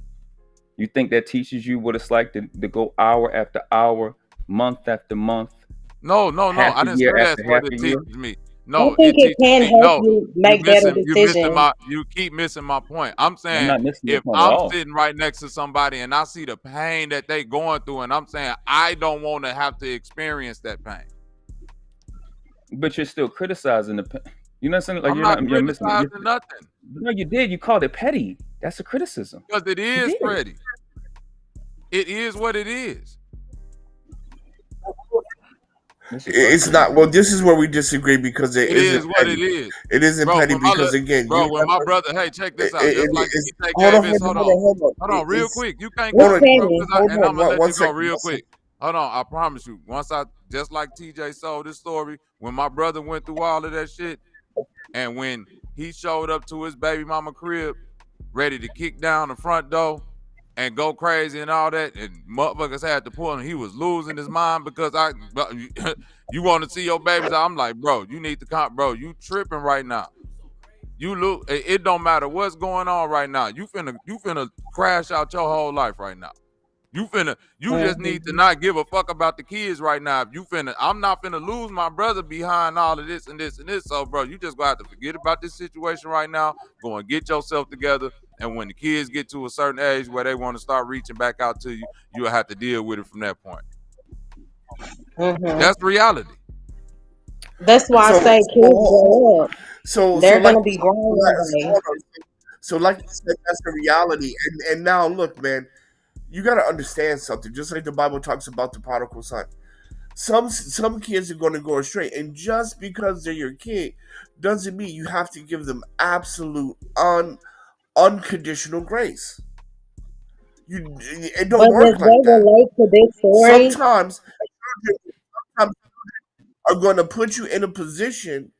We're going to put you in a position like she did with Umar, where you know what I mean. You got to check them right there. Now, whether we feel it's petty or whatever, that's immaterial, right? He responded how he felt was best responded for him. But at the end of the day, bruh, like he's been alienated for her. We don't know why, but we do know alienation happened. He's been alienated for her for however long, and now she comes here out of nowhere and blown up his spot. And That's an so he assumption, has to. though, He right? has to. Now, I I actually have a I video. don't. I I don't actually pulled up agree. and I don't agree how he handled it, but at the end of the day, right? At the end of the day, yes, that's his child, but that's also an adult, and that's also an adult that's blowing up his spot on how he's earning a living, blowing up his spot, or stopping him from reaching whatever agendas that he's been working for his whole life. So Yeah, has it's it been actually a proven business that center. he was alienated from her, or is that just her word against his word against, is it So fact? that's the Because No, she's paperwork. telling they one both. story and he is It's fact because also. they both agree. They both. It's fact. It's fact. They've been alienated. It's fact.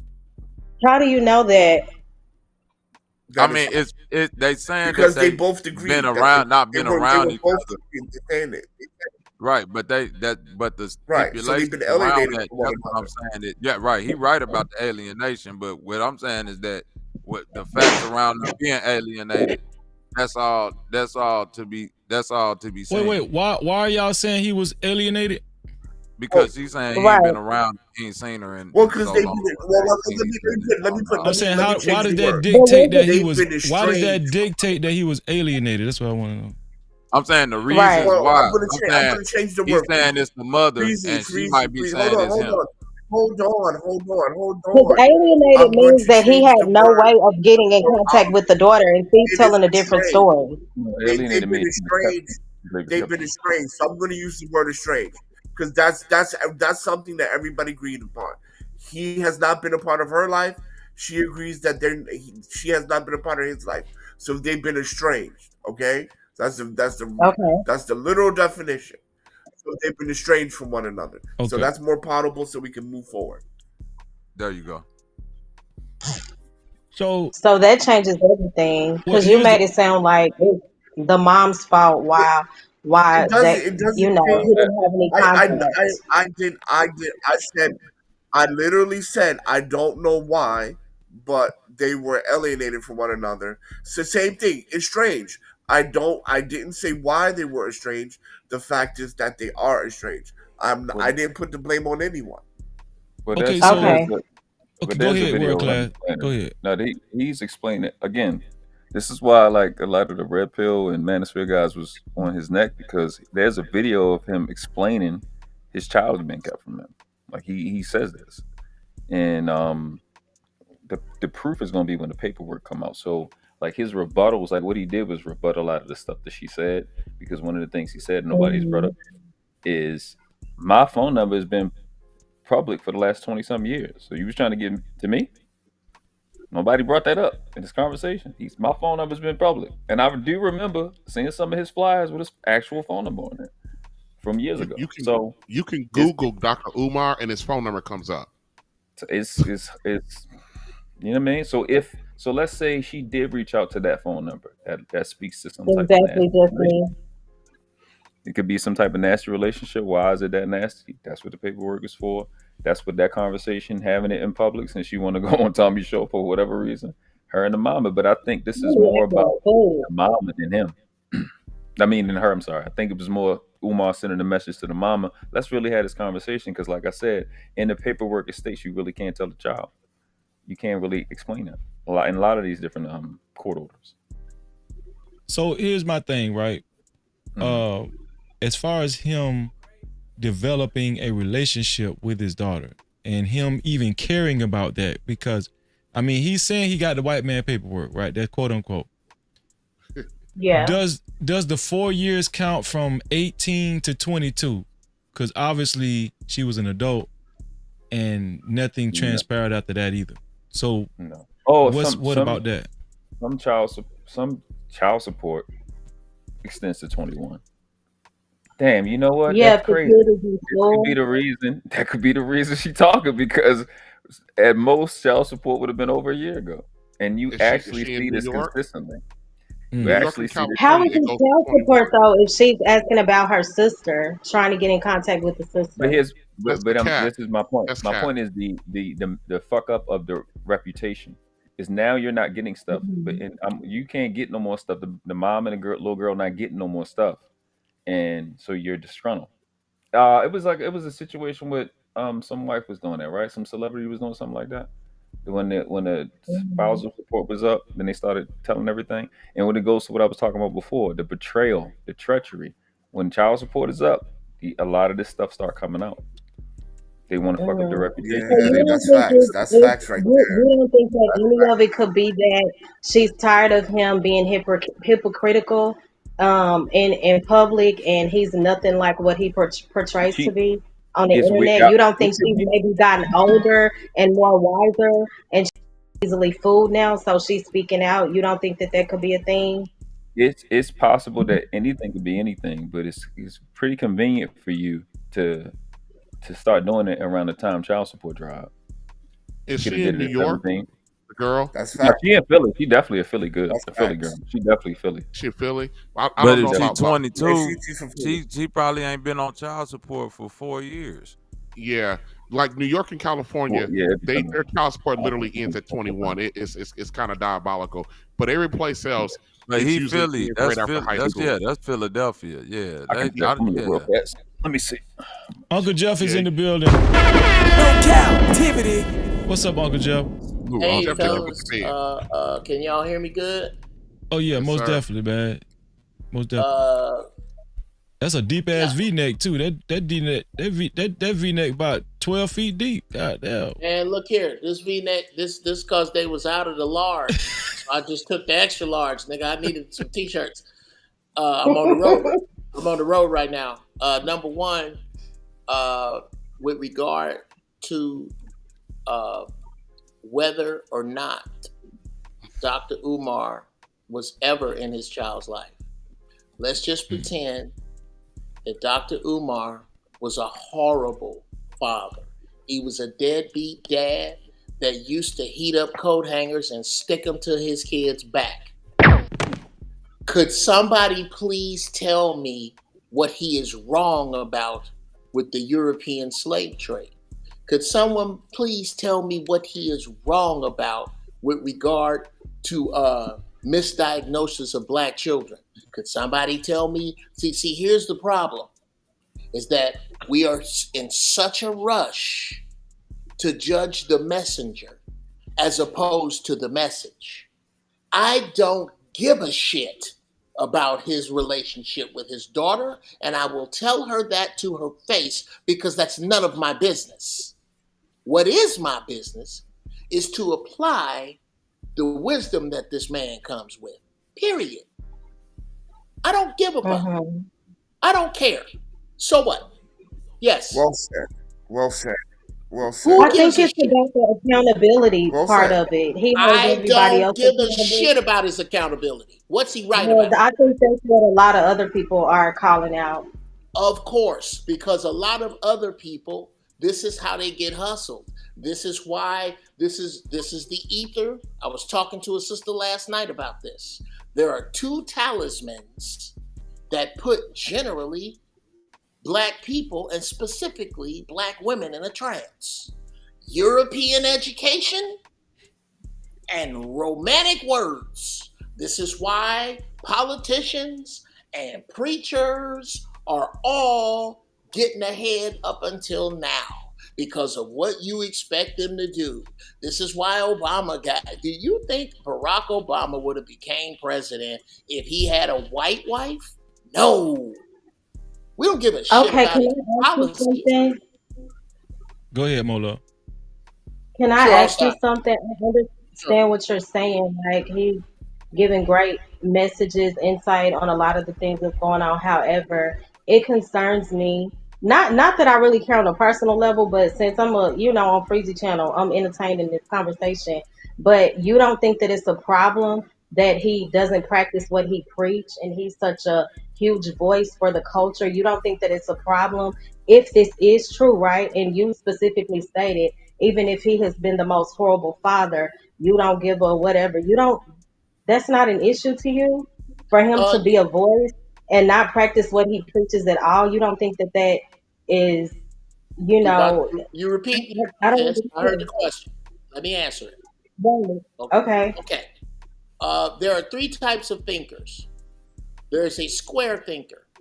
A square is a one-dimensional shape with 490-degree angles with equal sides. God says it. I believe it. That settles it. Milk does a body good. 4 food groups. They believe exactly what they're told. Then there's a cube thinker. A cube is a 3-dimensional representation of a square.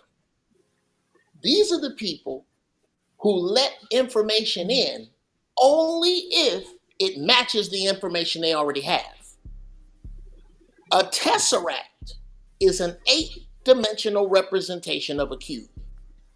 A tesseract thinker takes the wisdom of a thing, the intelligence, the knowledge, the correctness of a thing, and does not judge where it came from. It could come from a bum, it could come from, I don't care where it came from. The Volkswagen came from Adolf Hitler. The bug is indestructible.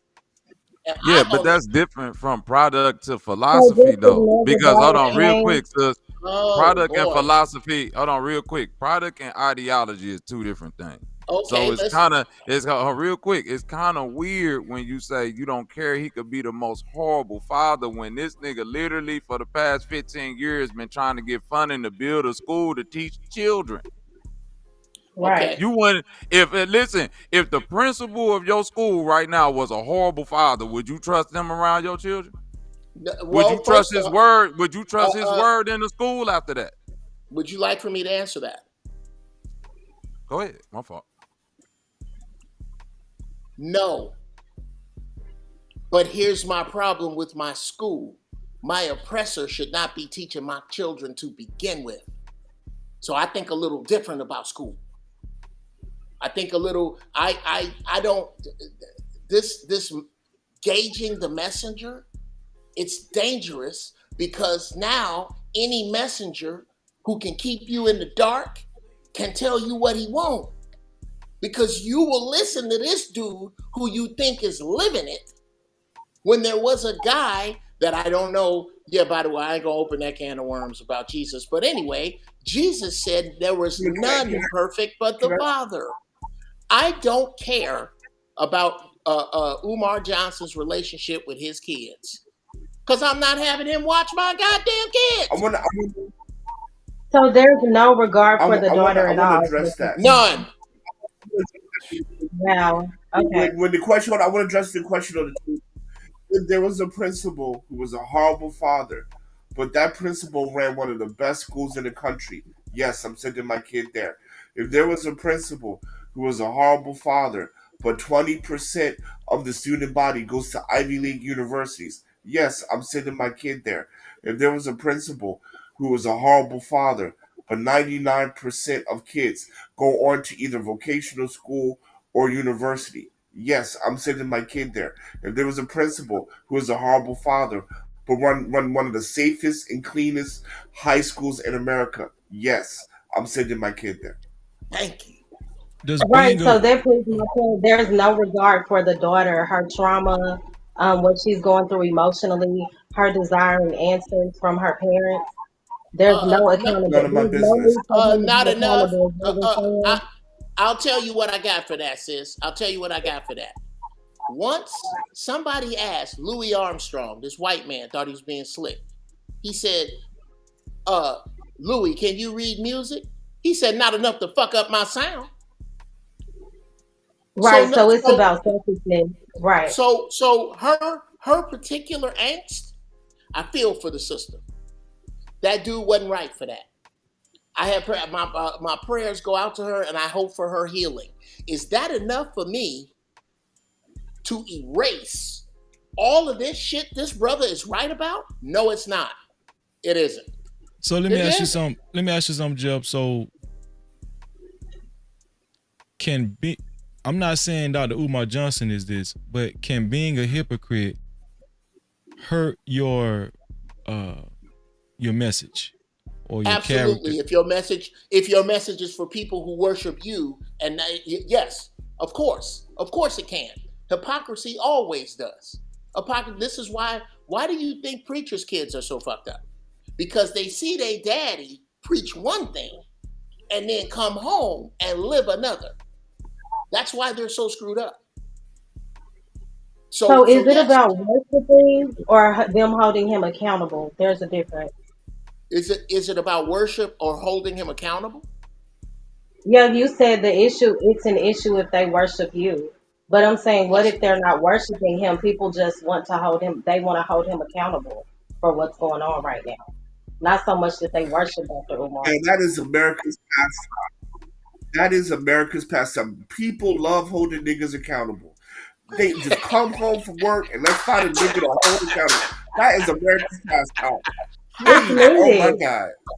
It's needed. And Hey, you I'll ain't never lying about that. No, because I'm support not even trying to hold a nigga accountable, sis. I'm just saying, take your business with your daughter offline. That's the like the key point of all of this. You Umar, you somebody that get up here and talk and try to move in a certain type of way and all that. I'm not mad at you feeling some type of way. I'm not even mad if the lady tried to keep your daughter away. Everything that the lady up there could be saying is true and all that. I'm saying, why is you responding back to your daughter like you little Boosie, nigga? Get the fuck right. offline. And Like, that's dog, just the part chill of out. it holding him accountable though in a sense. Because she needs to get embarrassed in public. If she's lying, the only one that knows, only person that knows is them. She need to get embarrassed in public. You want her to come out and be embarrassed and be direct, she need to get embarrassed. You not go, but bro, think about what we saying. He You to need get to embarrassed also. Both Hold on, ways. real quick. That's back to the point where we saying certain battles as black men, we know we can't win. What you mean embarrassed in public? You gonna You find can't out. win that. You can't win a social media and embarrass your daughter who then came out here and tried to ruin you on. You can't win that and It's time to find out. that type of thing. You It's time gotta to be find out. Jay-Z. You gotta be somebody that just sit back and But be here's the quiet and let the but truth yeah. come out. Yeah, No, but here's world my problem with class. that. Me and This you is eat the the same. same popcorn, bro. This is the same thing that I was disagreeing with TJ with. What you're telling him to do is what we've done. We've done that already. Everything that you and Mo Love has said, but I think Bobby, I think your name is, we've done that. It don't work. But you're speaking from a personal standpoint. I've No, heard I'm speaking. y'all No. kind I'm of speaking take from. your stories and experiences. Maybe not you. I've heard people take their stories and experiences and try to shape it into his. I get that a lot of women can use the child as a manipulation tactic in these co-parenting dynamic, but we don't know if that is the case with Dr. Umar. This Is has been all a I'm saying. collection. This has been a collection of information over the last 50, 60 years. When we go through the stuff that we go through, men stay quiet. They don't say anything. And what women and what females have been doing in our community is weaponizing private information, blasting us over the internet, blasting us on the phone, doxing their children, throwing And you wrong anybody when and you hit everybody back. under the bus. And when somebody does it to you, oh, it's time to be mature. Fuck that. You big and bad enough to show your motherfucking ass in public. You big and bad enough to get your ass dragged in public. Now, the problem Right. that a lot of And it people are goes going to both have ways, is that though. these males we're way more talented mentally than you. That's why we're more creative. We're the better comedians. We're the better rappers. And I know you don't really want this smoke. And I'll be tell y'all so y'all can chill the fuck out. And y'all hold these hoes accountable. So men like me, I'm vicious. I'll be trying to tell y'all so y'all can tell them because I'm going to be evil. Because if I got to do somebody else's think that's motherfucking a good job, I'm part going to do of it in it. my pace. Go ahead, what you Like say? a lot of people walking around bitter, angry, resentful, and We not. nobody is looking at the best interest of the child. People need to heal, and these kids suffer because the adults are too immature when it comes to these situations. And I think that's where my frustration lies. Men are blaming the women, women are blaming the men. There is no resolve. It's not Oh, going I to be think we're because there's no coming to justice. resolve. Absolutely. It's no justice. You can't have healing No. before recovery, and you're not going to get recovery before you get justice. A lot of injustice is done. The justice part can get done. You can get embarrassed. The truth can That's a get out. fact. That's You a can fact. healing. The healing can take 20, 30 That years. is You can get your ass that back. is very very poignant. That's Okay. very very poignant. Like please let's not skip that point when he says we before we even talk about healing and all this, we need justice. We need justice, and that's the docket that's on the goddamn table. We need I agree justice with that because too. without justice, there's no healing. It's not possible. Point Yes, blank It's not and period. possible. sometimes justice is having the conversation with your child. That could be the beginning of it. I'm not gonna dismiss this girl. I But, don't care if don't but nobody in Mo, the chat here's, or on the table agree with me. This here's, man needs to act like an adult and talk to his daughter. but see, Okay, this and is the if she problem. says she doesn't care about the communication with you, if you have a way to get her in contact with the sister, let's do something. But Mo, here's the problem with what you're saying. You don't know if he did that already. You don't know if And he. y'all You don't don't know how either. many. Y'all speak from the That's what standpoint like the mother is so wrong and she kept the baby out of his life. That's the part that confuses me. Y'all speak as if y'all already know what this woman has Yeah. done or See, what the ways that she has but failed. Go ahead. Go ahead. Go Mo, ahead. respectfully, hold on 1 second. Mo, respectfully, I've been monitoring my words and I've seen world class been more direct. To be honest, no one here has explicitly blamed the woman like that, I don't right? remember. So and see, and But this is the y'all, problem. we've been up here for a while, Please let y'all. me. We are actually highlighting the We, issue. We're actually highlighting justice, and we're actually highlighting the system and the rights. World class and me consistently, and Jeff consistently talked about the You system said that this and what girl, rights Hopkins, black men you have. said she was alienated. She was Every alienated time from Wow. her father. when That's not blaming the your mama. comments consistent, your comments again, we consistently highlighted the system, but your comments consistently go back. Oh, Okay. you're blaming the woman. Actually, we have not been. We have I don't think How so. consistently come? highlighted the system and how black men does not have rights and are treated fairly. And the man I literally agree with said that, but justice, you said she was and alienated. Had I not pointed you that out, continue you would have continued that narrative. You said continually that the girl had been but alienated. the point is we're not even on the mother like that. We're not even on the mother like that. And so for I you don't to remember keep saying bringing anything Oh, it like back that. to that is making the conversation a little bit disingenuous because nobody's on the mom head like that. no, I'm not. You're being disingenuous because you But some said 30 minutes ago niggas gotta that do the it. child had been alienated from her father.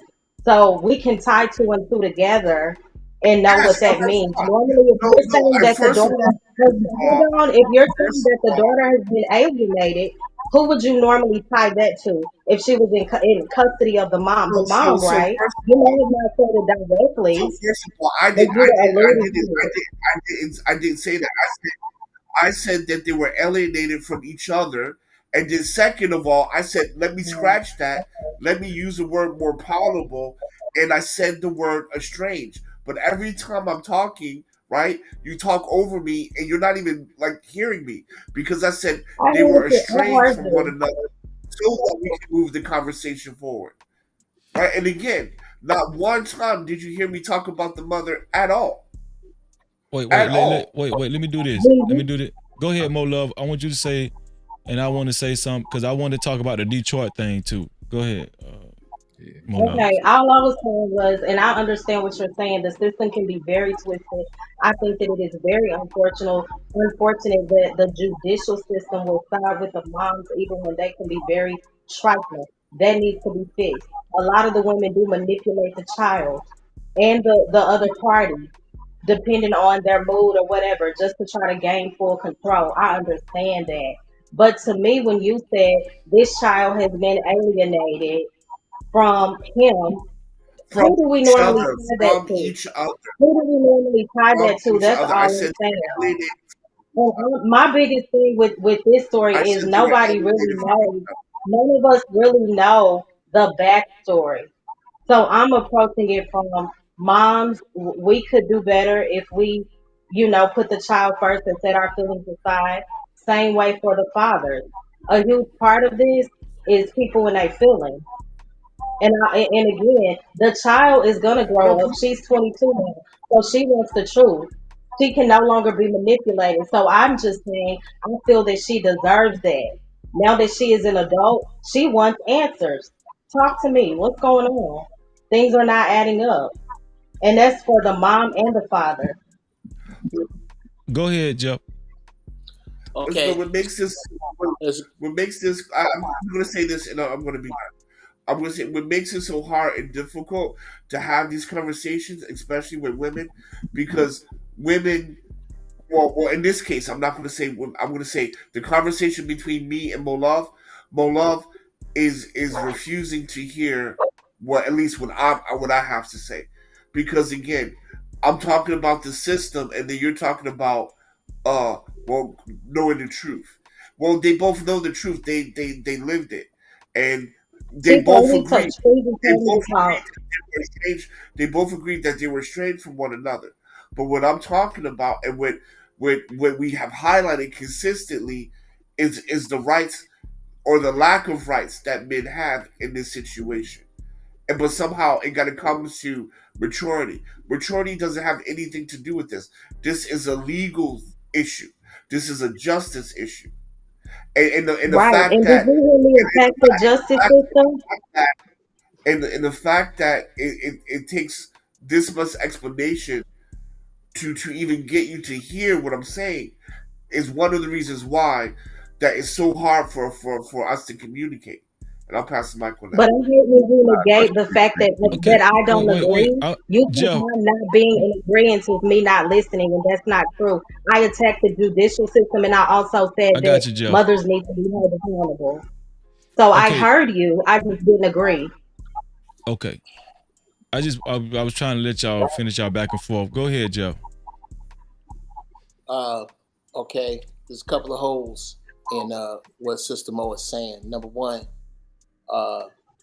this girl, if she needs answers, if I'm not mistaken, and I haven't heard everything she said, but she isn't calling her mother and her father out on the carpet. She's calling her father out on the carpet. If she needs both the answers from them, I don't think she's asking for both of those. Number two, let's just pretend for a moment that maybe, just maybe, 4 or 5 other guys in this country have gone through what we are perceiving that Umar's answer is about. Is that really, are we really, or no, let me make it declarative. I don't think we are really at all that far out of pocket to take that leap. With regard to the judicial system, with regard to fathers generally, and black fathers specifically in the judicial system, it is not that far a leap to say that we, for the past 4 decades, have been getting the shit end of the stick. I don't know why that's such an evil Knievel jump of verisimilitude to get to maybe, just maybe, this woman may have played a part as the mother in the separation between this man and this girl. I don't know why that's such a far reach. Every time it's weird. Possibly, right? You were gonna say something, more love? That's why we're saying we don't know the backstory. That's why I was trying to hold the man as well as the woman accountable. And I think she's had access to her mom. She's reaching out to her father. And I heard Dr. Umar say something about getting both parties together, which I think is wise, so they can both talk to her. It's something about when the parents are together, face to face. They need to have a conversation. Maybe she can start to heal. That's all I'm saying. This is my question. Well, actually, that's not all you're saying, but okay. Well, it's a huge part of what I'm saying. What are you saying, Freezy? This my question, because I'm trying to connect the dots. Right, I've been listening to y'all talk. Mm-hmm. So I'm going back to what Hassau said initially, as far as it was a bad move for him to get out in front of this and come to social media, right? Yeah. This is his bread and butter, public speaking and social media and all that kind of stuff, and appearances. This is what I'm saying to myself in my mind. If I'm Umar Johnson and my daughter texts me and says, "Hey, I heard that you had some more girls, some more children. I would like to meet them." Even if I don't get along with the girl mama, even if I don't get along with the daughter, just even up to all the way to the bare minimum, just to protect my brand and my name, what it was hard for him to just respond and say, "Okay, I can set that up." Right. Yeah, it would be hard to do that if you think that girl's been compromised to the point of no return. I can see him doing that as a dad. Yeah. But I'm just saying, I don't even want you with your sisters. I think it sucks. I mean, as a dad, I want my children to be together. I want them to have a great relationship. But in those situations, I get what you're saying, but I've seen enough situations based off, like Uncle Jeff was saying, experience, that if you have a child that's so compromised, you don't want them to be. You already know what's going to be. You already know. Hold on, real quick, bro. Hold on, Bobby. Hold on, Bobby. I'm talking about the optics with his career versus just simply, okay, I can connect you with your siblings. To me, that would be simple. Like, no, because here's why. And real quick, I just want to give you some information, bro, just so y'all can be clear. She eventually got in touch with the other baby mama and got the number to her sister and got in touch with her sister. Okay. Yeah, but that don't change the fact that he don't want to participate. But you got to know, Freezy. Oh no, but I'm just saying, so you could be clear that it ain't. You know what I'm saying? Obviously, if it's another baby mama involved, that she could go around him and get the information, then he don't got that control over that situation to say, "Hey, don't have her interacting with my daughter." But yeah. So why did she do it from the beginning? But why would he have to? Why he would do that though, Freezy? Is because I'm going around proper protocol. Hold on, let me hear World Class's answer, because I'm interested. The reason he would do that anyway, in terms of his career and his optics, is because the information is public anyway. Anybody can get his real first and last name and go look that stuff up. So it's kind of like, bitch, are you serious? That's the way he was playing it, the way he was doing it. I can get the pettiness because it's like, are you dumb? This is public information. And it's public. Well, he has ego too. You viral. also have to understand he has an image to uphold. So ego is a huge part of it, in my opinion. Protecting his brand. Wouldn't it be ego from the girl? Both. Coming out in public? But again, he's the adult. Like I stated earlier, a father's job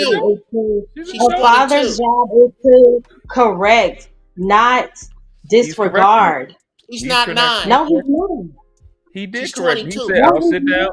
I guess I view that different because the way I operate with my dad, but I don't know. It's just weird. He's correcting her. He called him Smurfs. He was petty.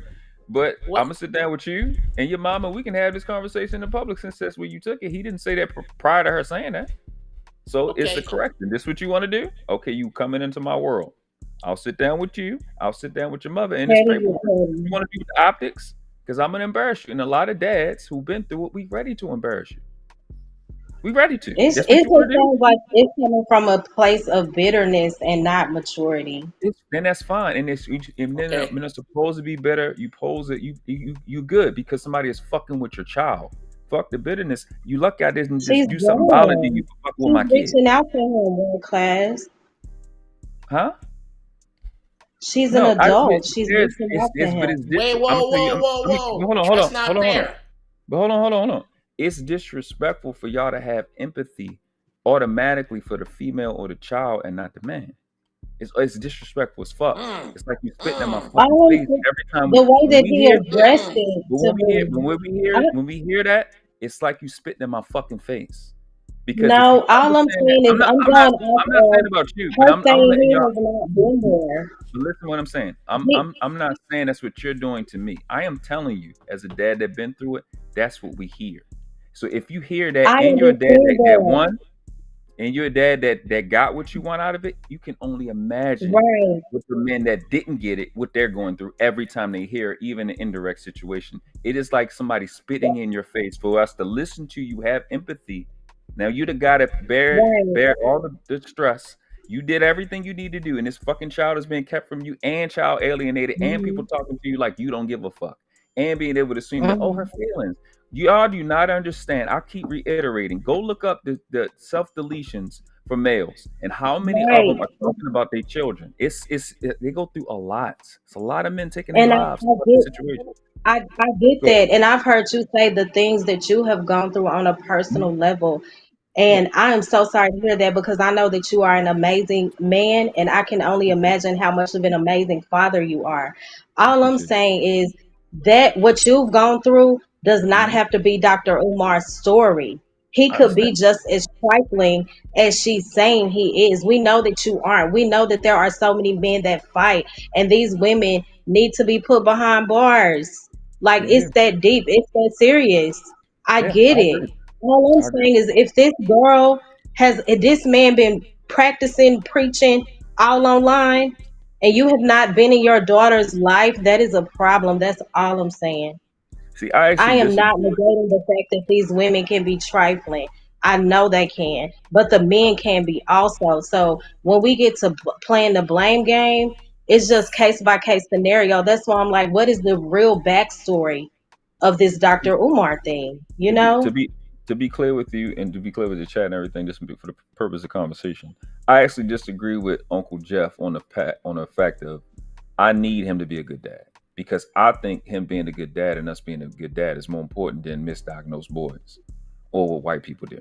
I think the Mhm. solution to our problem is being better parents. I think it's extremely important, and I find it to be a problem if you're a bullshit ass father. Still, to his point, Yeah, it doesn't dismiss the work that he's done. And it is I it agree with that too. and at the same time it it it we've watched this over and over again. You do the reputation fuck up, you try to fuck up our reputation for the fucking nothing, just to offer nothing. I mean, women like to do this a lot, whether it's cheating or whether a man is not the best dad. You want to fuck up a reputation. Here's the thing: you fucking up other families. You fucking up a lot of other That's people. When you true. go to open your mouth, you hop in public. It's people that look up to that person, and it's a lot of people that need that image to stay intact for them to keep things sane, for them not to flip the fuck out. It's some people that really listen to Umar Johnson like this nigga's the second coming of Christ. And what are you Mhm. gonna do when you take that from him just because you're being petty? Now, when you do it, fine. That little girl better be right. He better Put really look like all a them boss. niggas in Arkham Asylum. Well, he needs to face the If you think truth. That's Umar what I would Johnson say. is your But he, guy, you need to be put in Arkham motherfucking Asylum.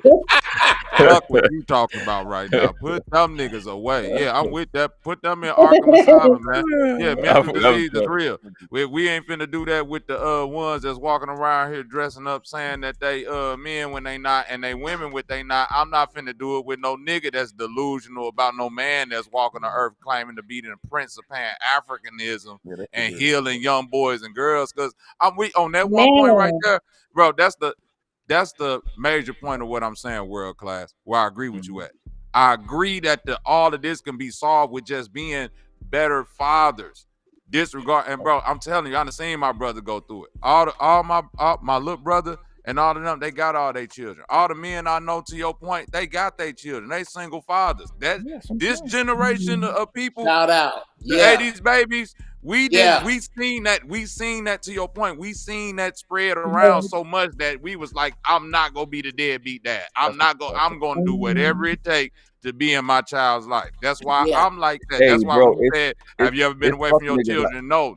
That's why I don't understand Umar not having just that level of, Oh, bro, 70 did this one. okay, my 22-year-old coming back around me now.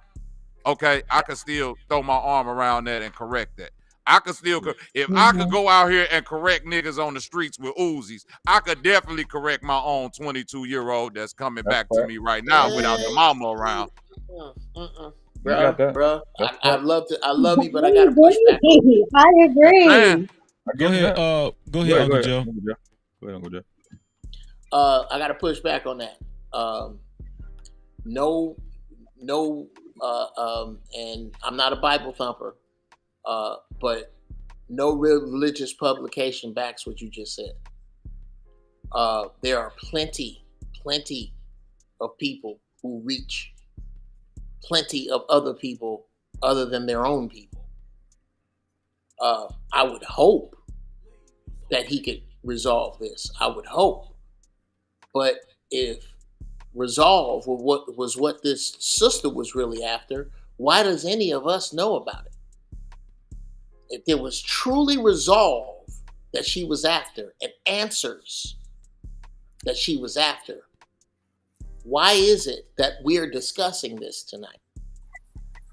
It is because and that's she what I came said. to social media with it. And that is I don't know how we keep hurdling this, and I'm not excusing this brother's behavior with his child. I too, like brother World Class, have been drugged through 50 miles of razor blades and pimp piss with the court system, staying in my children's lives. It's always the fathers that give a fuck that really go through it. So I am not at all excusing this man's behavior with his daughter, but how we can just immediately assume him the victim without hearing all of or assume her, the entire victim without A, hearing all the facts, and B, taking into serious consideration that she brought this to social media. I just don't know how we get there. I think we got, let me say this World Class, you got it. I think, in my opinion, I think we got here because of what I was trying to say earlier. I don't think Dr. Umar Johnson got in front of it. I mean, I don't think he responded to this girl in a timely manner, and he allowed this young lady to come to social media and, and speak on the whole issue. And now he's having to try to defend himself. Now he's talking, right? This is the most we've heard from Umar Johnson regarding this situation, because he's trying to jump in front of. That's what I was saying in the beginning. Cause she showed the receipts. She showed the text messages before she even came to social media that she reached out to him and she wanted to know, her sisters or whatnot. And she was saying he never responded. And so that's why she's coming to social media or whatever. And now, because she responded, she came to social media. Now he's having to play cleanup. That's why I think we're here. We're talking about this, Well, if I can say, I'll go after World Class. Go ahead, Clay. No, go. I ain't. Go ahead. Well, because my whole situation again, one, it should have been done behind the scenes, right? He should have never came out public. That's on him, because he's the guy with the brand. That's on him. But again, correcting her in public is okay because she brought it to the public.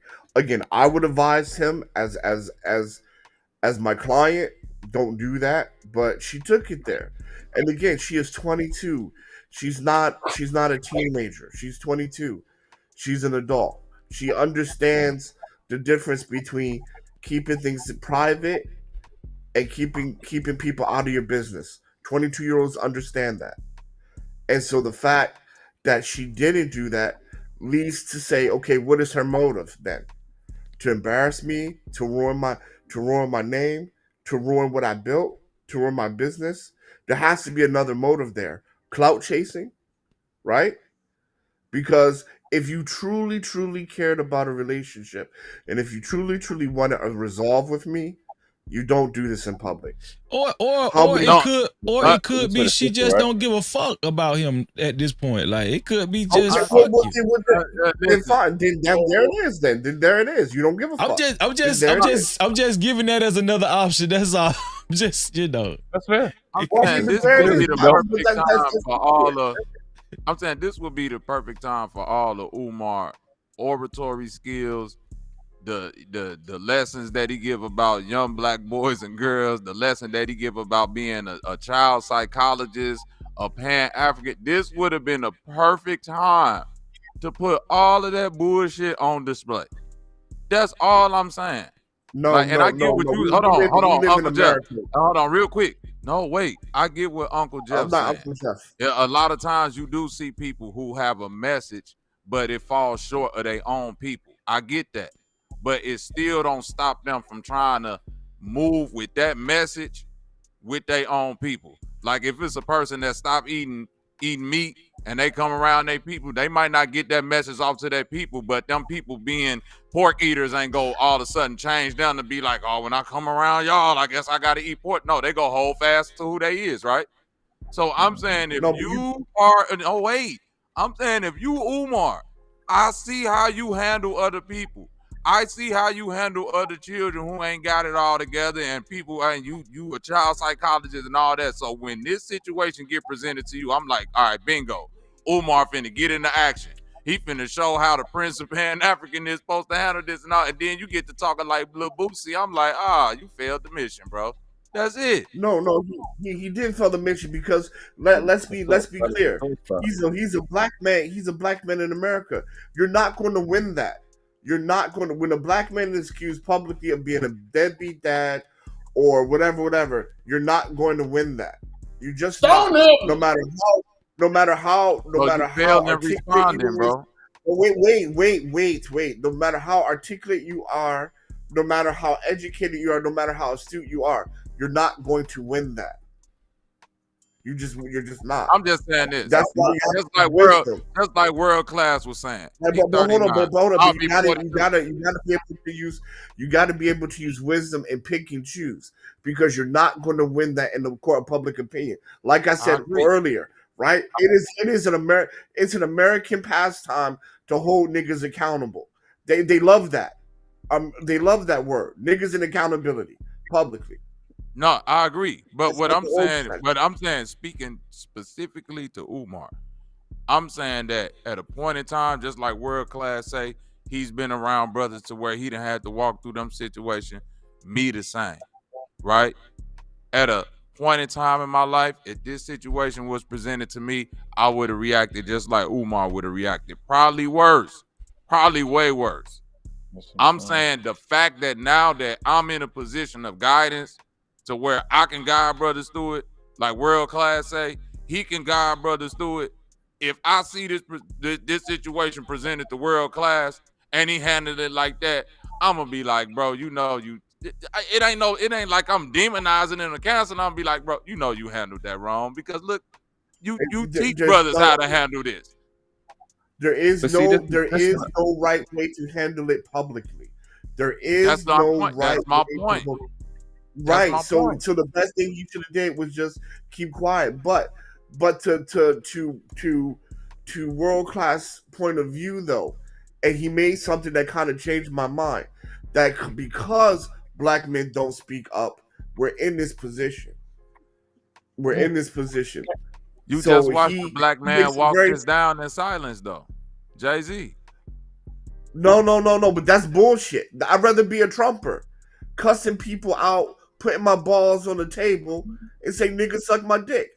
Because that's a better quality of life. Trump is a better quality of life than the black man. I'd rather niggas to start being like Trump then. So that's an opinion. Yeah, that is not an opinion. That is not an opinion because Trump is petty as shit and nobody calls his leadership into question. They call him a dictator. They call him an asshole, but nobody says, "Oh, he's not a leader," or "He's not a man." Nobody questions his manhood. Some people do say that.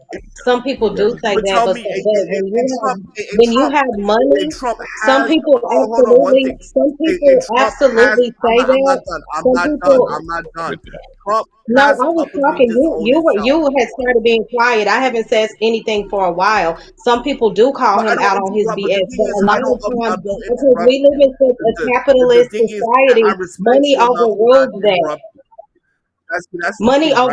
And overrules see, a that's lot the of that. problem. It's not I that don't. I he respect doesn't you make enough to not mistakes interrupt or you. people don't. Hot sauce, I haven't even said anything in a while. I But I haven't. don't All I'm interrupt saying you. is That's the it's difference between not that I pop. respect you It's enough. not that Trump But I haven't is land my not. plane, and I respect you He's enough. not I think okay. both Okay, y'all well in your then, Can then I I guess say zone. something? we can't I have a will be brief. conversation. I will be brief. Can I Well, say I would like to something? finish. I would like to finish. Well, You well, you had were stopped saying talking anyway, for so a why second. That's the ask? only reason That's why I the point. started. I'm the most quietest person on the panel. What are Okay, you okay, talking hold on. about? This is what we're gonna do. And I don't interrupt you. Okay, hot sauce. You had got quiet. That's Okay, why I spoke up. okay. So I'm gonna let hot sauce finish. He said he wasn't done. You go and then right after that, Mo could go. Go ahead, hot sauce. So my point is this: nobody highlights Trump's manhood. Nobody talks about his ineffective as a leader. So at the end of the day, uh, what you call it? Sorry, world class is right. We got to speak up because at the end of the day, this stoicism shit is hurting us. It's hurting us as black men, right? It's hurting us as black men. We have to change. When shit's not working, we have to change. Thank you, Freezy. I'm done.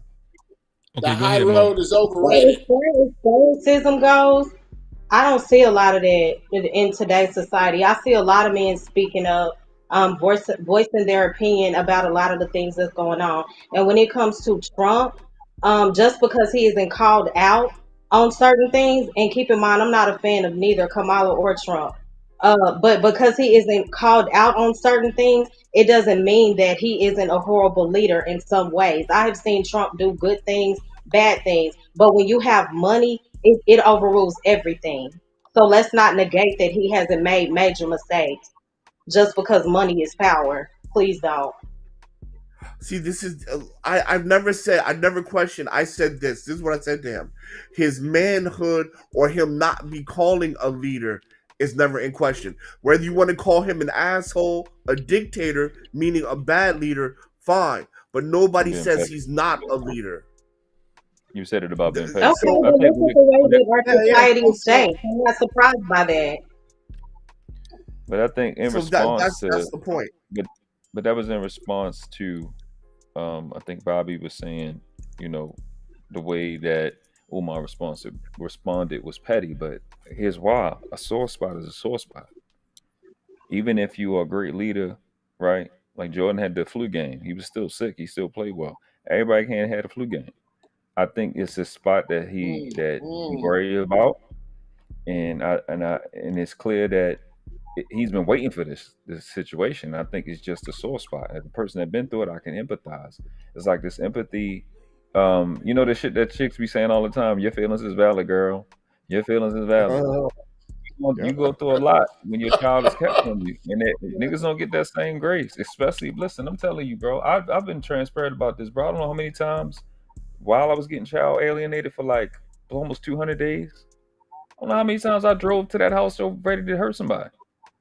Like I know where my baby is. I can't see my baby. Like my son was in the hospital But first what 90 if days. Umar wasn't alienated though, world class? No, but he was. He already said he was.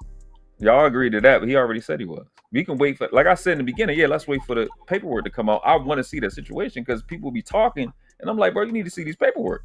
You need to see these guys Yeah. and what they're claiming, and it'll change your perspective. Most of these guys that go to child custody talk about child alienation. Like I think it's like 85% that they even mention it. So, and the judge don't do anything, and it's illegal in every state.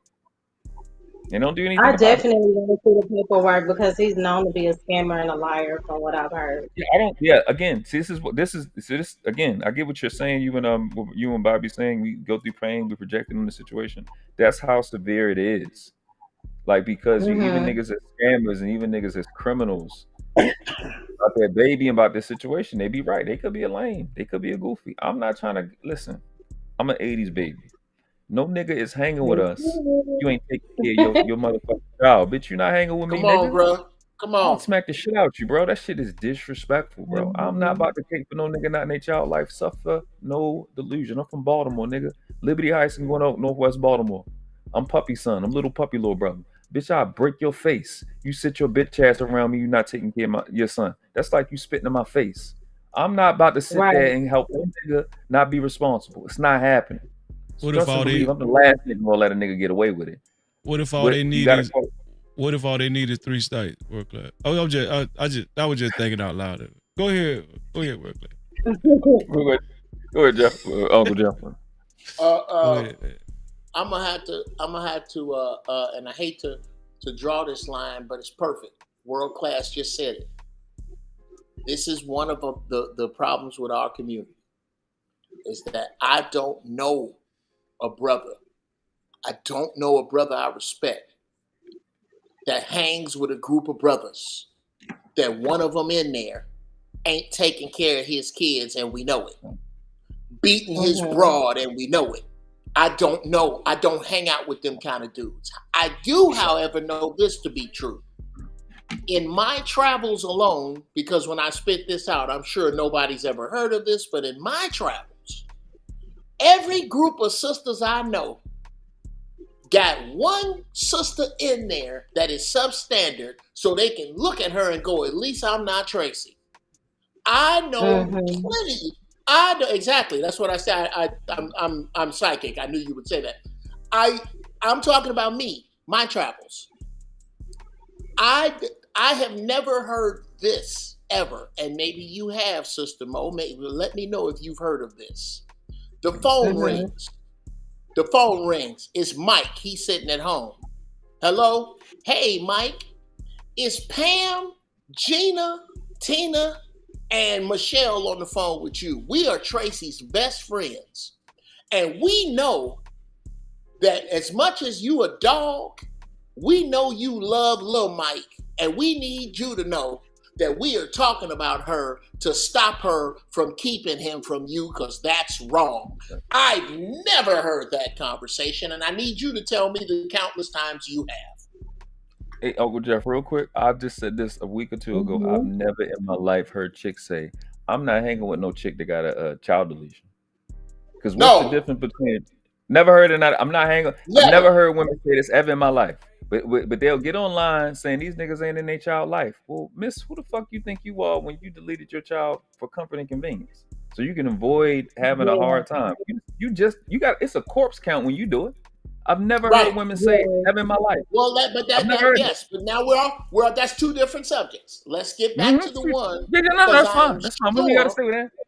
I am sure that Mo is about to share with us the countless stories she has of stories like this, because neither you or I have ever heard them.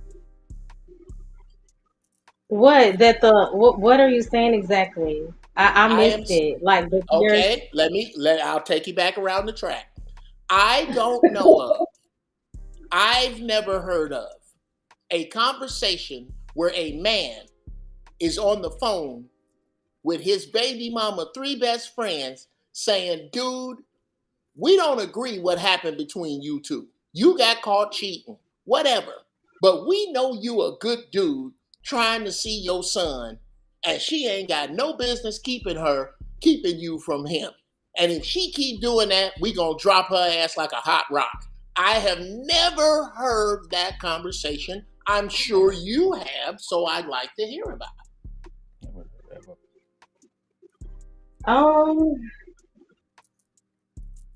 Not really. I don't have that story. Exactly. And I will tell you this, you're not alone. Because that was what I was saying. The part you didn't agree with earlier is that most sisters do not, and that I say this, the biggest enemy to black women is not the bad black women. It's the good black women that don't police them, because they're doing your press. The bad women are doing your... Lizzo is doing your press.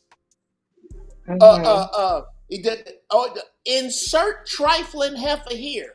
India Ari is not doing your press. Angela Bassett is not doing your press. It's these chicks, and y'all, the good ones of you, the earthy, grounded, intelligent ones of you, do not go out of your way, 1, to police them, or 2, to separate your dress, separate your habits, separate your goings, separate your speech from these horrible scallywags that make your life hard because they do your press. That's what I'm saying. And you get mad when I call them females. I be trying to distinguish. But go ahead, Mo. But you can't. Super chat. Shout out to Stan Joseph for his $2 super chat. He said, "Black men speak, get called sassy, and ABCs not the same." No Cap-tivity. Hey, that was the truth right there. What'd you say, Bobby? I said all that shit Uncle Jeff just said right there was the truth. I can't cap. Thank you. Yeah. Yeah. Think about it. Think about it, bro. How many? What's my man name? And you sound like Ace Vane. Does anybody else an Ace Vane fan? Y'all don't know who Ace? Nah, I know. Yeah, they gotta be on the Facebook. Doing the cartoons, nigga. Video He do cartoons. the cartoons. I be crying listening to that. He's funny. I like him. You sound like him, bro. Were you saying a lot of women don't hold other women accountable? I am saying I'm no. Well, I was saying something like that. Women don't hold women accountable at all. Here's what I'm saying. I'm saying that black women as a whole are being done a huge disservice because the horrible ones of you are the tail wagging the dog, and y'all don't handle it. That's what I'm saying. I'm saying it's the difference. It's the exact, and the only reason I brought it up is because of what World Class said is the exact sentiment of every man I respect. I wish a nigga would that I knew let his baby go hungry. Nigga, you got to answer to us. So I think Jeff is saying. Really? Let me say this. I think Jeff. He can correct me if I'm wrong. I think Jeff is saying, not that you didn't say it already, Jeff. I'm just giving my Sure. You know, my thought on it. I think you're saying like the largest representation of the black woman is you know, like you said, what we see in the press, like yes, like I'm gonna say the ratchet, hypersexual, you know what I'm saying? And because I think that's what represents pop culture when it comes to black women. And I think what you're saying is the ones that do believe in more of a respectful life, chaste life, they're not up in arms enough to where they actually protest these women and they're vocal about it. They'll speak up for gays first. They'll speak up for the feminist movement first. Or two groups that have utterly failed black women, by the way, but they will speak up for every other group, but policing their own, they don't. Not in DC. That ain't you though, Mo Love, because I done heard you speak against it. Yeah, because I do see that a lot, and that's why I try to practice being a voice. I believe that a lot of times we talk about a lot of the change we want to see, but we're not being it. So I try to make sure that I hold the people around me accountable, and I want them to do that for me also. But my circle is super small, so yeah, I've heard Mo Love speak against that. Whatever. She Mo Love. If people that don't know, I don't know if you want me to put it out there. Mo Love, let me know if you don't. She's the opposite of what I'm talking about. She did precisely the opposite of what I'm talking about. Yeah, you know what I'm saying? So, yeah, you know what I mean. So, these guys may get frustrated when they watch this or while they're watching this, but you got to understand. That's why I had the conversation even with I think Bobby and I was talking to Kasim, because when you don't have the experience and you don't go through it, it just don't cross your mind. You don't know what you don't know. So when Mo Love is hearing this, she like, I would never fucking do this. She don't live in that world. Like she said, she's seen it. But like when you're somebody that goes through it, I know the little nuances. Like what Uncle Jeff do for his profession. You know the little stuff that a person like me would never know. When it comes to the contract, when it comes to the room, when it comes to those meetings, you know little stuff about it that I would never know because we haven't been in it. When a guy like me who's been through this situation in child alienation, I hear certain things that another person wouldn't hear because I've been in this circumstances, right? I'm like, because I know what questions to ask and I know what the responses is going to be, and I know by you asserting a certain thing before you asserted another thing, like what you pointed out. I think I don't know if it was you, Uncle Jeff, or yeah, because you said if it was about getting questions answered, why you ain't bring them out? And what was interesting, She didn't include the mom. But what's interesting is Umar said, "Let me sit down with." He called her little baby Smurf, Mama Smurf, and then Papa Smurf. He called himself a Smurf too, but he said, "Well, look at the what's her name." So it's little stuff you hear that when you had the experience that it kind of because you experienced it, and like in the field that you work in, Mo, it's little things that you'll hear that will, you know what, I know how that ends because I've read this book already. I've already been through this part, so that's why it's like Jeff said. Uncle Jeff said, I'm confident to assume or assert a certain thing while seeing the evidence, but I'm more excited to wait and see if they have this situation because I truly doubt it's gonna happen. I don't even think he's gonna do it on his live and really go over that paperwork. Honestly, I don't think the mama gonna show up. Absolutely not. I don't think it's gonna happen. If she do, boy, show nothing to get interested. Super chat. Shout out to Stan Joseph for another $2 super cap. He said, women been doing understanding, not accountability. Women been doing understanding, not accountability. Shout out to you, Stan. I appreciate you, bro. Shout out to BATL in the building and just me in the building too. Appreciate y'all. Angela Reddick got a great question. Angela got a question. Where is that? Let me see. Great question. Angela said, and thanks to Uncle Jeff, Angela, we reading Angela Reddick's question. Angela said, why are you black guys laying down the terrible females? Why didn't y'all choose a better woman? Because terrible females have fantastic pussy. Shit. This way for the thug. No, I didn't think he was gonna go that. Okay, yeah. Let's go on and put it out there. That's like women that go. Go ahead. What you trying to say, Uncle Jeff? You trying to say the good? Women, you trying to say the good girls ain't freaks? That what you trying to say? No, I'm trying to say that the horrible women are more proactive freaks. Oh, I'm not saying that. All right. Yes. Who's going to argue that? That's like when women ask, "Why are you cheating on me? What does she got that I don't have? Another pussy? Do you have two of them? If you don't have two of them, well, that's why I was over there." So let's get that out there. This whole choose better. It do seem like the more crazy you are, the more trophies it had add to your Hall of Fame coochie career. I ain't come on, bro. What they call that? The crazy coochie? That what they call it? Yeah, the crazy, like the crazy cooler. You remember Thin Line Between Love and Hate, man? Cool cooler. She was beating herself with oranges, bro. Like okay, still could stay away. Okay, thank you. It's 4 penises up here, 5. I'm counting. We gonna act like we gonna front. No. Crazy cooter ain't okay. All right then. Thank you very much. Hey, Thin Line had Martin toes curling up one time, didn't it? Oh, that's when they like. Yeah, he was tweaking in that movie. Crazy. He was grabbing the sheets and everything. He was hugging the sheets. He was crying and some more. He was crying and everything. God, hey, Prime. What's up, Prime? Hey, but look, on some real stuff, though, Freezy. It ain't that we choose bad females. It's just that it's a bad system that you not supposed to take advantage of against somebody that you love. That's really what it all boiled down to. If you that's it.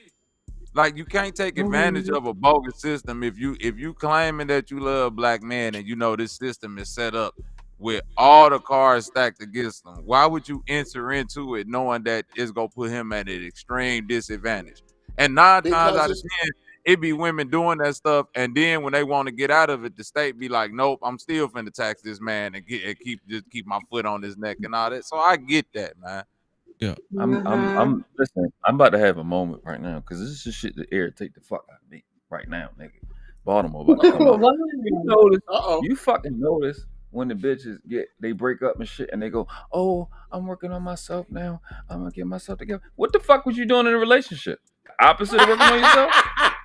Damn. Maybe they were. I think people become comfortable. But here's the shit. This 2 hard question. Yeah, they be fucking fine when you first start. Then they get with their monogamous homegirl that don't want you to have what she can't have, and she fucking corrupt you into doing stupid shit. And then the nigga stop caring. There's that. And then you don't work on yourself until you fucking get out the relationship and lose all the weight and do all the other fucking goofy shit. So yeah, I All had the a moment. shit that if you'd have done, you could have kept the nigga. Right. Yeah, I'm gonna lose 40 pounds and get a therapist. But Not see, this alone. where, but world class. This is where I say I had a big brother, I had an uncle, I had a little brother. I had one thing I noticed, and I'm sorry, ladies, this is gonna sound, toxic masculinity, all of that stuff. But having a wife, having 5 children, being a leader means that it's 6 people in the house. Everybody choose tonight we go eat spaghetti, and at the end of the night I say tacos it is, because they gotta understand that no matter what the fuck gets said, is my way or the highway. And I'm not trying to say that to be this or that. I'm saying when you look back on a lot of these situations, like men, and I look back on a lot of my old relationships, I'd be like, right there when I should have put whatever discipline or whatever that word is, when I should have put my foot down, when I should have said no, when I ignored that, whatever I did at that moment that gave a motherfucker the leeway to keep pressing forward, that's where I fucked up at. I seen it in my little brothers, I seen it in my older brothers, uncles, something where the woman did something to see, let me see if it's an inch right there that I could get. And a motherfucker let them get it. And they said, you know what? That nigga, you weak, boy. You weak. And I don't let no inches go, bro. And it's a cold way to live, but you gotta live like that. I got a granddaddy, bro. It's like, bro, man, you ain't gonna get no way as a man. You not gonna get they're not gonna give you nothing. I get that world class. So if you know that off bat, you can't let no inches be given. Pause. Yeah, you got that, because it's we gotta get to the point. We gotta get to the point where as men, we ready to, you know what, I'm gonna equate it to this. Like, we gotta establish a standard and communicate and network. That's why I sound corny, but I think the real solution to our problem as a people is being better parents, because it takes you in so many different facets of life. I'll give you an example. When my son, he had his doula is also his godmother. He got 2 godmothers. That's you know how we do when we get up. So one of the things that you learn when you get a doula, you learn about a parenting plan. Even if you use a hospital and you don't really like the way they do stuff, they'll follow the parenting plan. The court same way. You have a plan, they'll go with what you have. And we have to actually, I think as a people, whether you get it from Nation of Islam or Sons of America, UNIA, you QSI-5, whatever you get it from, a standard on how we're going to be leaders in a household. Because I say it like that versus just being the dad. Like, what my standard as a dad is, I'm not raising a son, I'm raising a father. So we got to have a standard of being a leader in the household, because I got to show these little boys how to be leaders, and these little girls, what a leader look like, and how to be a leader. You know what I'm saying? And we have to set up a plan and a standard, or if not, I think more respectfully, use as much as what we was given from our ancestors as possible, which I think is most respectful direction to take. Because I think we undermine. I think the thing we do too much as a people, we disrespect the dead and we disrespect our elders. And I'm not just talking about the ones that are alive, the ones that made it possible for us to be here. And we don't know how great they were. And you don't want to look, because we're in the new shit. We always want some new shit. And I think we have some of the answers in our past. So I'm gonna play this. I want to segue into this. The last subject I want to talk about. The Detroit girl. Right? I'm gonna play this. This short news clip one more time, and then I want y'all to give y'all thoughts on this. All right. Here we go. Okay. Local 4 News update. Closure at last for a Metro Detroit family who tragically lost 2 children in the parking garage of a Detroit casino.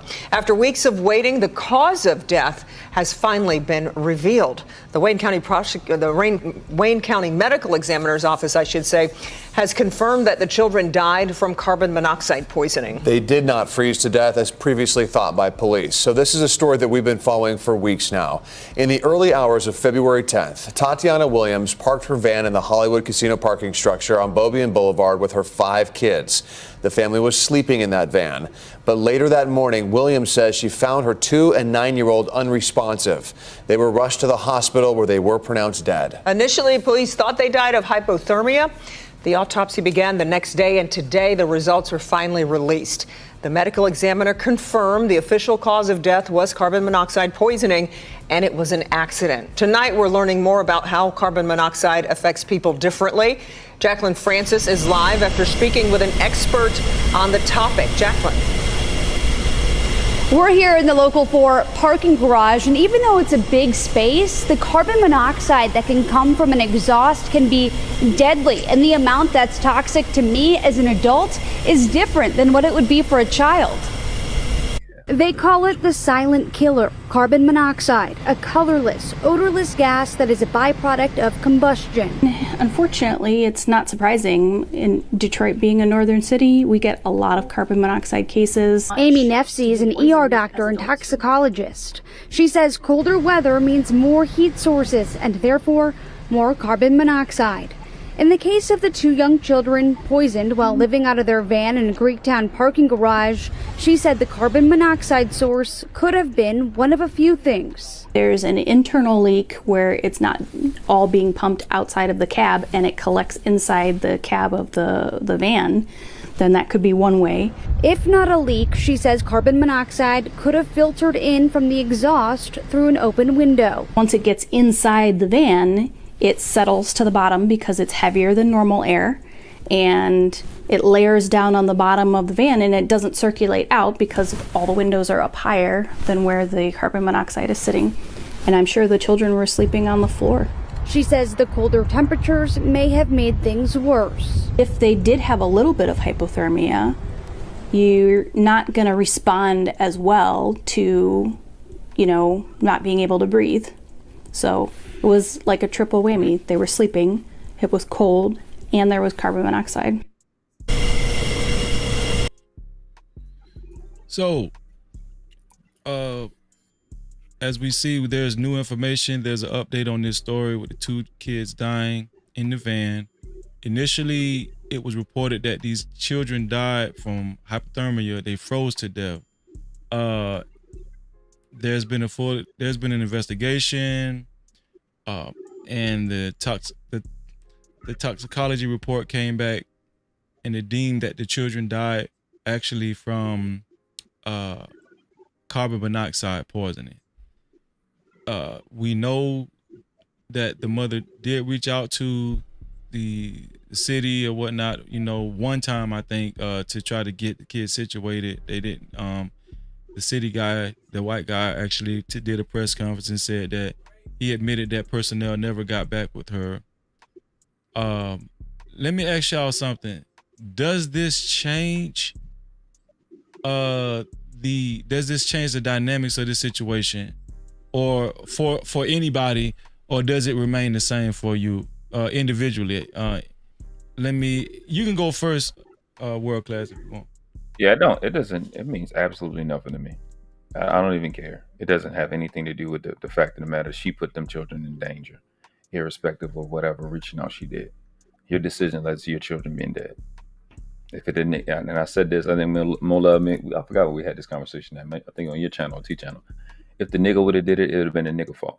No, it's no excuses. Our job as parents is to keep our children breathing, and she failed. They're dead because of her actions. It was her decision to leave them in the car, irrespective of if she had the car on or off. You failed your children. I don't care what she did afterwards to go to the club. I don't give a shit about none of that. You failed. You can keep blaming the nigga all you want. Your decisions, let it. That's what being a leader is about. Your decision led to your children not being alive, or your indecisions. And now people want to go, well, she called them. If the nigga show that he was reaching out to get the children at any point and she didn't bring it, then what? So it's irrelevant information. Doesn't matter. Your children were alive the day before. They were allowed the day No, before. that's what And happened though, they were bro. allowed the day I'm trying to be quiet. Yeah, she called and asked the dude to get the children, and he said that she Yeah, no, we thought, seen that video. I mean, we yeah. didn't see So it I'm tonight. I seen saying, that video, yeah. and he So said then, she said that she told him, and he said no, she never told me that. So now I don't even no, he need to. didn't I say don't. that. No, that's what he He said. didn't say that. What he No, he said what No, he that's he what he said said. said He he was. was, never told her that that she was homeless. Yes, that's what I'm saying. yeah, he said Exactly. Yeah, it's that's the No, different. difference That's but between different. her it ain't, asking me to no, but get hold the on real kids just quick. to get the kids. Whether if the He kids said was it's the difference between her saying, No, "Can no, I no, no, get no. the kids?" versus "Can I get the Yes, kids it because is. you're homeless." So that Yes. automatically shows that he put stipulations on whether he would get his children. No. You telling me it is a Yeah. dramatic difference. It is a dramatic difference from telling me I need to get my children to hang out to be a regular dad versus if you don't get your children, they're gonna be sleeping outside in the fucking car. You didn't make And it he clear didn't and get concise. them. but And yeah, even I'm when she saying this. explained it, she didn't But make that shit clear and concise. that was a 2 month. It's the difference between your children need to eat and your children are starving for 6 days. You gotta as a parent, So you gotta convey the you severity of the situation. And even in her little interview, she didn't. And if the Hold on, nigga real saying she quick. did something, and So you good. don't feel like No, knowing that your kids are homeless, regardless of how you feel about the He said he mother, didn't know. you wouldn't He said he say, didn't know. dump her, I'm gonna go get my children. So you no, He don't real said feel he quick. like didn't know. this situation could have been He's saying he avoided? didn't know. Sis, he's saying he didn't Yeah, know he the said he didn't know. children was homeless. But that ain't my point. You know, my point is he said that he hadn't even seen his children for 2 months. My thing is he was living in a house with his new girlfriend. That's my whole point. Whatever she reached out for, she could have reached out and said, I need you to get the children so I can go get my nails done. If you ain't seen your kids in two, like I said, I don't know nothing about people keeping their kids away. I do know Excuse me. if when it comes to my kids, give me mine. I don't care what you Y'all get haven't your raggedy Exactly. ass. Yeah, go your listen, raggedy listen. ass on and do whatever We you need to having do and give me we my having two goddamn babies. we You ain't having gotta two tell different me that you conversations. homeless. You ain't got We it. But having I'm two saying different conversations. Exactly. That's no, what I'm We what having I'm two saying. saying, different no, but you we hold having on. I'm saying it's gonna be the same. It's gonna be the same urgency no, whether she telling me that she homeless or hell whether no. she telling me she want to go to a club called home. Give me my babies and go, okay, your ragged ass, do what you want to do, and I hope you never show back up so I can keep my And baby. and the fact that she said get the kids, it wasn't like she was asking him for anything personally. Just get your children. She No. may have been It's no sorry. Just get your kids. Maybe you could not stand her. Just get your children. That's what I'm saying now. And I'm not completely blaming the father, but had he stepped up and put his feelings to the no, side, no, she was no, trifling too. I understand that. But to say that the father can just no, go free and it didn't matter, I don't no. think that's fair. Especially if he had a roof over his Had head. he The stepped only up, it'd have just been her out there with no, her and mama and the rest of them kids. His this is kids what could makes have it been in the house with him. this is what makes it stupid if he to step up. So if he shows any text messages where he tried to get his daughters and she didn't let him, then what? Your ifs throws out the window. But is We don't that true? But You're that ain't creating another that narrative. ain't an if. no, We know what no, happened though. That's an no. if. It We is a know That's what not dramatic happened. that's not difference true. You between creating a whole nother none of your story. stuff. It's not a whole nother story because you're saying if you there's not a possibility that you know this little girl ain't lying. You don't know if she's Oh lying about no, what I'm she going he did. off what told the he news said though, reporters. gang. I'm World going off what class, he he told said. the news He reporters told them that she listen, asked to could he get the children. I'll listen You to it. sitting up here I'll listen. saying, but what if he would have done this? The facts are No, y'all proven. saying if. Y'all saying if. Y'all ifs is thrown out. This is not a if or whip. The children are fucking It dead. is, and if The he had got children his are children, they dead. would still be alive. No, hell Yeah, no. yes. Absolutely not. They were with her the day before they were alive. What? So it's not an if. It's not an if. They were with her the day If before, he right? They had were got alive, his right? children, Not an if. they We would don't know not that. have been in the car. They would Hell have no. been in a house. The children are dead solely and only because of her decisions. Nobody else. She made And a also decision. because Leave them to you missing absolutely what I'm not. saying, The world nigga, class. no, no, no, I no. I'm understand not she was missing the anything legal you're saying. guardian over the The kids. decision to leave your children in a van when the car was running, did the nigga make that decision? Yes or no? He did not, but he also didn't make the decision to get his children. That's my point. Irrelevant. It's He irrelevant. put them in She a made the house. He decision made the to put decision them in a to not van. put them in a house. Had he said, She okay, made the bring me the kids, decision. they would have been in a house, not having We to live never in going with a car, possibly being never going. deleted by Yeah. because of carbon monoxide. That's my point. If it was a fifth, we all be drunk. We're not dealing with the ifs. Her decision led to them children being dead today. Nobody else's decision. It's just sad. Like I get that you feel you have a I disdain got when you, it Jeff. comes to women and kids and all of that. But in this No, no, particular no, no, no, no, situation, no, no, I'm no, no, dealing no, with the fact no, in this no, situation, I no. wish wholeheartedly that that man had got those children. That's all I'm If saying, the because they nigga, would have still if, been here today. if That's the all I'm nigga would have saying. made, if the nigga would have made that decision, I'd be on his ass just as much. But he did not. Your decision led to your children being dead. I just think That's it's it. a lot. On you. A huge part of the issues of the world is a lack of love Oh, and empathy. hold on, let me get That's a Uncle huge. Jeff in here. That's Let me get Go Uncle ahead, Jeff Jeff. in. Go ahead, Uncle Jeff. I want to make sure I got the story straight because I keep hearing the dirty 4-letter word left the kids in the car. Where did she go? Was she in the car with the children? She woke Yeah, up she and was they in were the car dead. with them. Yeah, they was all in the car. So that's the new They update, said right? she They was found there. out that they were in the car together, but the kids died from carbon monoxide poisoning. And the toxologist said that it's possible for 2 young kids to die and nobody else die from carbon monoxide poisoning.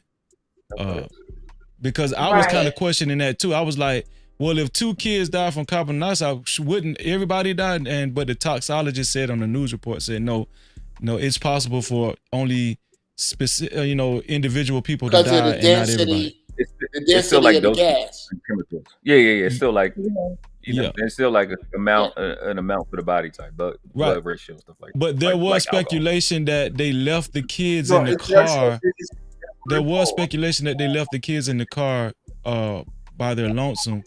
But as far as the investigation had gone, they determined that the kids died from carbon monoxide with everybody in the van together.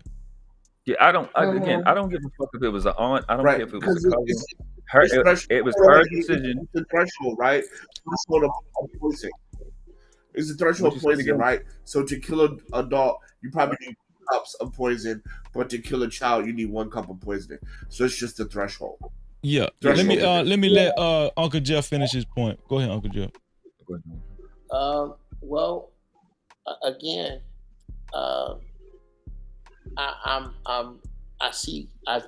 guess I see both sides of this because if you tell me to get my kids,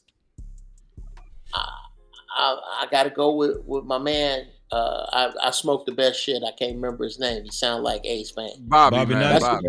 Bobby Knight, like the coach, Bobby man, Knight. like Indiana. Oh, like the coach. Okay, Bobby Knight. Well, I'm not. That's your American name is Bobby Knight. Your Indian name is sound like Ace Man. Sound like Ace Man said. I'll take it. I gotta. Yeah, it's a compliment, bro, because that dude had me crying. No, you funny. I gotta push back a little bit on what you're saying, world class. Mm-hmm. And I done been through it, bro. I done been through it. We both got war stories. But I have been in this position where I couldn't stand my ex.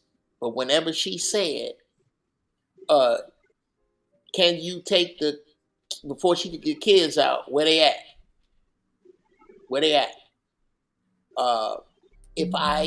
It's hard for me to believe as a father that you don't have an inkling that woman is outside. It's hard for me to believe that, bro. If I'm as an active father, it's hard. Look, I know if my kids ate a slice of bologna, so I'ma know if y'all outside and I got a house, bro. Yes.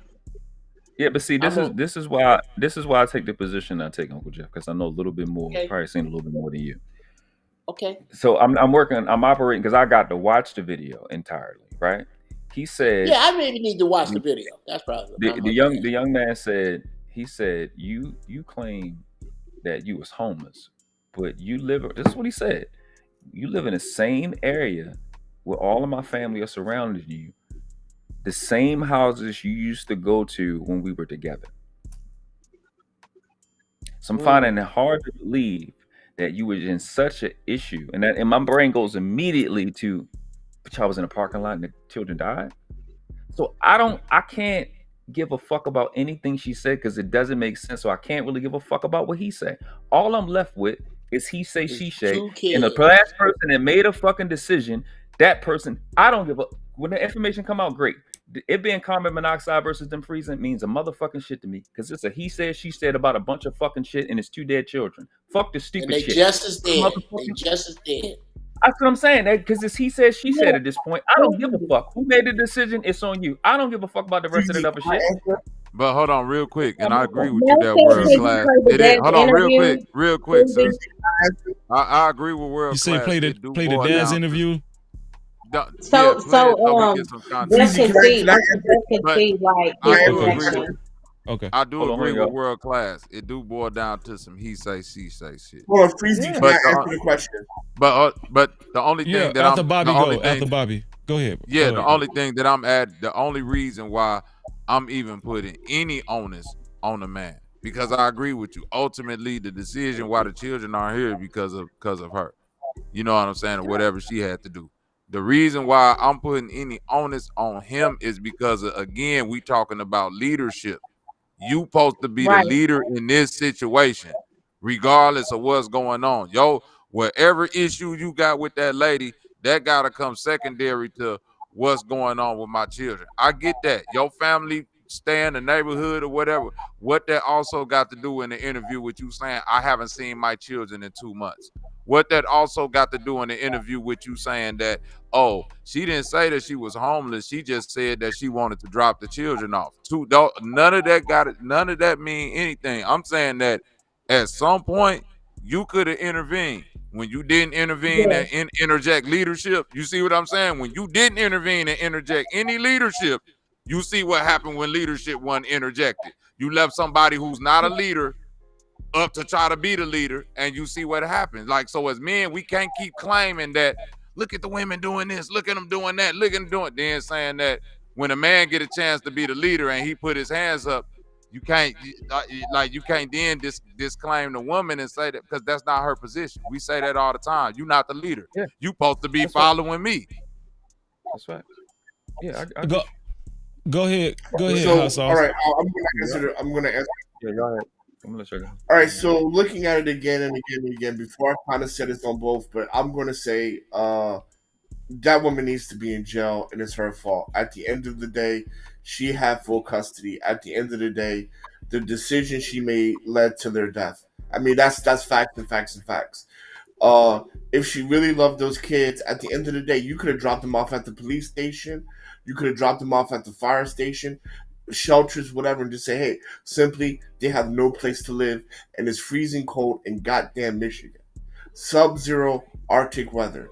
If you are a mother and you really love your children, and since the father has not seen them in 2 months, logic will tell you that I can't rely on him. So let me just go to the police station and say, hey, sorry, I have nowhere to go tonight. It's freezing cold. That's all you need to do. You say fire station. That's it. You say she should be in jail, right? Absolutely. Is it safe? Is it safe to say that the police did conduct a criminal investigation and she the reason why she got the house. The reason why she not got the house, not the house. She made a call. This is what I'm saying. Not the house. Is it safe to say that the police did conduct a criminal investigation, and if they would have found something that deemed worthy of her going to jail, she would have been in jail? Right. Or did they Well, cover the something reason up why because not, the system because failed her? the reason why is because it is on record that she did call child services, and child services did not call back. So instead of getting a blowback or getting child services getting sued, they didn't pursue criminal cases. That's the only reason why, in my humble opinion, she's not in jail, because she did reach out to child services. But then when my that leads point Hold on, wait, is, hold on. Hot sauce. Didn't I say that though? huh? Did I say that Yeah, a you couple did. You weeks? did. You did. Okay, all right. You did. You did. Credit to you. Credit to you. Listen to the Absolutely, you freeze did say down. that. And also, you also said that they didn't die from frostbite too. So credit to you again, because you Yeah. also said that wasn't the cause of death. So Hell dog. also, but my point, and my last point is this: she has full custody. So in this situation, she's the leader. Okay, That's it. so She's the leader. Breezy. Uh, Oh, I'm sorry. I didn't want to interrupt you. Hot sauce, were you done? I'm done. Thank you. I'm done. I'm serious. Oh, go ahead. That shit was funny to me. Go ahead. I'm sorry. I'm so sorry. I'm just so eager for Uncle Jeff to see the video. Oh, you to want to play see the video? I got you. Okay, got you. Yeah. if the way, So Jeff, this is the original video where the father was taught. He got interviewed as well as the baby mom. Okay. When they were suggesting that the kids died from hypothermia, from freezing to death. Here we go. Yeah, definitely. Right now, we're going to turn to our other big story of the night. A father speaking to us tonight after learning 2 of his kids died from exposure to the cold in a casino parking lot. Yesterday, 7 News Detroit reporter Darren Cunningham spoke to the mother of those 2 kids about the tragic situation. Yesterday, I woke them up to wake them up from school. My son wasn't moving. And I kept saying, Freddie, please get up. Please. Well, tonight, Darren is getting the father's side of this story, hearing about the moment he learned 2 of his children had passed away. Darnell Curry Sr. wiped away tears while talking with me about his children, Darnell Jr. and Amelia, and the distressing phone call he says he took from their mother, Tatiana Williams, on Monday. I went to the gym. As soon as I got on the treadmill, she called saying, can I make it to the hospital right now? They gone. I was hoping it was a sick joke, but it wasn't. According to Detroit police, 9-year-old Darnell Jr. and 2-year-old Amelia died while sleeping in a vehicle at the Hollywood Casino at Greektown parking garage. Investigators say the cause appears to be hypothermia, a tragedy stemming from homelessness. I tried. I asked for help. I asked everybody, even people out of state. But I tried. I tried to keep hotels. I tried to pay people to stay there. It wasn't working for me. You know, people just didn't like too many kids at their house. I spoke with the children's mother Tuesday evening. She told me she's been living in her vehicle for 3 months, along with her 4 kids, her mother, and 2 teenage siblings. She says she reached out to Curry, who's the father of 3 of her children. I asked him, I said, can you get your kids for me? I said, I need help. You know I'm homeless. I done kept a room this long. I couldn't keep it no more. They were homeless. Had Tatiana ever reached out asking to? No, she did not. All she said was, can I get them? Can I get them just to get them? And can I get them because y'all homeless? That's 2 different things. She said she had been homeless for 3 months. Say, that's what I saw, about 3 months, but she ain't never said nothing to me. Nothing. So all them other sob stories, they can cut all that. No, she did not. Curry, who lives in Novi, says Williams never specified why she wanted to drop their kids off to him. She just asked, can I get them for a couple of days? But I told her I'm working and all that, and I'm out here. We're not close to each other, so I couldn't. But she knows all my family is right around the corner from her. Did she reach out to any of your family? No, she did not.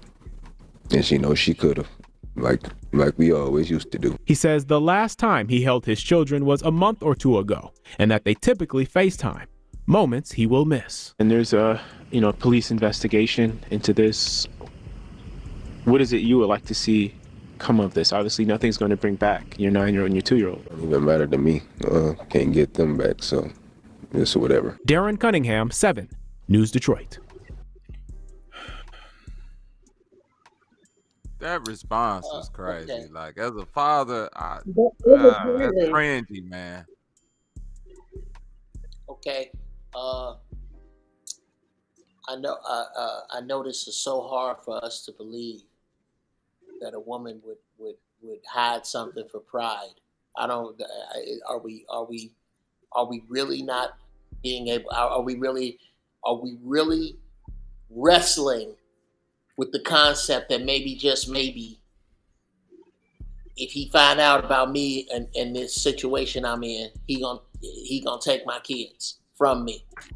Is it really that big? I don't know. I need to know if I am so jaded that I'm the only person here that listens to his logic and goes, you know what?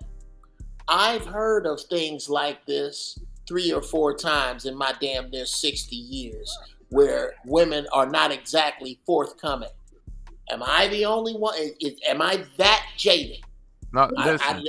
I'm not saying it's a great problem. Let I me said the start same. with him. My turn. Let me start with he's a shitty father. Can we get that out of the way? So that nobody sees all right? This dude needs to be tied to 2 horses and pulled apart. Now that that's out of the way, am I so jaded that I'm the only one that believes that maybe, just maybe, she is guilty of lying by omission? Am I the only one? Is it just me? Is that crazy and far-fetched? No. No, To not me at it all. No, it's not. Hold on, sis. I agree It's with not you. far-fetched. No, listen.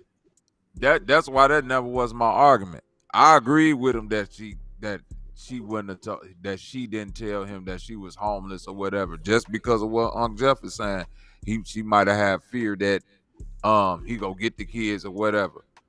But the point still remains. If at any point in time you can get the kids, or you can reach out to your family members and say, hey, go over there and check on them kids or whatever, however it look, it still could boil back down to, hey, cousin Ronnie, you know these babies over here homeless? You know Tasha ass out here sleeping in this van. It still gonna get you to the same equation. You being able to have the evidence to get your kids away from this situation. Because in all of that, what you saying I FaceTime them. I haven't even seen them in this 2 or 3 month span that they've been homeless. And I ain't y'all in even the same city. right. I ain't even seeing the aid and assist. Like, even if I can't make it that 20-minute drive, I can send cousin Mike over there. I can send Auntie Charlene over there to go check on you. I can send Unc them to go check on you, a homeboy or something. To see, like, I just don't get it, man. I feel like someone who's full of pride wouldn't reach out. I don't know. I don't think she would be reaching out like that. And then if he's supposed to be active, like, he should have known something was off, in my opinion. Hot sauce. Well, what's up? What happened? I thought you was gonna go. I went before Jeff. Well, I'm gonna say something. I'm gonna say, Well, man, you just want to talk because I would say we're gonna talk. You just said you weren't gonna talk. What do you think, Crazy? Go ahead, hot sauce. I was just joking, hot sauce. No, hot sauce. Did you go ahead, finna go ahead. talk? I mute it. Oh, okay. Go ahead, Freeze. Okay, let's talk about what's believable, right? It is okay. It is believable that a mother could be so apprehensive as far as because of her situation that, you know, especially if the mother and the father are at odds and they don't see eye to eye, that she would omit the conditions that her and her kids are living in. right? That's realistic. What's also believable is that she was so financially distraught that she did get kicked out of that damn mainstay. That she didn't have enough money to maintain the room that she was living in, and they had to move into the van, right? Mm-hmm. She was just broke. And we also know it don't have to be believable or not, but it's factual that she did reach out to some type of resource or whatever for the city or whatever. And they did do a press conference that they weren't able to get back to her in a timely manner or whatnot. She also said that she's made phone calls to shelters and they said she had too many kids, because we know if you got too many kids, they won't give you the same number of beds that your kid, you know what I'm saying? It's a limited number or whatever. So to me, it's believable that she was just in a rock and a hard place. She's poor. She didn't have no money. Why she didn't have no money? That could go towards world class's argument why she was poor. I mean, why she was just financially disabled like that. But what I don't believe is that this is where I'm having a hard time. If the father had any type of communication and care and consideration for his kids, I just feel like it wouldn't have took 3 months. Like they calling out gaps like 3 months and 2 months and shit like that. That's the only problem I got. Like this dude, it just seemed like he was just oblivious. Like he was just clueless about what was going on. Freely, I was kept from my child. So let's He didn't say he was being kept. He's an absentee father, right? Hold on, real quick, Carlos. I was kept from my son. Let's say he's an absentee father. Okay. Hold on, real quick. I was kept from my son for 190 days. 190 days. I didn't know what the fuck could have happened. He could have been found in the ditch somewhere. Then what was somebody gonna say to me? You don't know where your child is? No. When a bitch is keeping them away from you, a bitch is keeping them away from you. But she was trying to like keep it gets This story is different. But no. But this is what I'm saying. It gets weird when people are saying like you just automatically do osmosis. No, it takes communication. And according to him, they only communicate once or twice a month. What the fuck is he supposed to do if her phone is only available for them children once or twice a month? Now I will say this. I'm from the hood. The streets talk. Now I'm with y'all, I'm not understanding how he couldn't have heard nothing about her at all, because niggas talk. When she got evicted, her shit was outside. Somebody seen it at some point. So that's the only one thing I'll give to y'all. When she got evicted, somebody seen that shit. Somebody told something. So whatever reason Nigga, your Jordans is in the grass. So I'm with y'all on that, but I just wanted this shit to be concise and honest. When he was saying she reached out to me, did he take any initiative as Hold on one second, Mo. Hold on one second. Let me get hot sauce in there. Go ahead, hot sauce. He was waiting. So here's my thing, right? He's 8 months, they're not in contact. So it's established that he's an absentee father. It's a deadbeat father. So my question would be this. Why in the world would you go to someone that has given you a track record of not helping you in your most dire time of need? That doesn't make sense. Desperation. That doesn't make sense. So you keep saying the father. We keep saying the father. This, whatever. Because I get it, right? Niggas are the whipping posts of America.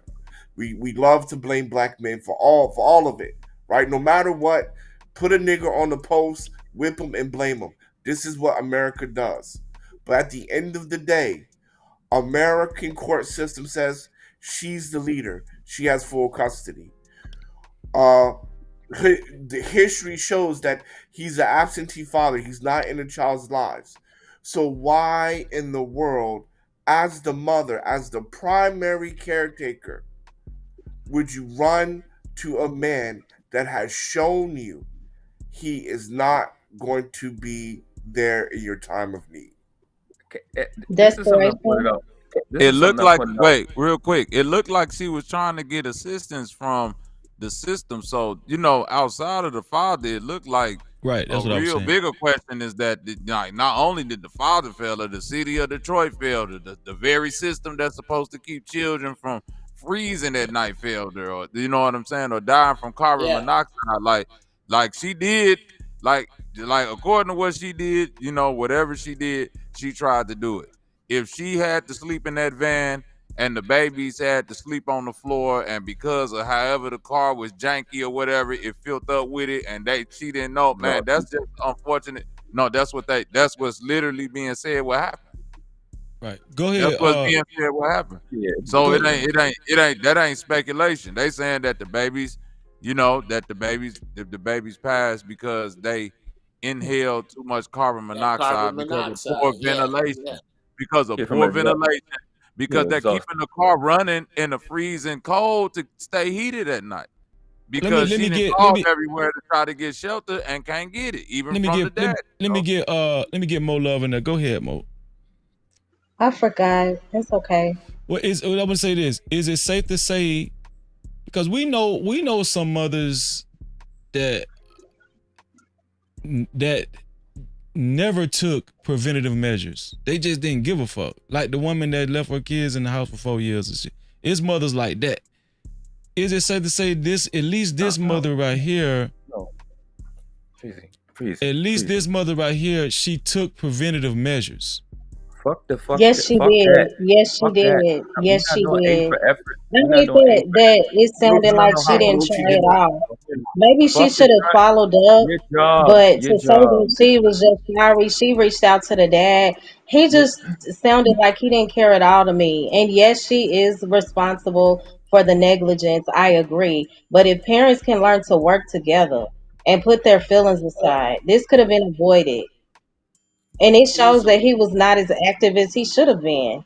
Any active father would have been more aware of what was going on. Any consistent father.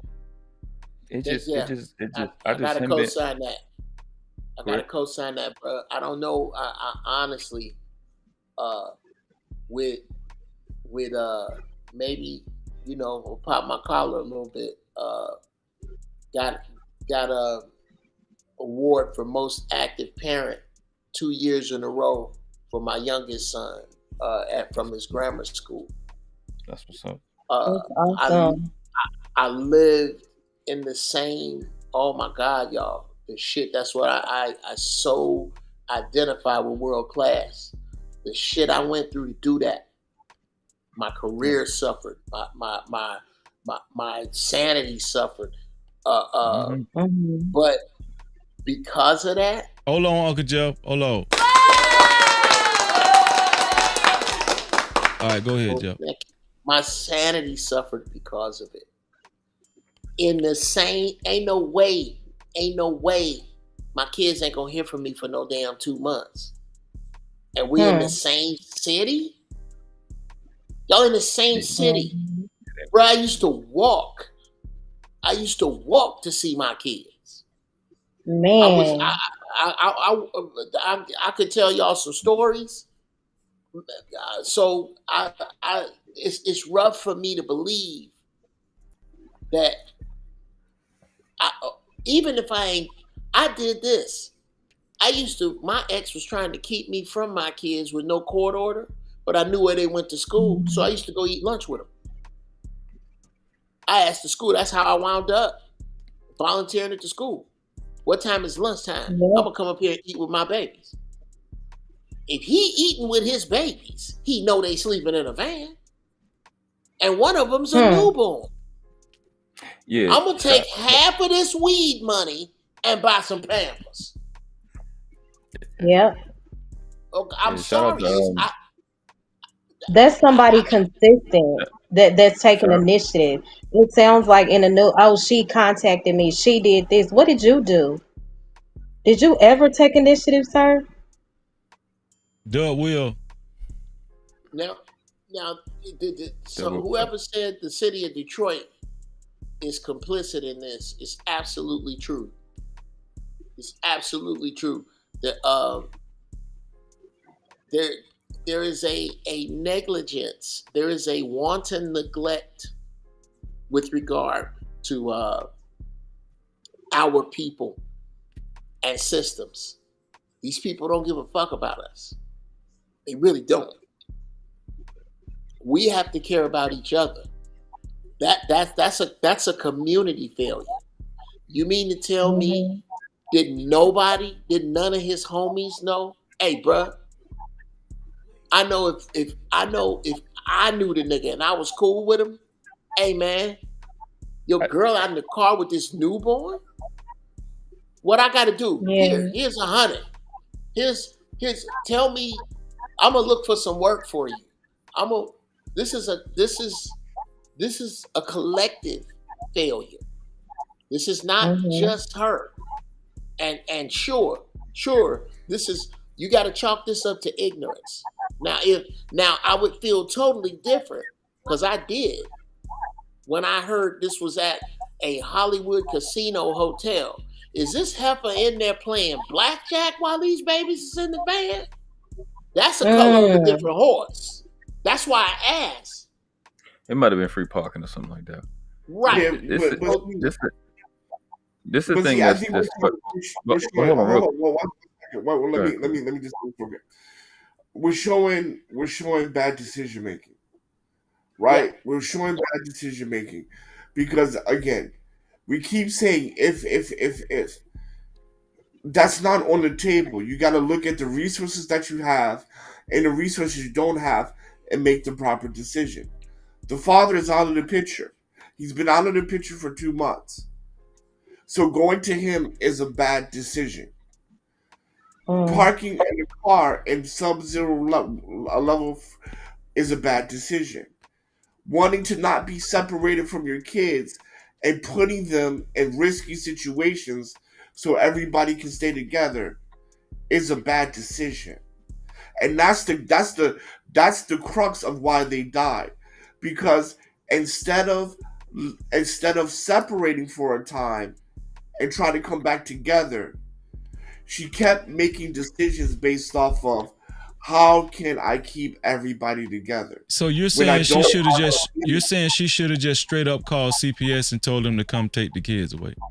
I don't have the means to keep everybody there, and it's a safety issue.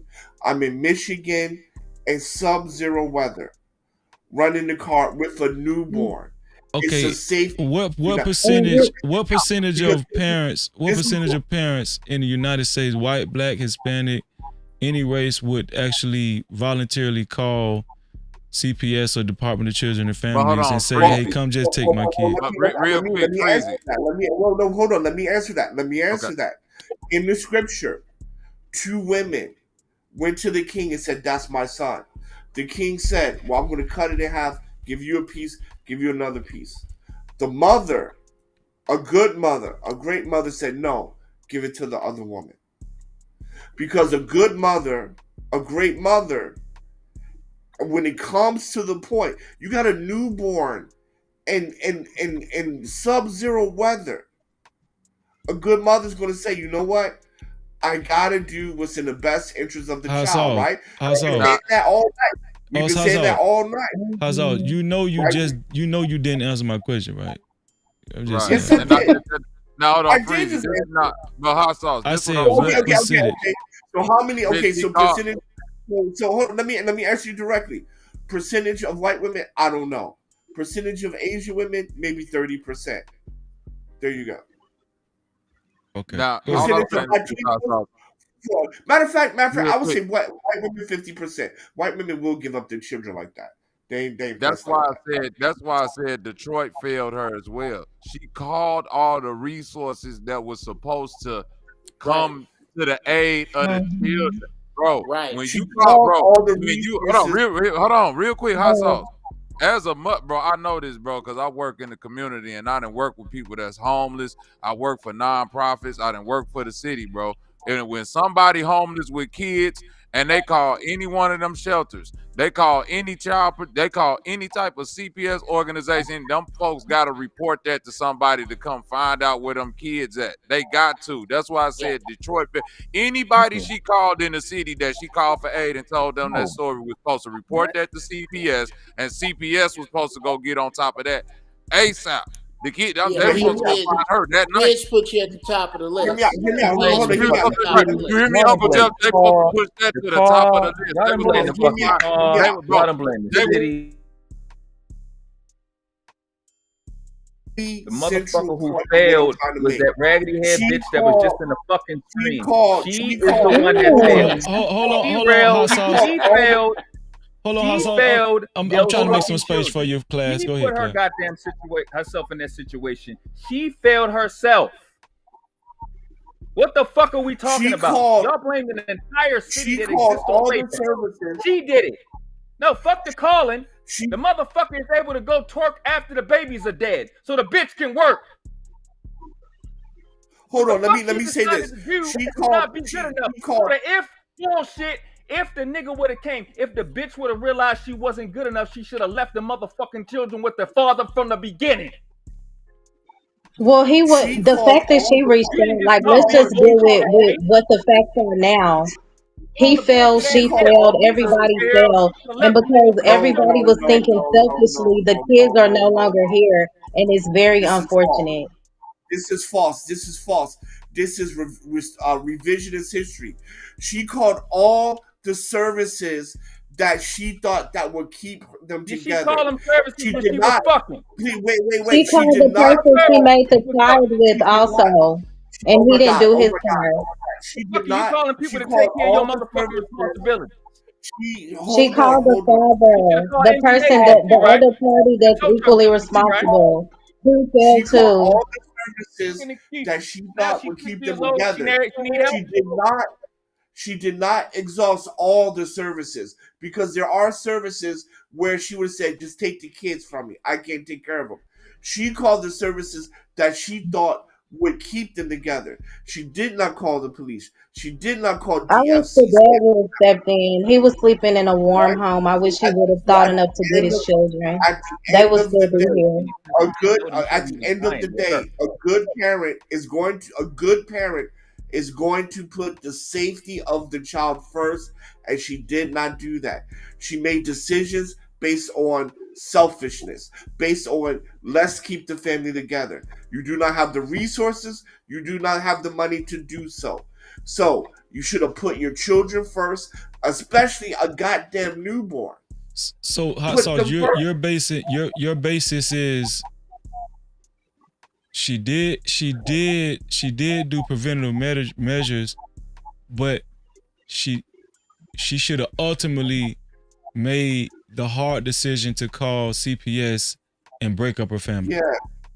Yes. They would be alive if she did that. They would be alive today. I think if the father would have stepped up. You haven't said that not at all.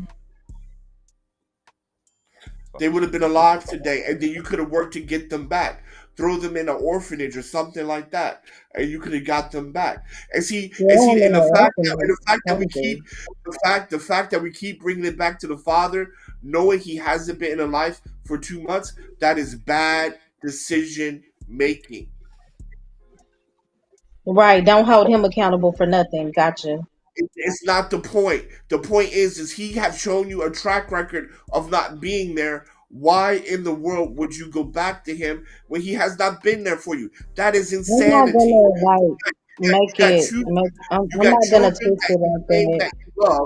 You got children that you claim that you love that are in need. So what are you going to do? I'm not twisting it like that for the dad, an active father that cares. And I don't know. He made it sound like, oh, she didn't do this, she didn't do that. He should have been there. All I'm saying is he should also, people should also be speaking up saying he was wrong, because the kids, just like he's sleeping in a warm home, you laid up and had the baby with him. It's a 2-part responsibility. Get your children, sir. That's all I'm No, saying. no, that Get is your children. They responsibility. would have still been She, here if the adults did not make no, selfish decisions. Yes, she was wrong. She was negligent, absolutely. she But made. I'm just saying, don't make it sound like she didn't reach out to anybody else, any other sources, because she did. He didn't reach out to get a No, fucking no. job. Again, He again, didn't reach out to again, get a job. The again, nigga said again. I'm she going to reached say out to this me. He again. didn't just She casually made just the say, hold on, decision Hassan. to keep her He children. didn't just casually say he don't want to Yes. get his children. He Hold said on, he had to fucking let me work. just. It's a part of being an Question. adult. Just two sentences. Hold on. Let me just say this. She The made the fact that you decision. gotta have She a made the reason to selfish get your decision children that is no matter what, insane to me. Did y'all If hear you what gotta Uncle go to Jeff work, said? He how said can he you be an wants to adult? get his kids. He had issues with the mama. Uncle Jeff said he had issues with that woman. He went to go have lunch with them. A man that really wants to be there, he's gonna find a way. Not negating the fact that these women are wrong and they should be held accountable. But let's not act like men don't. Okay, whatever. It's not a big deal. Uncle Jeff said he walked to see his kids. Somebody that really want to be there and that's consistent, they're going to know obviously what's the going on with man did those not want children. A man with a heart is going obvious. to get his kids regardless of how he feels. Yeah, but it's not. Again, we took it out of the feelings Obviously, of the whether he was man the didn't dad. want to Hold be on, with Hassan. his children. Hold on. We taken out of the feelings whether he, I'm you know, just whether he thinking about how we could have kept the kids alive. Okay, we know the no. mama failed. He said, They would have been here I if had he would have said, I will get the no. We children. don't know That's that. all I'm We don't saying. know that. Those babies We would don't have know been that. here. No, we don't know that. We she'd have been alive if she'd have wouldn't have had him in the first place. We can do all the ifs. What he said was, "I got to work." That's not a feeling. Is that a feeling that I got to work He could have and we got live his far away? kids. He made We time to don't do know that. everything else. I'm just But she could have saying. gave him the children. She could have gave him the children a year A before, a Bruh, year that before, nigga.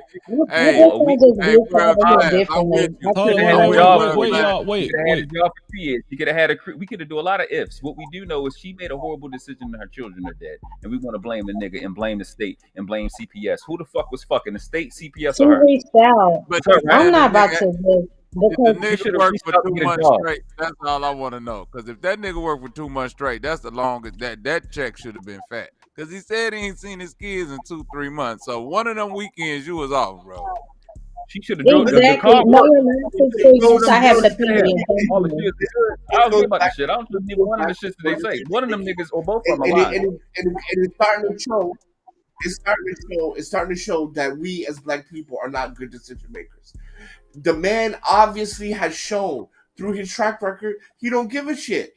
He don't give a shit. So whether he should or shouldn't, the point is that he didn't. Now you're in this situation. Now either you're gonna keep nagging and say take care of your kids, which he has shown you for the past 2 months that he don't give a So shit. it's all her So fault. with that, Right, got it. with That the that children are dead yet. information in mind, make a better decision. What he did wrong doesn't compare to And what she she did. What didn't. she did wrong, they're dead. They're dead because of her and her Right. alone. So she Ain't nobody else in that car responsible for Right. those The dead children. father has nothing to do with it. Like he can live his life like he didn't This play a nigga is part a part. in He don't having the gotta live kids. his He life. has no responsibility. He gets to walk in and out whenever he wants. That's Got what it. happened with Even y'all though having she it. made the phone call, and asked him to come in and help, I got it. I got y'all. It's all her fault. She Yeah. didn't try. She was negligent. Whatever. She was trifling. I got y'all. She was wrong. He is not to blame at all. I got it. But the children don't know for More, not being more there as a love, dad more, yet. more love, more love, more love. Let me ask you this question, more love. Let me ask you this question, more love. You're a smart individual.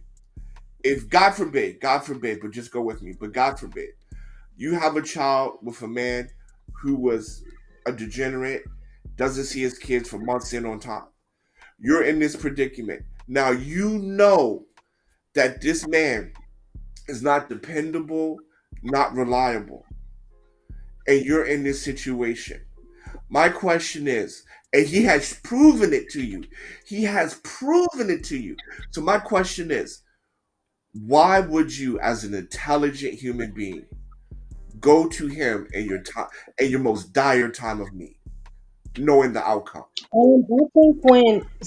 I think if that had happened to me, I think when you are truly desperate, pride goes out the window And maybe she was just taking her chances. I know he's not going to be here. Like when you are at your last resort, it's like whoever I can contact.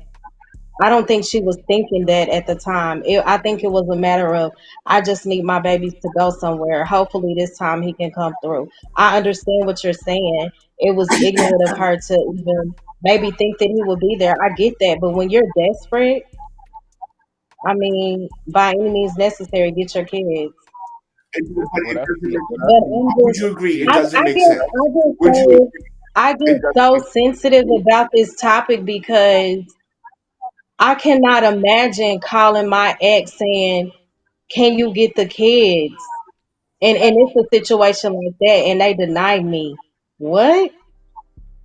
I just couldn't. And then the way I grew up with my dad, I just it breaks my heart to know that people cannot put their pride to the side for the sake of the kids. Like I don't know who said it. The man had some free time at some point. I think Bobby said it. You were not that busy to where The you could point not get is your that children. That time you was at the gym, you could have got your kids. When you was out to eat, you could have got your kids. He had opportunities, is what I'm saying. I'm not taking away from this this is woman being crazy. This is responsible. crazy. I just think that I think my issue is we're not holding the father accountable at all. She is the most negligent, absolutely. But we're and the not, whole we're acting like the guy Hold up. is not, the Hold up. father is not What's more equally no, he should be responsible brought for up. the caring of Him the being brought What's up, child. more important? he shouldn't Holding be this brought up nigga under any accountable. No, he shouldn't be brought up under But any hold on, circumstance. Mola. What's more important? The children What's are more dead because of important? her Holding decisions this and her nigga decision accountable alone. or The nigga shouldn't be brought up at all. The argument, hot sauce, that's nobody cares about that argument. The reality of it is that bitch made a decision and that decision killed the children. The nigga don't need to be brought up at Oh, no, all. but that can but I that say, argument is so this? Can I say this in world class? You know I got love for you. You already know that. But when you speak on these panels, it sounds like you hate and you are so resentful towards women. It's like every woman is wrong no matter what. Like that, you don't show no grace. It's like, no, a lot of times it sounds like these men be waiting to tear the women down. And That's just and my that's why you opinion. have And you don't do it to but me. Mola, You are so kind and respectful to me. But in a lot of these situations, I'll be like, dang, what happened? To where the men just seem so heartless. because of what you know right now. I'm talking about a it's woman just killing a child. logic, And you worried man. about, It's just logic. hold on, hot sauce. Yeah, I'm talking about a woman killing a child, and you worried about whether I like women or not. I don't give a fuck about what somebody worrying about whether I like women or not. Children are fucking dead. They're dead for real. I don't nobody give a fuck about y'all feelings and whether somebody like you on a panel.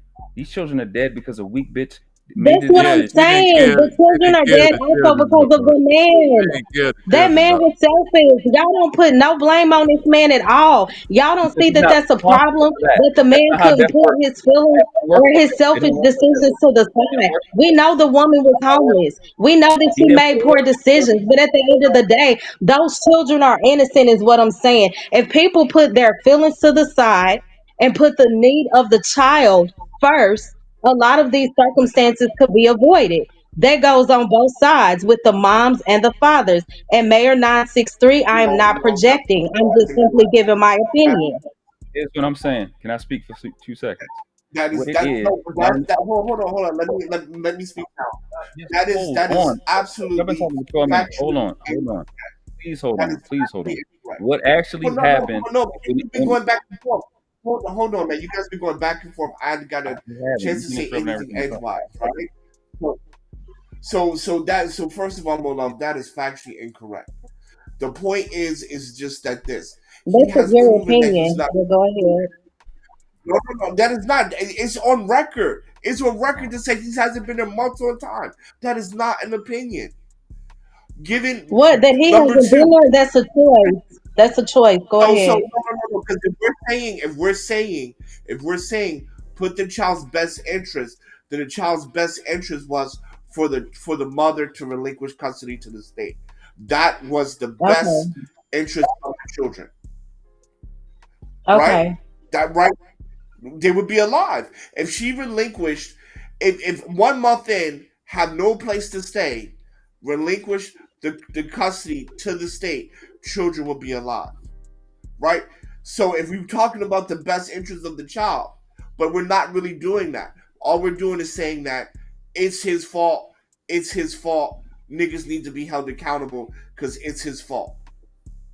And as long as we stay there, instead of being logical and pragmatic, things will never get better.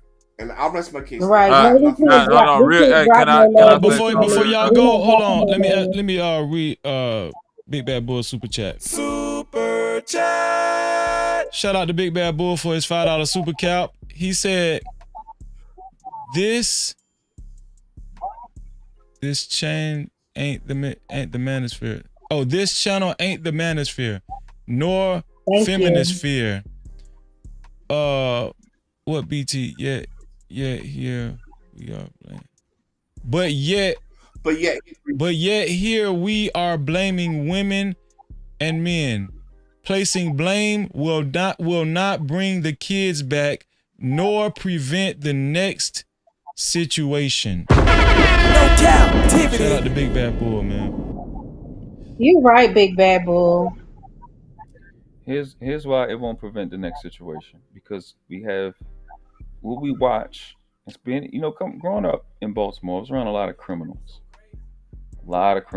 And one thing about the criminals, they like to get away with shit. When I watched a little girl talk, what I saw was a coward who wanted to bring down as many people as possible because she knew she was wrong. That's it. That never came up, and I know nobody gonna be able to bring that up but me. She wanted to bring down as many people as possible because she failed her children. Not once did she take responsibility for her actions. I called this person. I called that person. The father was something. Like all this bullshit, throwing everybody under the fucking bus. Because females are used to, especially black ones, when you fuck up and you hurt children, I can pull down any and everybody. And that's my fucking problem. There's no prevention. Because if it comes down to a female being responsible for children dying or being hurt, we're going to spend more energy finding out, well, who can we blame? Other than the motherfucker who made a decision that led to them dying, as I said from the beginning. If the nigga would have made that decision, I'd have been on his motherfucking ass. It's like it's okay when a female make a decision to hurt children. I need to find a fucking out route, an escape route for her. Fuck her and her out route. Fuck her and her feelings. I don't give a fuck about that dumb shit. I don't give a shit if a spider did it. When your decisions or indecisions or ineptitudes causes a child to die or be harmed or not have what they're supposed to have, you the problem. And that's the problem. That's why I speak with the frustration, because when it's a nigga, nobody open their motherfucking mouth. But when it's a female, well, maybe what's the nigga did it, or maybe it's the father did, and then it's all these fucking excuses. Meanwhile, the children still hurt.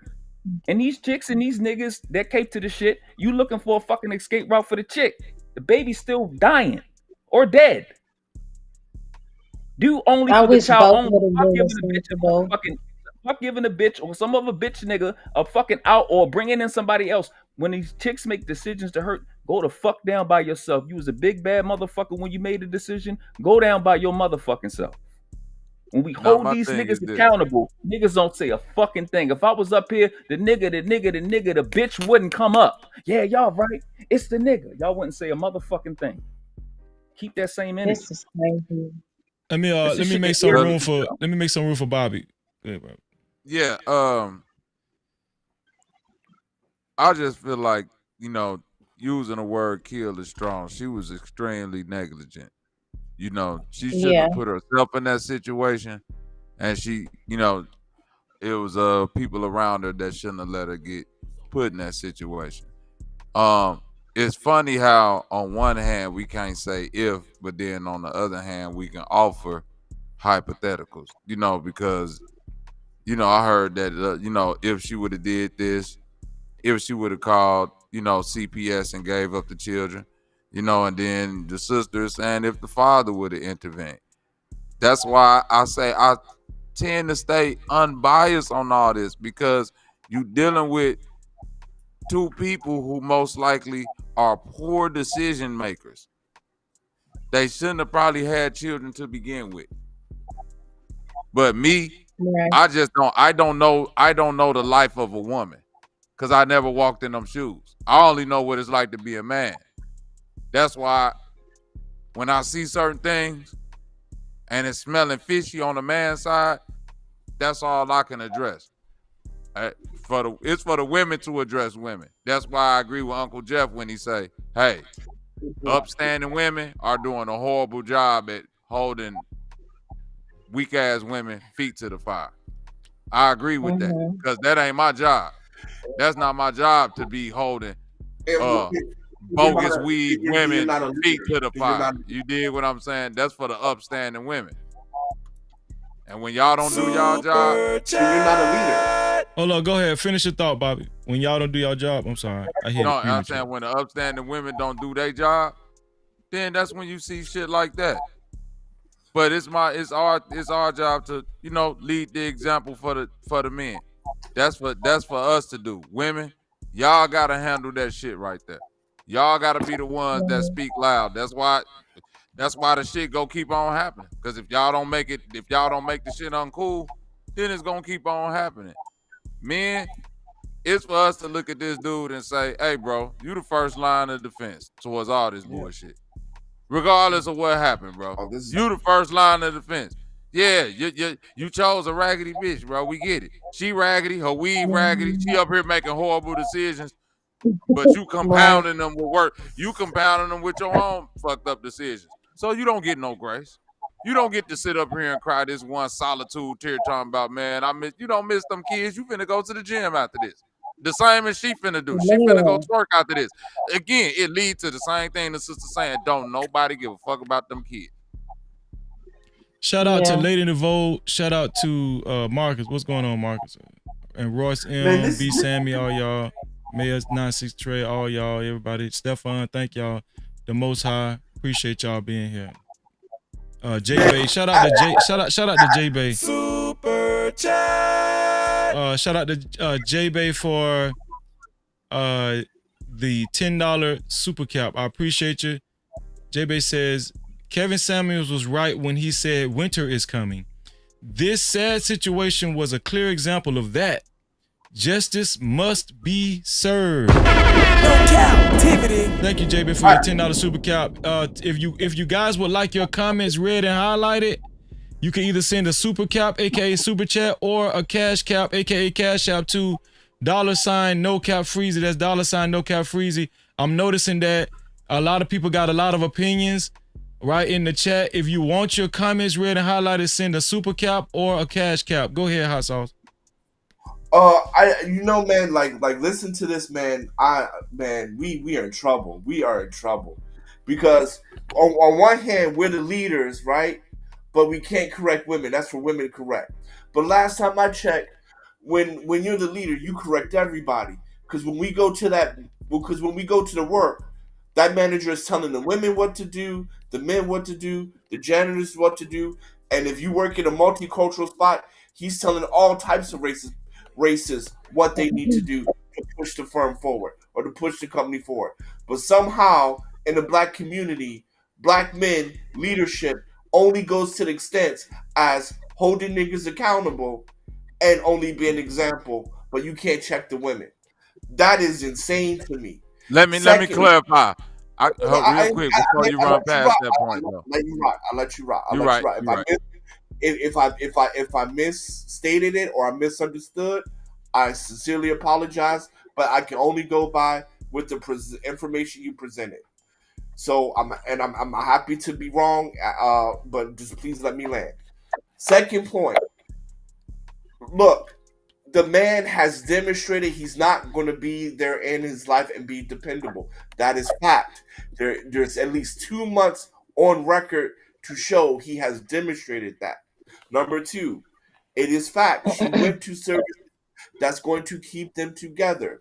That is fact. She didn't go into DCF and says, I can't take care of them. That is also fact. So there's not what's ifs in this.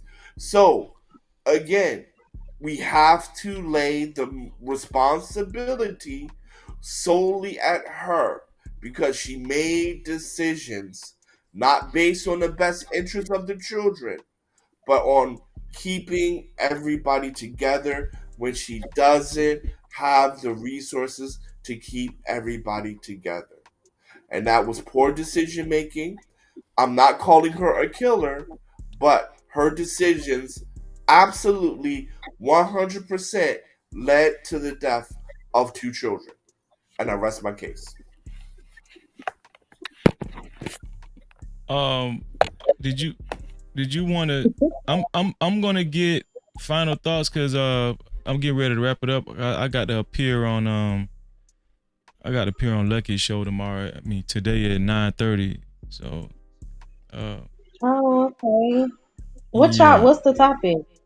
I don't even know. She reached out to me and asked me could I be on her panel. So I told her yeah. Yeah. But I got to get off by 12 because the fast start at 12. So oh yeah. Listen, the No Cap crew is doing a spiritual fast from 12 p.m. to 6 p.m. today. From 12 p.m. to 6 p.m. today. Anybody can join the fast, participate in the fast. If you want to know what the prayer list is for the fast, it's in the Discord because one of the mods put the link to the Discord in the chat. If you want to know what the prayer list is for the fast, the prayer list is in the Discord, and that's what we're going to be fasting about. Now you can add your own. You can add anything to your own individual prayer list, but our group prayer list is in the Discord. If you want to see the instructions of the fast, when it starts, and the prayer list, please go to the Discord. If you're not a member of the Discord, please join the Discord. Please, one of the mods put the link to the Discord in the chat. No Cap-tivity. Let me get y'all final thoughts. Mo is the only lady up here, so I'm pretty sure the fellas won't mind women first, ladies first. Mo, what's your final thought? Hold on, before you do that, Mo, hold on. Check the cash out, bitch. Shout out to Stefan. Thank you, Stefan, for your $10 cash cap, bro. No Cap. Thank you for supporting the channel. I appreciate you. Anybody want to get their any support in or cash caps or super caps, send them in now, right? Towards the latter end of the show. Go ahead, Mo. It was a great show. I understand that we all can get emotional sometimes with these topics, but it was a great live. And I look forward to the next one. Love y'all. Have a blessed night. Hold on, Mo. Let them know, Mo. Let them know when you go live, Mo. Oh, I go live Sundays normally at 9 Central Time with Freezy. Hold If on, y'all Mo. want to tune in. Wait, Mo. Hold on, Mo. Do that again, Mo. Do that again, Mo. Say it with your chest. I go live at 9 p.m. Sunday night with Freezy. No Cap-tivity. Shout out to Mo Love. Make sure y'all subscribe to Mo Love channel, man, and hit that notification bell. Mo, thank you. Mo was the only woman up here, and she did great. For real. Shout out to you, Mo. Mo is she. We love you, Mo. We love you, Mo. Thank you, Mo. I love y'all too. For real. Let me go to Bobby. Bobby, what's your final thoughts, bro? Hey, man, excellent show again, Freezy. Salute to everybody up here, world class, hot sauce mode, man. Excellent conversation.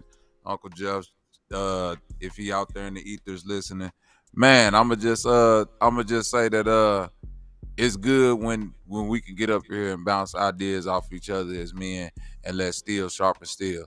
It's always an excellent form of communication to show the community that no matter what type of conversation or discord men have, and no matter how aggressive it look or may get, we need the women to sit aside and watch men go to quote unquote battle competition and still come out of it with respect and honor for one another, because we know it's a bigger mission that always got to be had. So salute to all of y'all, and let's keep this thing going. Shout out to you, Freeze. Bobby Knight. No Cap-tivity. Always sharp and thorough, man. I appreciate you, dog. Thank you. Hot sauce. What you say there, dog? Oh yeah. So first and foremost, get the likes up. Support my brother Freezy. Let's get it. Shalom to you. And Shalom. No have a captivity. great Sabbath. And regardless of where you like while we had this panel and this discussion, kind of quote unquote debate, whatever side you fall on, at the end of the day, guys, let's remember the losers were the two children. Yeah. And so our prayers should go out to them. And the bigger point is what can we do to make sure that two black children don't die like this again? And that's my final thoughts. Hot sauce. No captivity. Well, you went by Umar tonight. So, yeah. Shout out to you, Umar. I appreciate you for coming Shout out to Umar. Hey, Hot Sauce, what's up? You gonna participate in the fast? Well, I'm already doing another fast already, man. I'm doing a 21 fast already, so. Oh, okay. All right. Shout out to you, Hot Sauce. I appreciate you every time, dog. Yeah, salute. Salute, man. But by the way, I can't get Discord. It's blocked here, so I have no way to get on the Discord. Really? To see it. Yeah, that's why I've never joined. It's blocked, and my VPN doesn't let me get there. I don't know why I thought you was joined, like you was a member. I don't know why I thought you was. No, I can't get Discord here. Yeah. Oh, okay. Damn. All right, bro. I appreciate you, bro. And then there was two. I got my dog, my brother, world class. It's hard. It's hard to go against world class. That's just what it's very hard. Man. It's nearly impossible, but you know he's very surgical. He's very surgical at what he does, man. Class, take us Yeah. home, dog. Take us home. What do you say, dog? First of all, man, make sure you hit the like button, subscribe if you're new to the channel, man. Send it to your mom and them. They ain't doing nothing. Support Freezy. You know what I'm saying? That's my guy. I mean, I don't know, was it 4 or 5 years at this point? You better know it. I don't care about everybody. You know what I'm saying? Let's get it. It's my guy. You know, but I definitely want to have a conversation with you. It was dope. Per usual. I love the production. What you've been doing since you know, been going live. Very proud of you, first of all. Been solid. You know what I'm saying? Doing stuff I can't do. You know, you be, you know, forgiving people certain niggas I can't fuck with. But you know, in that situation, man, I fuck with Yeah, it. that's a And, fact. That's a fact. Yeah, I like the content. You stay relevant. You stay with the trending things. I can't do it. I can't be keeping. I be forgetting, but you were super consistent. I love your chat. I love the people that support your channel. I like being over here. I'm always gonna be over here. The foreseeable future. This topic, man, when it comes to children's safety, man, it's everybody can get it. You know what I'm saying? I don't have no boundaries on it because I will always speak up for the children, the unborn, and the dead. They always got a voice as long as I'm breathing. And I take the aspect of being like everything I associate, even the trends, I think about what am I as a dad first. And like I said, I'm not giving the nigga no pass, but when the children are dead, it's just, I think of any other situation. If it was like a homicide, if it was like accidental death, don't be talking to me about some person on the other side of town when your decision killed them. I wouldn't accept that from nobody. I wouldn't accept it from police, congressman, another Moor, Hebrew Israelite, Q Sci-Fi. I'm not accepting that stupid ass answer. Your decisions and indecisions and ineptitudes led to those children being dead, and that's all the hell I give. I don't care about all of that other shit. That shit is, I don't want to say chronicle, but chronic. That stuff, that's like ongoing stuff. This is an extreme situation. I don't think the mother conveyed the extreme situation congruent. Shout out to Tommy B. He said the same thing. He was agreeing with a lot of what you guys said, but you know, you still have an obligation to let me know exactly what the situation is. And I don't think she conveyed it. Either way, I dismiss it and go, who made the decision is just her. We have to make, like every decision we make as parents is life or death. Our job is to keep them breathing. That's our job. That's our job. At the end of the day, we got to keep them breathing and give them an opportunity to live the life that they're supposed to have. And these stupid ass excuses and favoritism on male and female is irrelevant to me in any man of substance. I don't give a fuck. I don't give a hell if your God killed them. I don't care about none of that shit. Our job is to keep them breathing. Your decision, you failed them children, male or female. And all that other stuff is irrelevant, bro. I get it. We can include the nigga. I wouldn't accept a nigga talking about no bitch. Well, I told the bitch to come get it. Man, fuck you. Your decisions led them children being out of here. So fuck that shit. Like, we had a whole conversation before this about the child alienation shit. Niggas get tired. And when that girl, while I'm looking at that girl explain that shit, that looks like somebody that's caught in the corner trying to see who else you can bring down with her. And that's what it is. And the nigga, as weak as he looked like he was broken. Like, you never got an opportunity to fight for your children. I don't think he was lying. Either way, I can't trust neither one of them because both of them garbage. That's why they together. And they had 2 children. The nigga not a good dad or whatever the fuck, but you got 2 of them with him. Why wouldn't he with the baby? In either way, shape, or form, whether he was a loser or whether she was keeping him from him. Why wouldn't the babies with him if he's in a warm house and I don't want no excuses. There's no excuses for their pulse and their heartbeat. Get the shit done. Keep the motherfucking babies alive. You know you're not good enough. Stop putting them at risk. It's just that simple, bro. These conversations irritate me because I don't see, especially even from the night. You know, More Love. Shout out to More Love. Shout out to Bobby that was up. Uncle Jeff. Everybody that came through. These conversations frustrate me and deter me from thinking that things will even have the potential of getting better because we always keep it open for children to continue to be put in harm's way. Like, the decision making, even if it was at a daycare, you're responsible, man. It's just that simple, man. Like, this is why the conversation we have right now, and I'm done after this.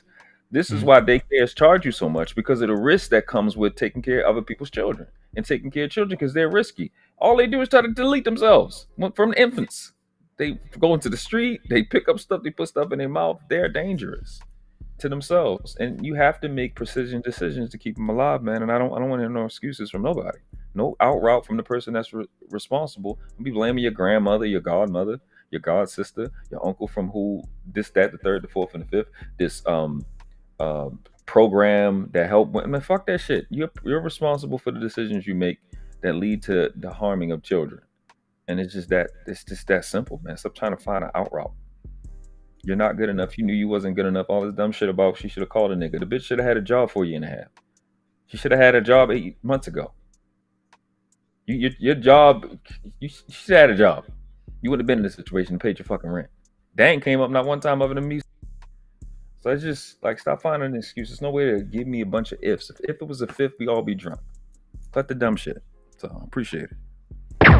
Shout out to my dog, The World Class. Make sure y'all go subscribe to The World Class. That is his YouTube channel.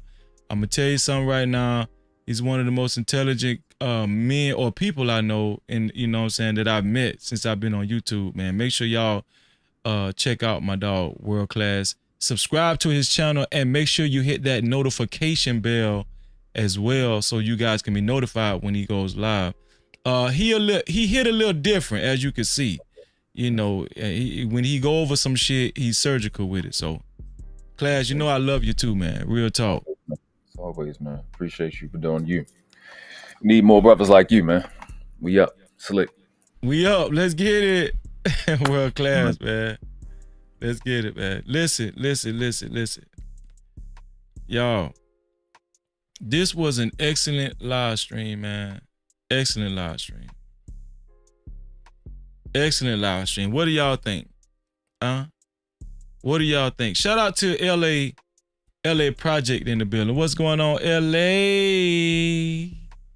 LA, you must be just waking up. No Cap-tivity. Shout out to LA in the building, man.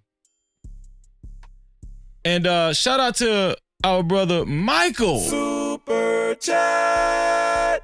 Shout out to our brother Michael Seabold, coming with a bold super cap. Mike, thank you for your $20 euros. Mike is all the way from the UK. You feel me? No Cap-tivity. Shout out to Michael. Mike, thank you, bro. I appreciate you for your $20 20 euros, right? Hold on, let me make sure I get it right. Thank you, bro. Mike says, thank you. Let me make sure I read this right. thank you to the hardest working man on YouTube. Freezy! No Cap-tivity. Shout out to the No Cap crew too, man. I appreciate you. Shout out to Mike, Big Mike, Bold Mike. Shout out to Big Bold Mike. Yeah. Appreciate you, dog. Let me give Mike a big light on that one too. He sent $20, man. Y'all know the rules. Anything $20 or above, you get the big light. Whether you the sponsor or not, you get the big light. You get the big light. Shout out to Mike, man. Listen, it's time for the benediction, man. Let's see.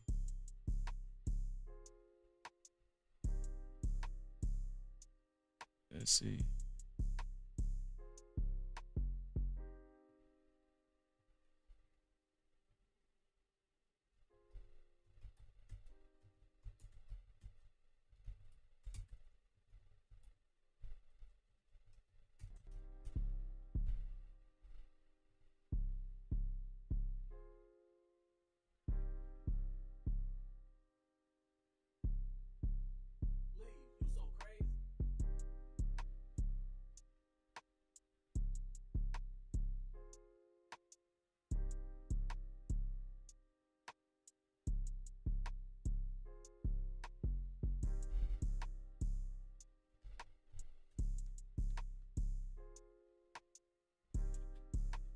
So here's the benediction, y'all. Shout out to everybody that rocked out with us tonight. Shout out to everybody that rocked out with us tonight. Psalms 127, 3 through 5. Psalms 127, 3 through 5. And it reads, "Behold, children are a heritage from the Lord. Children are a heritage from the Lord. The fruit of the womb, a reward. Like arrows in the hand of a warrior." That's how children are. Like arrows in the hand of a warrior are children of one's youth.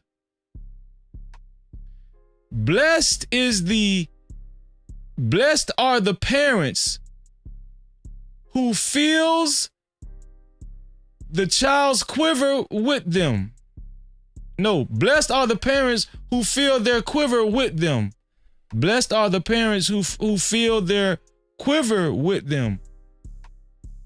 They shall not be put to shame when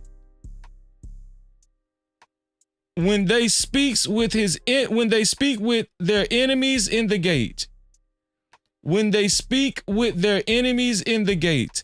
They shall not be put to shame when they speak with their enemies in the gate. Behold, children are a heritage from the Lord, the fruit of the womb a reward. Like arrows in the hand of a warrior are children of one's youth. Blessed is the parents who fills their quiver with them. They shall not be put to shame when they speak with their enemies in the gate. No Cap-tivity. Children are a blessing, man. And I do believe, right, just to sum everything up, if we take that type of attitude towards our children, because they're our kids. Listen, takes a village to raise a child. They're not just your kids, they're our kids. And I would like for us to adopt that mentality as a whole one day, as a collective, right? And let's throw away F them kids. Let's just throw away that phrase for 2025. Let's throw away F them kids, because if we keep saying it, more and more people will end up believing it. No Cap-tivity. I love y'all. I love y'all.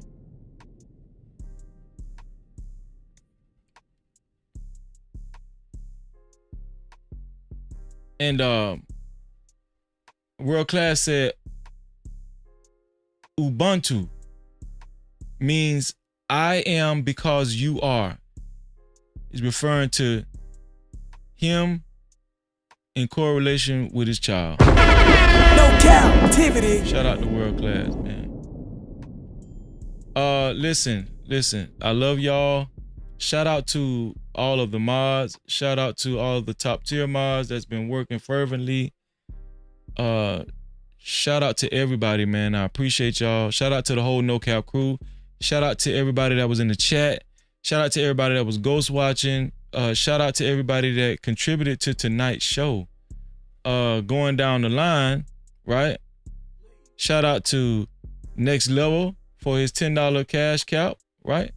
Also, shout out to Next Level again for his $2 cash cap, right?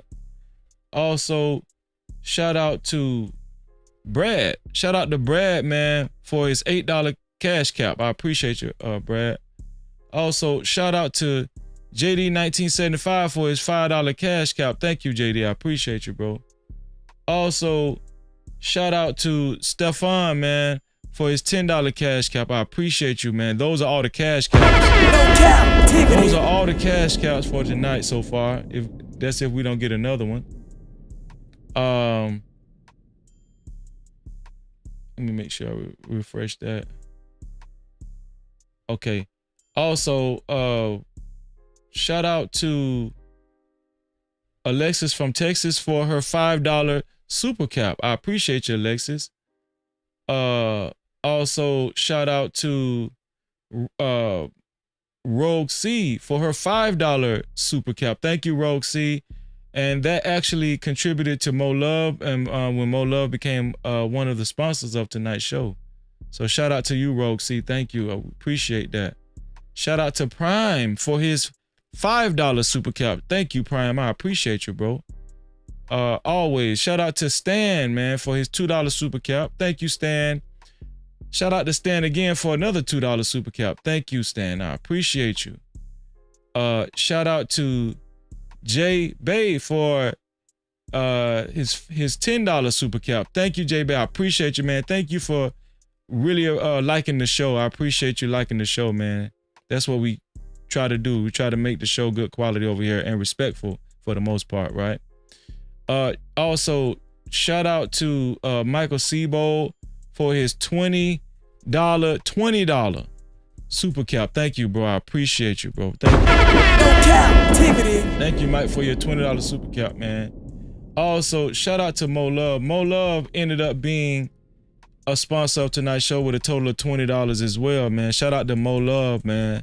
Shout out to Mo Love, killing it, man. Killing it all over the place. Thank you, Mo. Also, shout out to Big Bad Bull. Big Bad Bull gave a total of $25 tonight. $5 super cap there. $20 super cap right there. Shout out to Big Bad Bull. Big Bull get the big light for sure. And he was also a sponsor at one point in time of tonight's show. Shout out to Big Bad Bull. Shout out to Big Bad Bull, my brother, man. We love you, Big Bad Bull. We love you. And you know I mean that, bro. Thank you, bro. I appreciate you, man. And shout out to, let's also continue to keep Big Bad Bull in our prayers, you know. Shout out to Big Bad Bull, man. We love you, bro. This our brother. And last but not least, right? Last but not least, shout out to the official sponsor of tonight's show, better known as none other than Fear No Mortals, with a total of $30, man, all in one cash cap. Thank you, Fear No Mortals. Thank you, Fear No Mortals. Thank you so much. Fear No Mortals is on the legendary sponsorship board, flashing below. Just for future references, if you would ever desire to be on the legendary sponsorship board, it's only, in the beginning, it's only $20 or more, but depending on who actually trumps the $20, like Fear No Mortals did, it will be that plus more to become the official sponsor of tonight's show. So tonight it would have taken $30 or more to be a co-sponsor or official, or it would have taken more than $30 to be the official sponsor of tonight's show. It would have taken more than $30 to be the official sponsor of tonight's show. So far, nobody has beaten Fear No Mortals for her $30. She is the official sponsor so far of tonight's show. And shout out to Fear No Motors. We love you, Fear No Motors. Thank you so much. And listen, make sure you guys subscribe to Fear No Motors channel. All you got to do is put Fear No Mortals Parley. Fear No Mortals Parley. And that is her YouTube channel. Make sure y'all subscribe to Fear No Mortals. And make sure y'all hit that notification bell to my sister. Shout out to Fear No Mortals. Thank you, sis. We love you and we appreciate you. Once again, the official sponsor of tonight's show. Thank you, sis. We appreciate you. Y'all, listen. Y'all can catch me at 9:30 Eastern time on Lucky Marie's channel. I'm going to be on her panel. And we're going to rock out, man. Y'all can catch me. So I'm going to try to get as much sleep as I can before then. But I do want to remind everybody, listen, if you would like to participate in our fast, let me bring it up just in case. Because listen, I'm not going to be able to call all of y'all at 12 o'clock p.m. I'm not going to be able to call all y'all at 12 o'clock p.m. So y'all need to listen up. It starts at 12 p.m. And what I would like for y'all to do is to check in the Discord at 12. And listen, check in if you plan on participating in the fast, right? I would like for you to check in the Discord and say, just put a one, a number one in the Discord. Just put a number one. Just comment a number one in the no cap chat. Let me show y'all the Discord right quick. Let me show y'all the Discord. Here we go.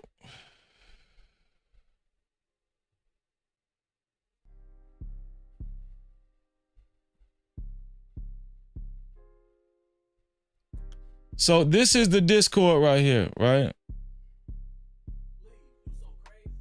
This is the Discord. This is our Discord. See? See, there's more love right there. There's more love. Confidence really doesn't, well, confidence shouldn't come from. Yeah, this the No Cap crew. Well, we fell right on Mo Love video, didn't we? Constant validation of others. I'm not going to deny the fact that praise always feels good, right? But you have to know who you are even when you don't receive the praise, even when you have to stand alone. And sometimes there is such a calmness that comes over us when we feel accepted. Your identity does not lie in the approval of others. It does get difficult along the way because the world normally measures you by your social circles, your relationship status, and also outward conception. You know, it could be overwhelming, but you have to know who you are. And I genuinely come to remind you of what God and who God says you are. Romans 8:17 reminds us that if children, then heirs, and heirs of Christ. So you have an identity right there. Heirs is what? An inheritance. You have inherited God's righteousness. But one thing you have to remember is that there is also a suffering when you choose to follow the Lord. But know that you will also experience the favor of God. So hold on, do not waver. You are an heir of an unwavering love. I appreciate you all for tuning in, and I pray that this helps you along the way. No Cap-tivity. Shout out to Mo Love. Yeah, that was Mo Love's channel right there. Make sure y'all subscribe to Mo Love, man. Mo Love. Mo-Love. That's her channel. But listen, this is the Discord, and this is the prayer list. This is the post right here. So if y'all go to the Discord, right? If you join the Discord, you'll see this post, right? This is the no cap chat. Do you see? This is the announcement section. Let me blow it up. Do y'all see this right here? That's the announcement section. This welcome. Put the one in the no cap chat. Okay, where you see no cap chat right there, go to the no cap chat in our Discord. Go to the no cap chat channel. In our Discord, No Cap-tivity with Freezy. No Cap-tivity. Right? And put a 1. Let me show y'all what y'all need to do. Let me show y'all what y'all need to do.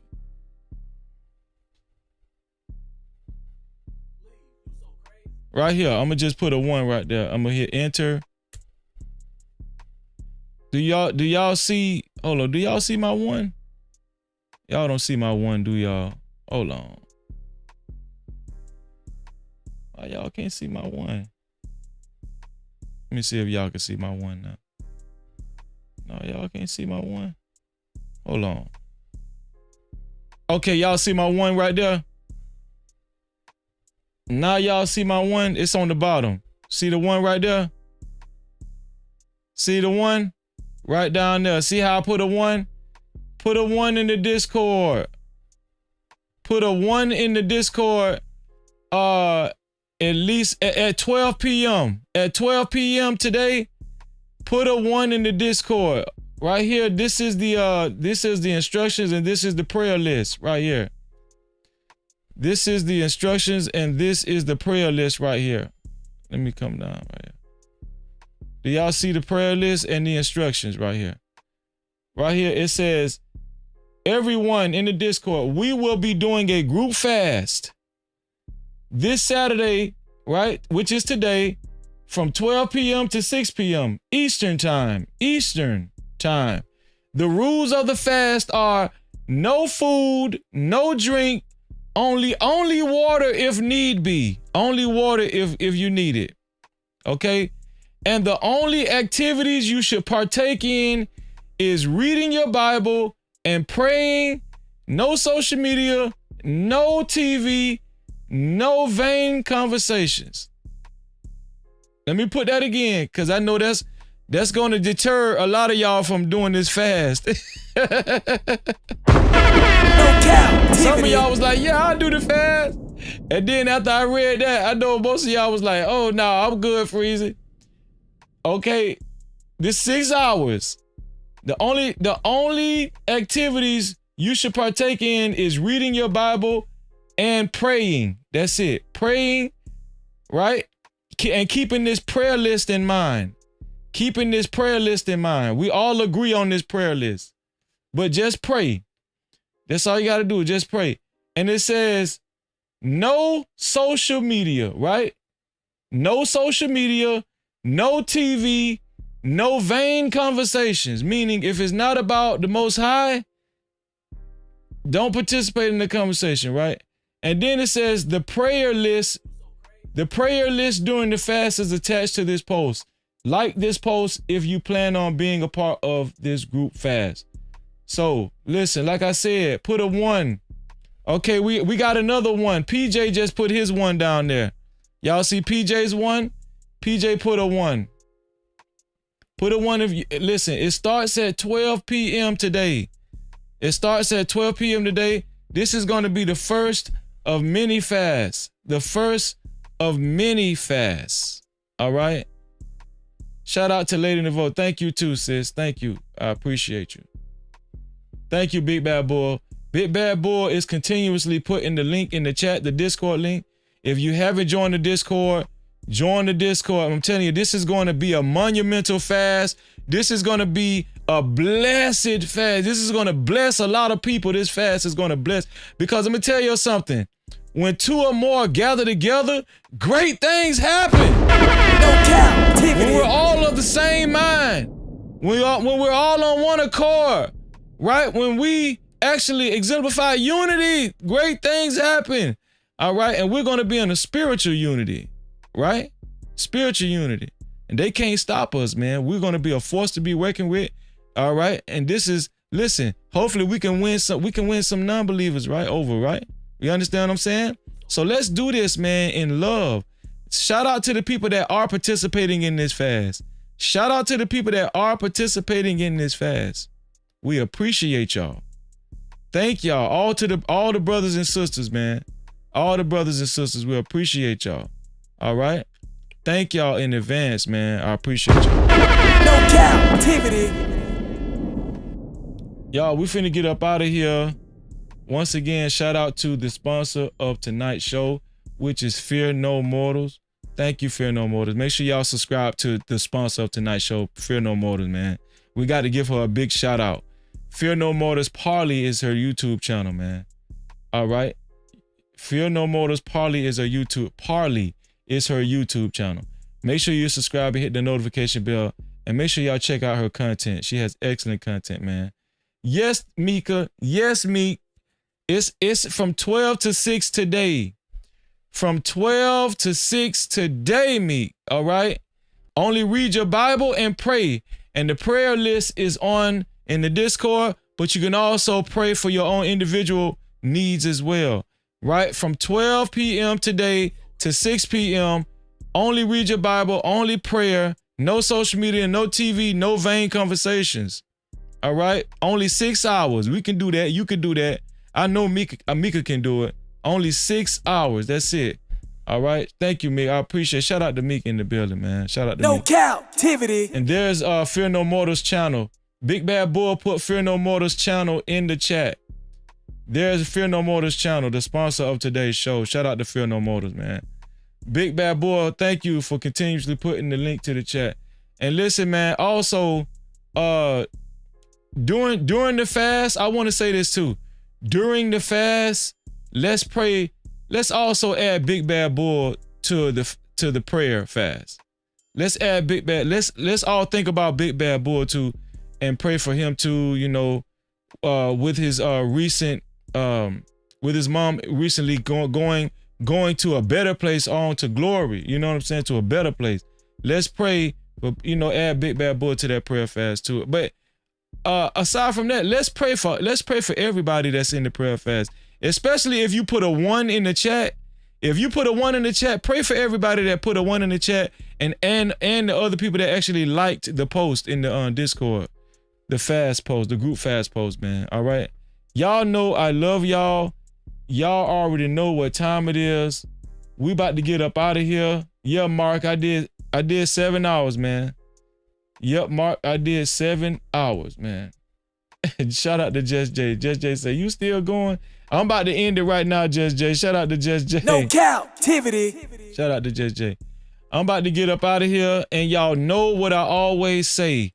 To free yourself, you must heal yourself. Shout out to everybody that shared. Shout out to everybody that shared the let me see. Shout out to everybody that shared the live stream. Oh man. So I said, have you shared the live stream on the poll? Let me end the poll. Do y'all see the results? 58% shared the live stream. Shout out to the No Cap campaign. No captivity. That 58% is officially part of the No Cap campaign. Shout out to the 58% that shared the live stream, man. Thank y'all.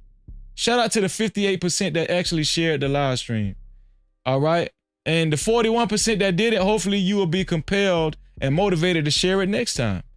All right. Appreciate y'all being here nonetheless. Shout out to the 58% that shared the live stream.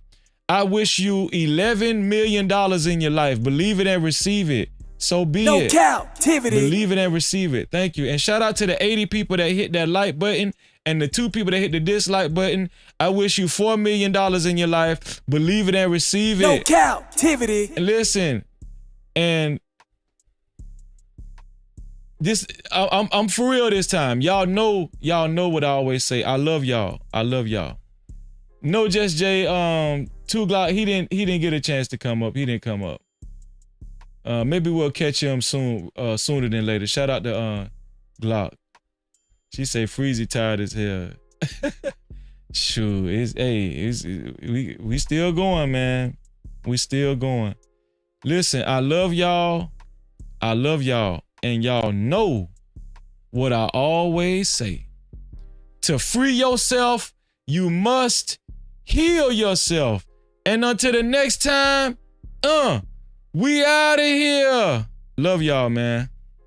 Hey, bro, I appreciate you, man. Listen, man, go sub to my boy, man. Listen, man, go sub to my boy, No Captivity, man. He's a good dude, man. Hey, bro, I appreciate you, man. Listen, man, go sub to my boy, man. Listen, man, go sub to my boy, No Captivity, man. He's a good dude, man. Hey, bro, I appreciate you, man. Listen, man, go sub to my boy, man. Listen, man, Go sub to my boy, No Captivity, man. He's a good dude, man. Hey, bro, I appreciate you, man. Listen, man. Go sub to my boy, man. Listen, man. Go sub to my boy, No Captivity, man. He's a good Unlock the future of branding while outpacing your competition. Dive into the digital realm, transforming raw footage into video epics. Our editors redefine storytelling. At Prime Your Logos, where pixels become portals. Prime Your Logos. Unleash the unseen. Your brand amplified. Visit us at Prime Your Logos on Instagram. Or call 704-792-6345. That's 704-792-6345. Prime your brand. Prime your logos, where artistry transcends reality.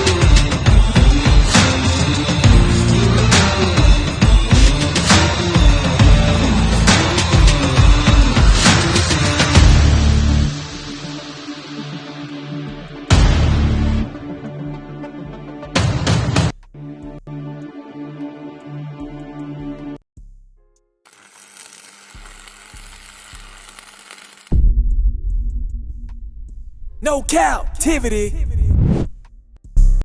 Freezy.